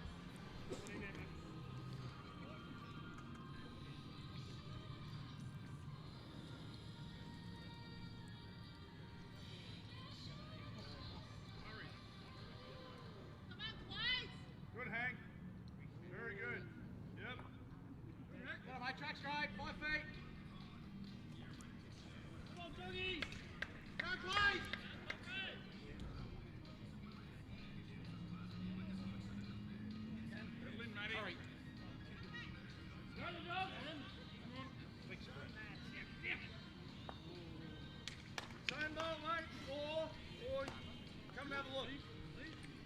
better weight, just crushed Gary Balls. Probably would have been good enough for second had it not landed that.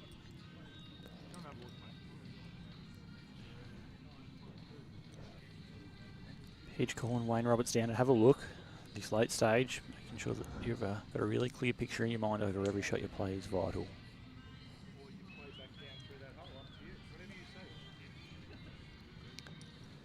Firing again over there.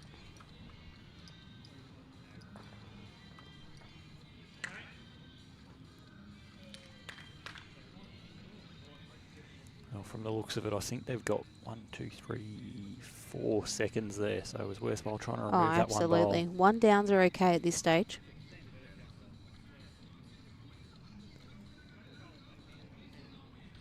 Good line for you, Hank.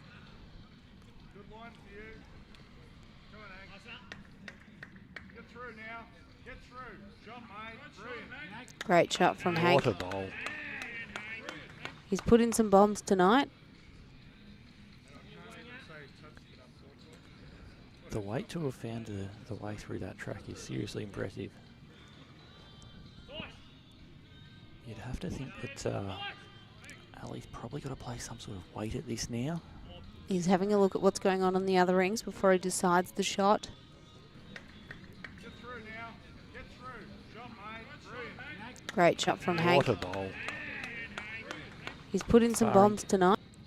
Taken one bowl out for Yarraville. Tyson Wilson drew close with his last, so they're having a measure to work out whether it's 1 or 2 to Yarraville in their last end, which is a big call given that there's only 2 shots on that ring.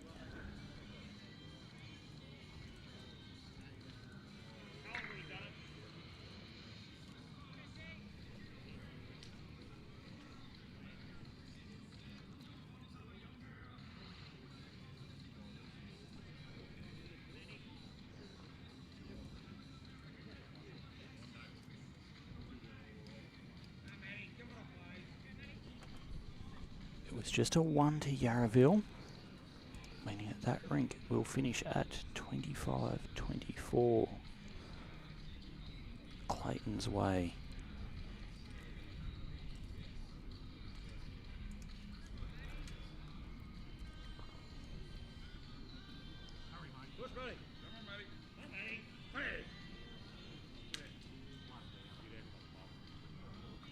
One down next door on the last end, I believe.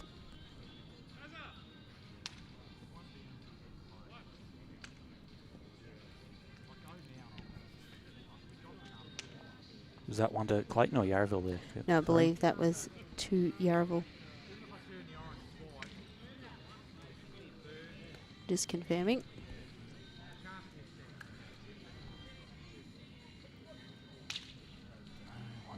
1 to Clayton, what do I know? I could have sworn he perhaps Ali said 1 there, not 1 down. You're dead right, Karen. Big bowl coming up, but he has been known to play under pressure in his lifetime. At least his 2nd or 3rd rodeo. At least.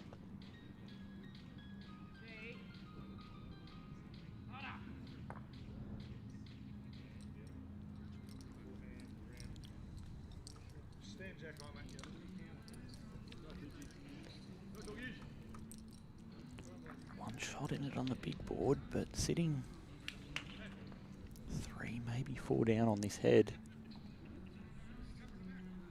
Ali had the right weight, right areas.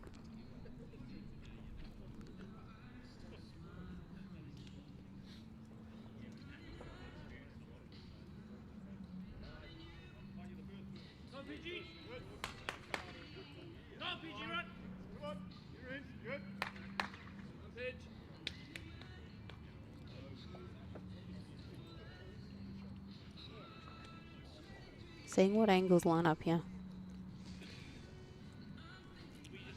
Fortunately, the orange bowl on the centre line of Cam Keenan's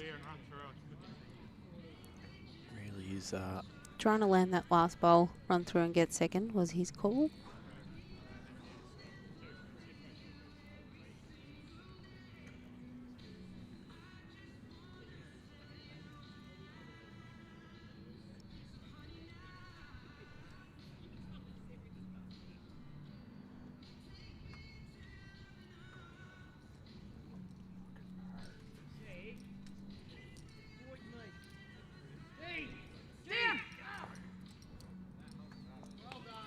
just having Good to get areas there, Jeep. trying to get some different angles there to try and get that shot with a number of players standing on that camera line.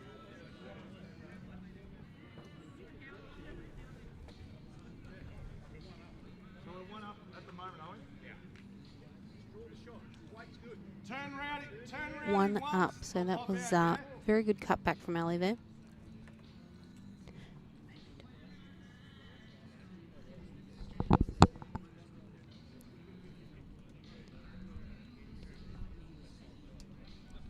As we can understand at this point in the match, the players are probably stop focusing on where they should be standing, and naturally so, very invested in the shots that are about to come down. So we'll do our best to keep you as updated as we can. Yeah, good goal, mate. Like that. Shot, you've got to be quick. All right, let's come on. Finish up, boys. One goal, one lead. Come on. Well done. All right, boys. Yeah, go right back, mate.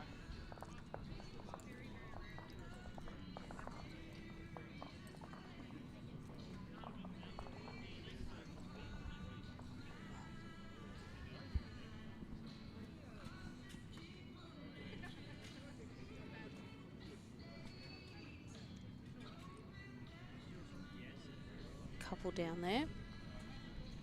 3 for the draw, 4 for the win.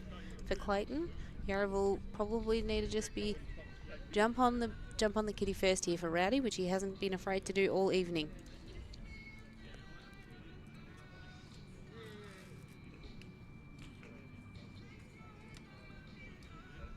I can't remember exactly what the matchup was, but this time last year there was a stream game where Ali was on this same rink again, and it was a very similar situation. I believe he was 1 or 2 down on the last end of the match trying to get the overall. You're right. Yeah, Was it Melbourne? I'm really guessing, to be honest. All right, mate. Wait's not bad. Good. All right. Okay, it's like that. Come, mate.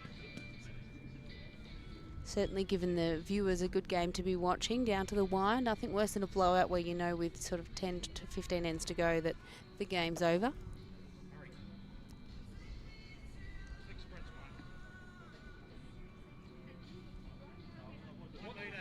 Wait's good, Rad. Wait's good.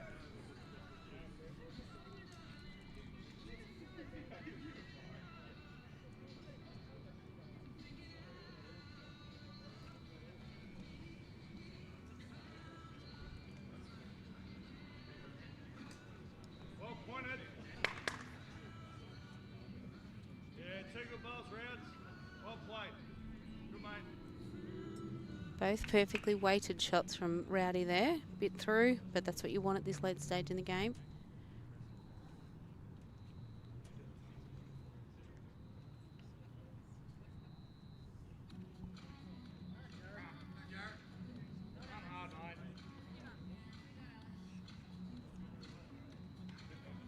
Anyway, here, it's good, guys. It's probably the only end he's had 2 short bowls. He's always generally adjusting really, really well. Probably That's the first end. Through the magic that is bowling, yes, it was a Clayton Melbourne game last year that finished in a draw. Oh, there you go. Hurry. Hurry. Oh, mate. Fair track from Gary. The tracks on from all 3 short bowls are pretty good. Bit of a nervous start from both sides here. Absolutely. Knowing what's at stake. Not a bowl within 2.5 feet at this stage. And plenty of good players that can get inside that. Dave Ashby on a nice track, but maybe just carrying a touch of pace. Just going, okay. Find the meter. Brett Marnie asking Gary Ball to find a metre.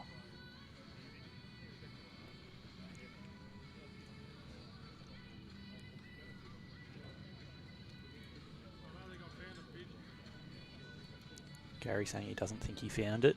Hands on his head is a word of his man. He, like a lot of us, can be too hard on themselves, but easily done.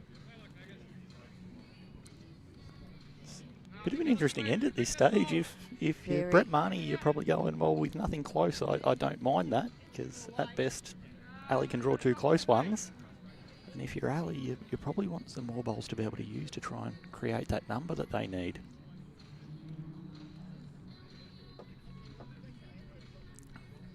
Change of hands for Dave Ashby.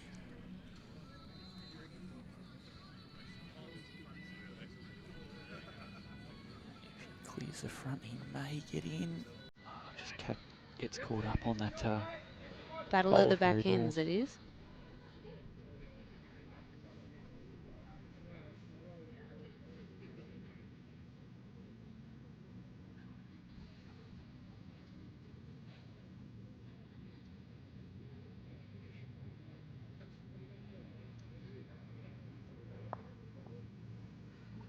Hank had really good weight there, just crashing the front pack, which is easily done.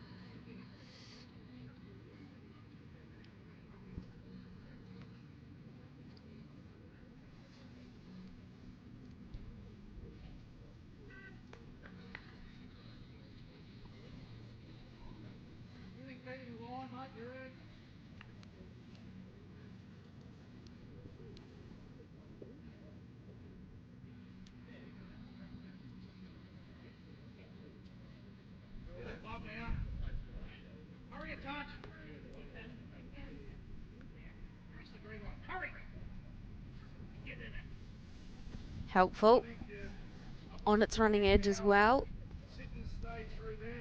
Still have the feeling that no one's quite got shot this end yet. No, it's we've nearly got the clock covered. I think the worst part of it, if you're a Clayton player, is I'm not sure how, if you do happen to be down, you get through all of this to kill it if that's what you need to do. Well, pitchers just called Hank on a bit of a clear the front bowls, reach the jack, but yeah, so with obviously the idea that he can access it when it's his turn.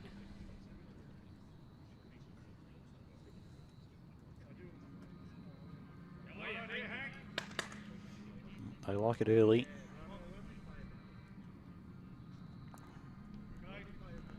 To hold off a long way.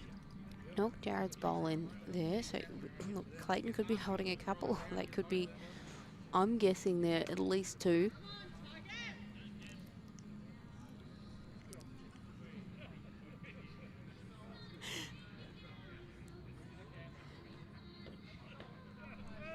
We're doing everything we can here to try and get some indication from the players as to where the head stands.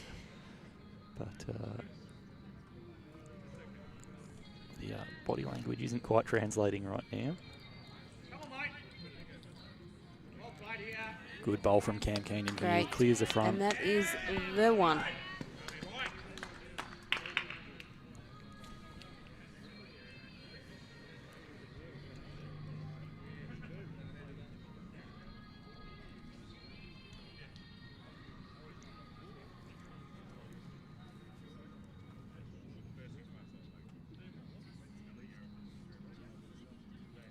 Pitch playing weight up the middle. Looking for Gary Ball's bowl. Stuns it. Maybe sitting 4 down now. Both navies and both oranges could be the shots. Not sure exactly where the maroon bowl of Jeff Robinson lies.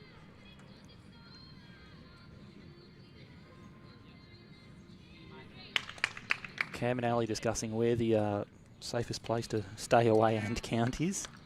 Obviously not wanting to build up a target at all. This is huge. Last place on the ladder, Clayton. Playing second place, Yarraville. Potentially holding the match right now.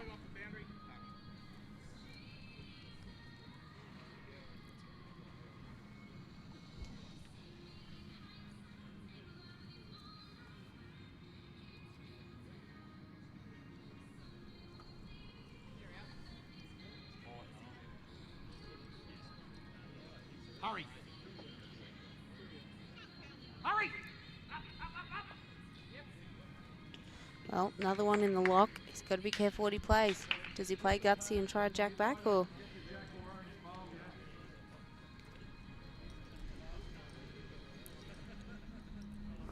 Brett asking for the jack or orange bowl. The game is lying on this bowl, with obviously Ali one to reply with. Wayne reiterating that landing that pack is a good result as well.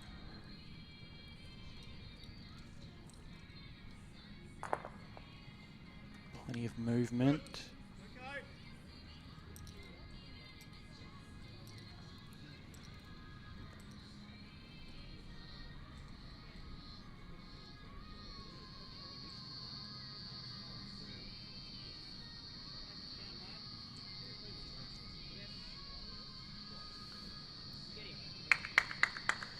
Ali to draw for game. We think it's 3 right now. Bowl in his hand to decide whether the overall match is a draw or a one-shot win to Clayton.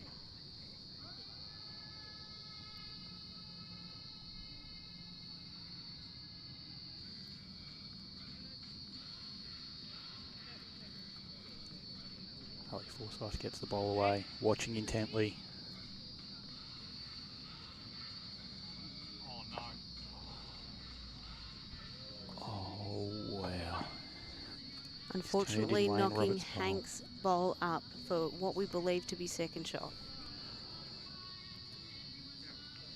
To everyone who has tuned in tonight, thank you for your patience, thank you for your persistence, and thank you for playing along with a few of our little competitions and also letting us know where you've been watching from.